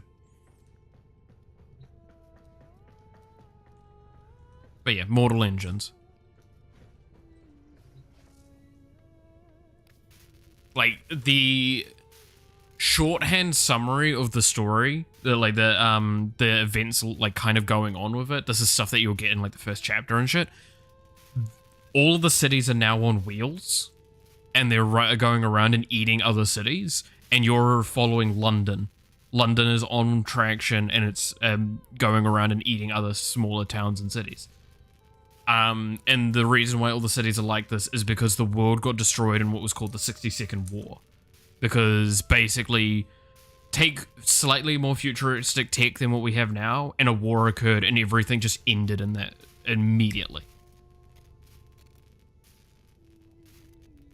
And it was over. Satellites just burned the world. And so they put cities on wheels and decided to just move around to try and, like, give some improvements to stuff. I think I saw the movie once. I feel sorry for you if the movie was your first experience with that franchise, because it's tragic. That movie just ruins what happens. Because, like, not to actually spoil things, again, like, I highly recommend reading it. It's a great book. It has so many cool moments to it. And it might show a lot of what kind of person I am, that I think that's an amazing book. But, like, in short, in that movie, like, I will spoil the movie because fuck the movie. Everyone survives, pretty much. In the book, nowhere near that many people survive. Like, a character that straight up dies becomes, like, the shepherd of London. And their death is one of the coolest fucking moments in that book, because it means so much to everything. And they just cut it out. And made her stay alive and be an important figure. No, it's following multiple characters. It's a really, really interesting story. And it is dealing with, like... The first book is them dealing with just themselves in this world. The second one is dealing with living a life after what happened in that first book. And then the, like, third book is them dealing with people trying to basically bring back the world with its war technology again. And it's like, oh god. It's pretty fucking good. It's got a lot of really good discussion on human nature as well. Like, what happens when people are given power in certain ways? What does that mean? What does that result in? What are you willing to do and not do to maintain your standing?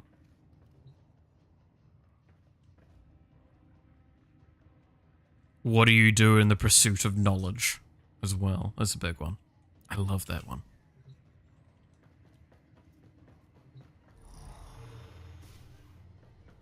No, I own the books. It's great. It's a good series.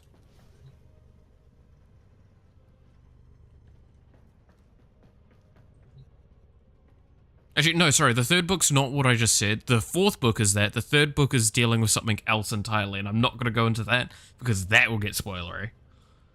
The third book was... I accidentally read the third book, not realizing it was the third book, without having read the second book, which ruined a few things for me.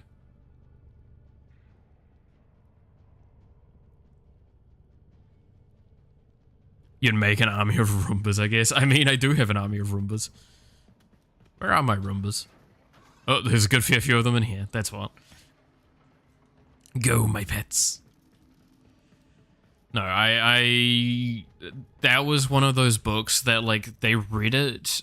So I had a relieving teacher. This was very common. This teacher, it was everywhere in my city. She would get brought in, and what her rule of thumb was that, like, regardless of how old you were, she did this in primary school, she did this in intermediate, and she did this in high school. she would always like sit down with everyone for like a portion of time and just straight up we would read. We would just read a book and she would like read out to us and stuff like that. And it was great because it was actually very useful. And that's how I came across Deltora Quest and Mortal Engines. She read them out to us. She owned a shitload of books, and she was also, like, I actually lent her some books at some point so she could go read them to kids. Because she didn't have the Belgorod series, and I did. I don't have it anymore, sadly, but that was, like, a big thing. She was an awesome teacher, so everyone actually, like, respected her a lot. She worked everywhere in town. It was great. And everyone, like, listened to her, because she would always read the stories in a really fun and cool storytelling way. And, she read some really fucking cool stories.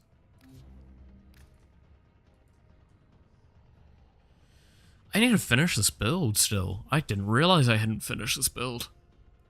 The fuck do I do to finish this build? What's the last thing that goes in?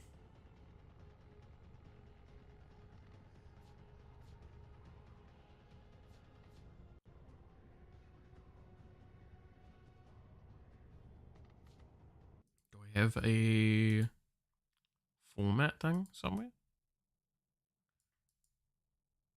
Whoops. Didn't mean to close that. That was my Garuda format.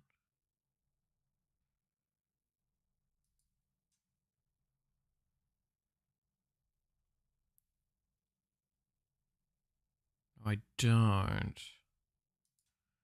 I'm assuming it's this one that I would need for it.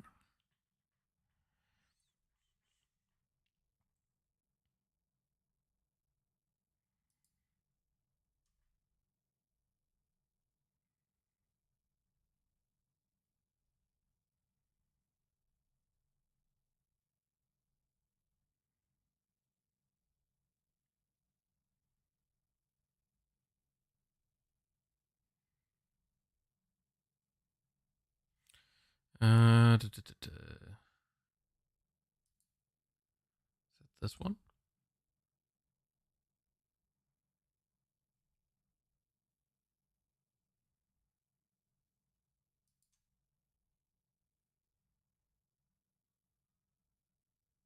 No, it's not that.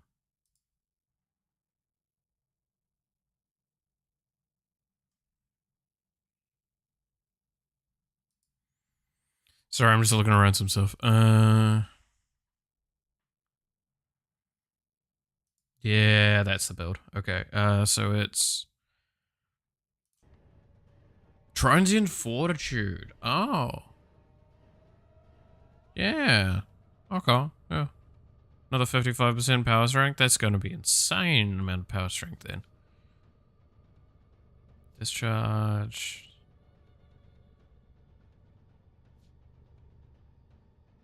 Fucking hell. This is already an insane amount of damage. Okay. Sorry. Thinking about buying that series. I recently got some money for that. Why not buy some books? Stalker inspired ones maybe, or game dev tutorials, or save for a new GPU perhaps. I mean, that is a difficult one. My short answer always is try and find a way to make more money out of money when you can. Split it is what I'd possibly say. Like, kind of think, hey, I could buy a few books, right?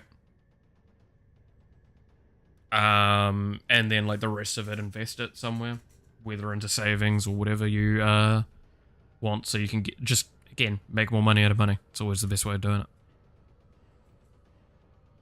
That's the sad truth of what the world we live in, right?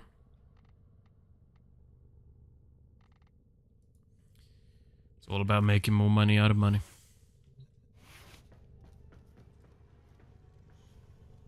What was duration? It's gonna be rough. How much does that lower the duration by? 27, so that halves the bonus. So that's -6. And minus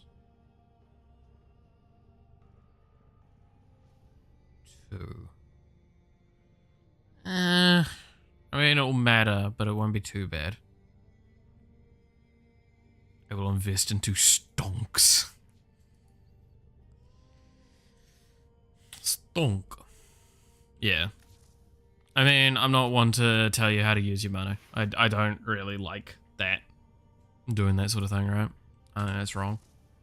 Your money is your money. I can give suggestions of information to glean, and nowadays saving money is less effective than investing it, but investing it is more dangerous.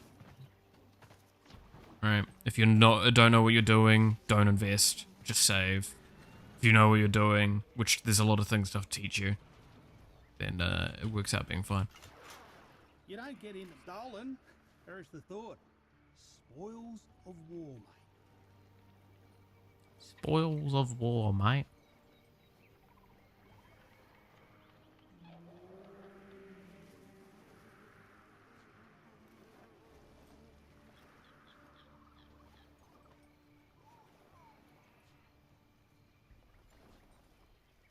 I don't do special orders, Princess. What you see is what you get.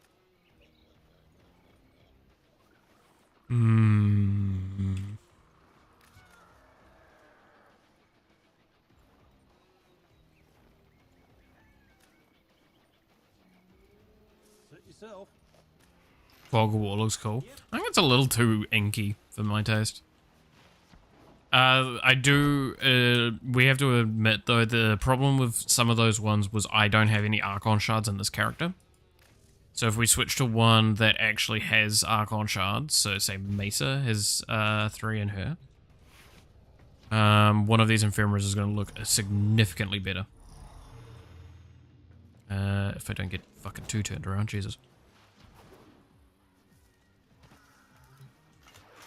Come on, mate. Get everything here does the So this one's going to look different. See? We have three arcanes in her. You can see them here. Or 3 shards. This one also would look different because you have them floating around you. Does your weird nuke have any shards in here? Yes. Most of my frames have weird shards. Pick something. Well, no. Okay. Most of my keyframes have have shards. So my weird nuke one, which is Nova. Nova has 3 shards in her, I think. Because it's not the build, it's the frame.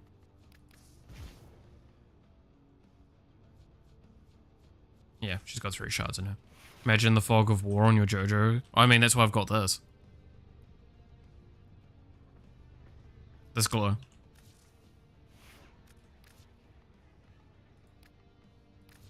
Vengeful Toxin Ephemera. Because otherwise she actually is just this.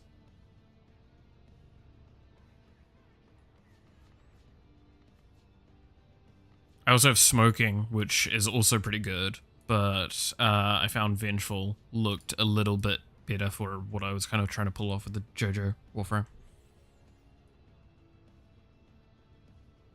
Because it sticks a little closer and is a little more intense. Whereas, like, again, if I go to this one's going to probably be too, like, blackout inky. To look good. See? Because it's not changing color fully. I don't know if it will change color or not in the relative thing, but like that, if it doesn't change color, that will just be bad. If it does change color, maybe.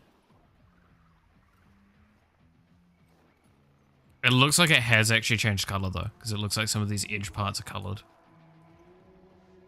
And this would be terrible, but if that's the case, if that's the coloring change that actually happens.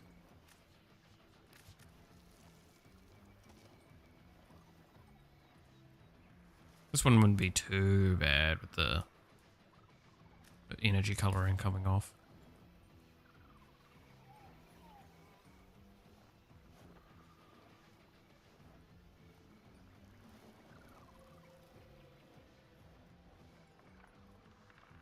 I mean, this one would make sense. Because it's fucking Golden Experience Requiem.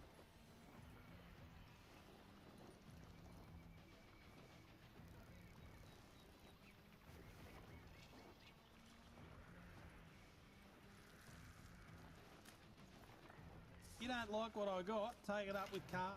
No worries. Reminds me, I do want to actually go look at my shard stuff in here.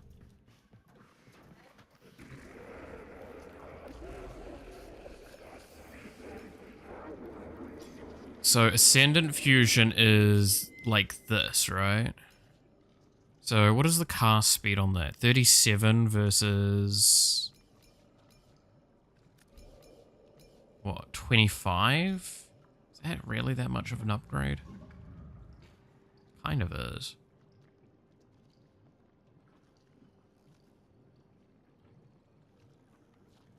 It's actually a pretty good upgrade, yeah. Some frames especially. Could see that being very good.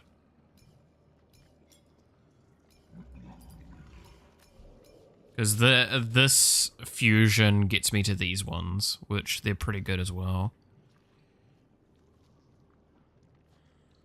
Because that's primary toxin corrose, fire, radiation blast.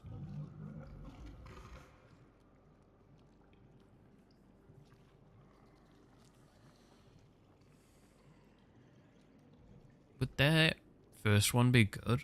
Gain 10% ability damage on enemies affected by electricity status for Gaia? Probably.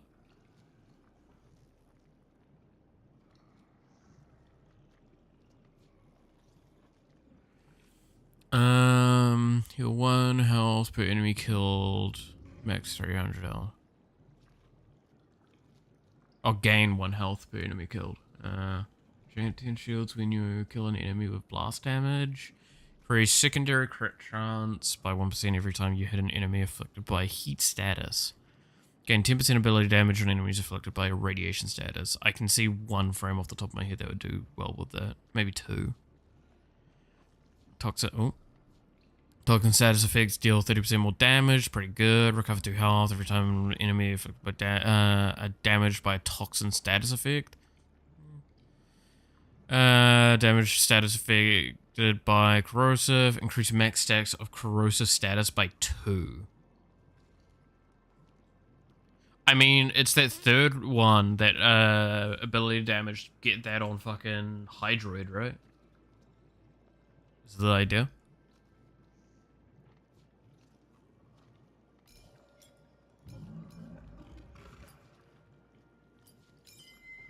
I'll fuse this up. Because I'm going to want to only use tile shards eventually, if I can.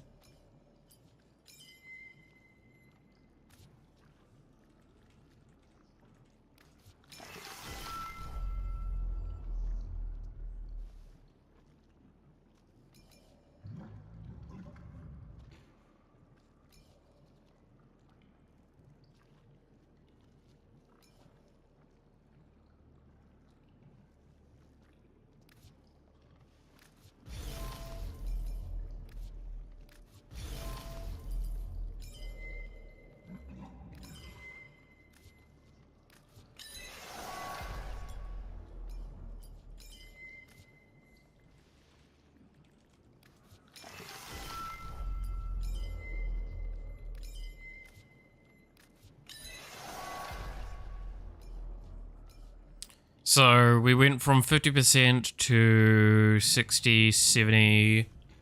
How much? Right. 75? 75%. So that's another 25% cast speed that I just put on this. Which is really good. I just need to go feed some bile in, which bile is pretty... I mean, I can pretty much cheaply get everything else. What shards you got on that speedy Warframe? I don't think I've got any. I haven't got that many shards, like, overall.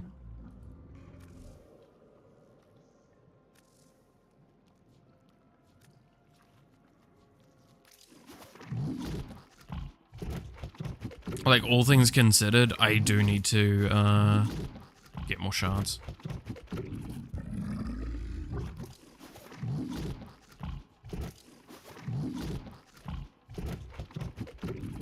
Right, so biotics.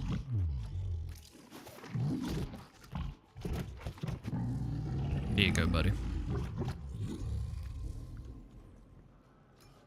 Because I'm trying mainly, now that we can, like, fuse up to Tower Forge from base, I kind of want to just go after Tower Forge when I can.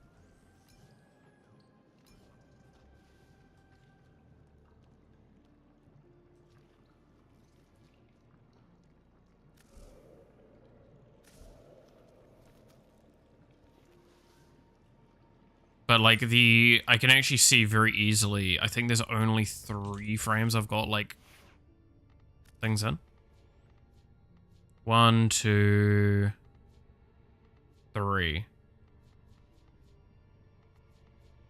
Yeah, I think those are the only shards. What Bile does? Bile is just one of the many resources that is required for the Hemlith. So if you go here, it's kind of covered by my camera a little bit, but you see how there's some things here? That's Bile down there. It's just one of the resources. It has a percentage amount of full, and over here you can see what I need to feed in to feed each thing. So for Bile, it's here. It's these resources I need to feed into it, which I've got a lot of. For like Tycor Plate, Nav Coordinates, and Morphix are the main ones that I feed.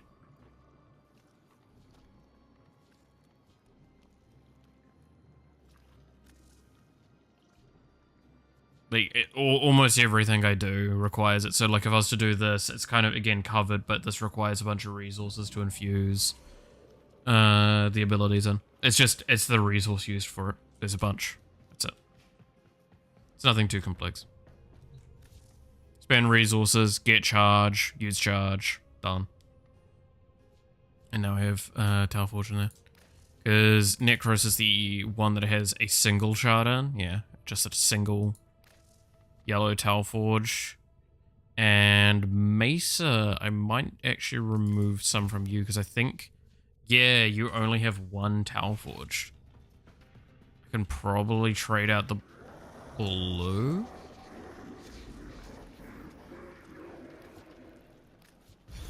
And put in at least 1 Tower Forge blue instead for health regen.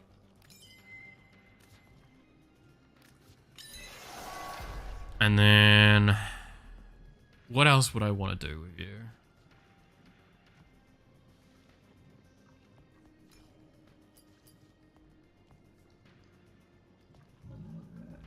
We'll put in a second one.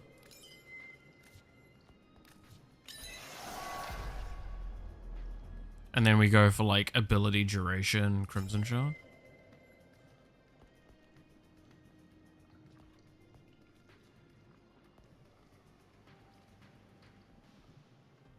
To just make her cast windows easier.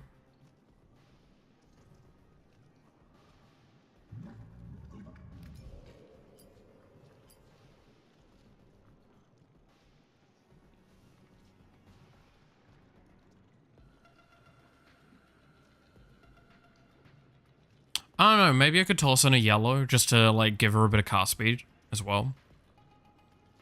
Because some of her casts do take a little bit of time, so it would just kind of be nice. Yeah, okay. I'll leave the slot open for another yellow.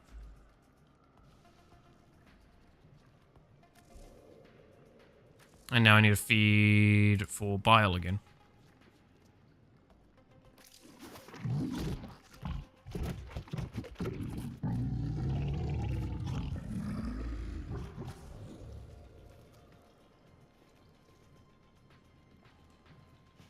There you go.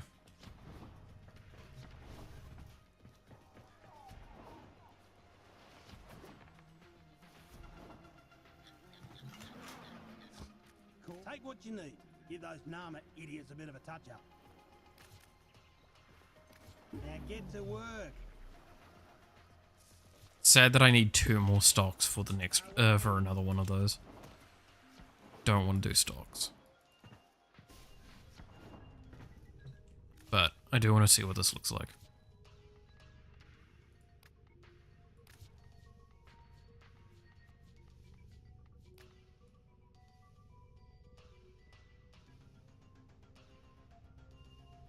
It does look pretty cool.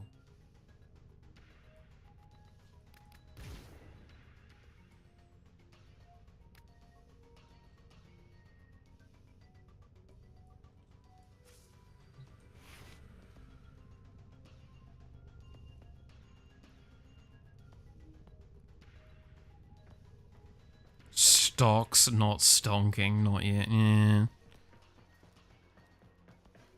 Look at that spine. Oh, that's pretty cool. I do like that. I think you've reset, right?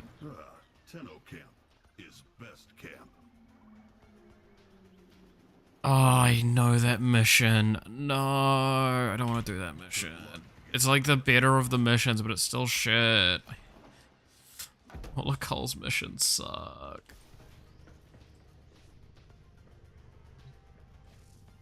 It's pain. 20 minutes and I get my new ship as well. So I can switch my ship support to that one. And go do certain missions much easier. Do it for the fine. No. I don't want to do it. It's just so unfun. It's not fun to watch and it's not fun to play for me.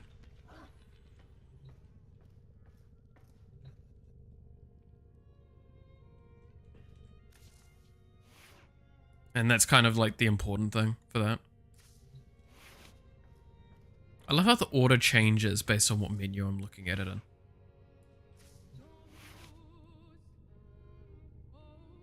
It just keeps getting rearranged. It's kind of funny. 20 socks, 20 socks. No. We have some standards here. And Carl can wait.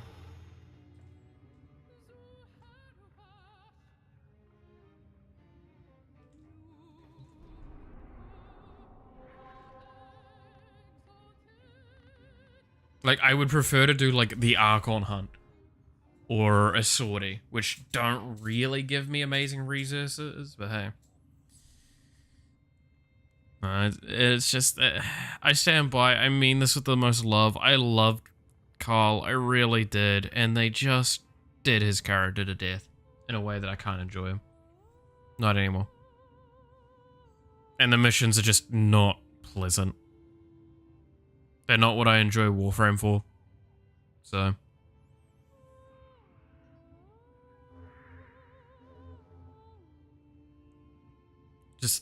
It just sucks. It just sucks.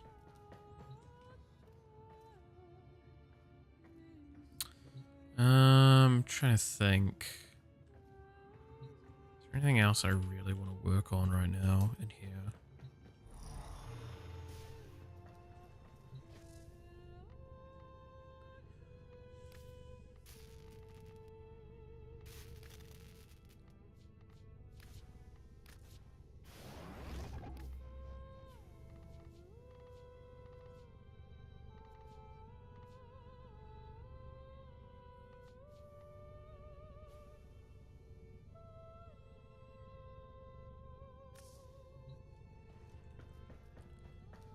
I need to find something to do that's not prime farm, like prime relic flopping to farm. So I can just like use some passive stuff to get more relics. And that's what I need to kind of be doing at this stage. So I should have a look at Prime Resurgence again, because I don't... I've got some Iatan, yeah. And the end of it. Hell of a thing.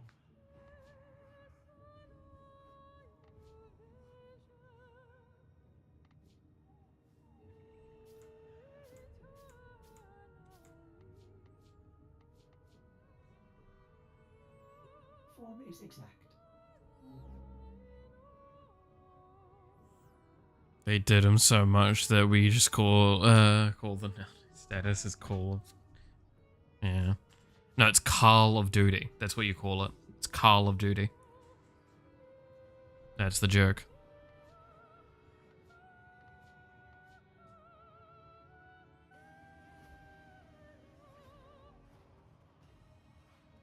That's why it's such a stupid joke.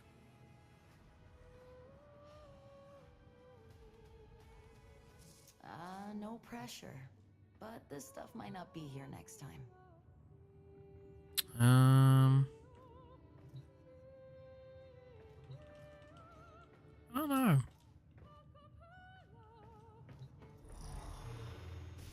Might not make a great spin-off game at this point. It wouldn't. This is the problem. To be fair, they are working on a spin-off game. Well, sister game. There's going to be some crossing over, but for the most part, it's an alternative universe. They are actually working on a game. Soulframe, I think is what it's called.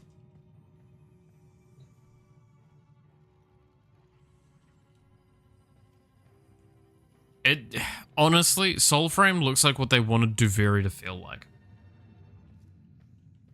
And just couldn't accomplish.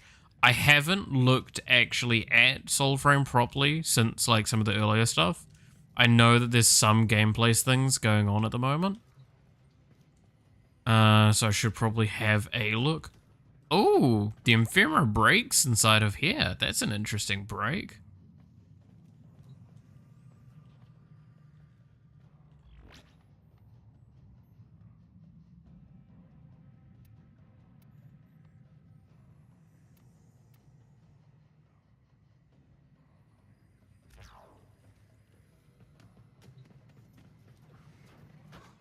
But yeah, no, Warframe is all about having content islands, is kind of its shtick.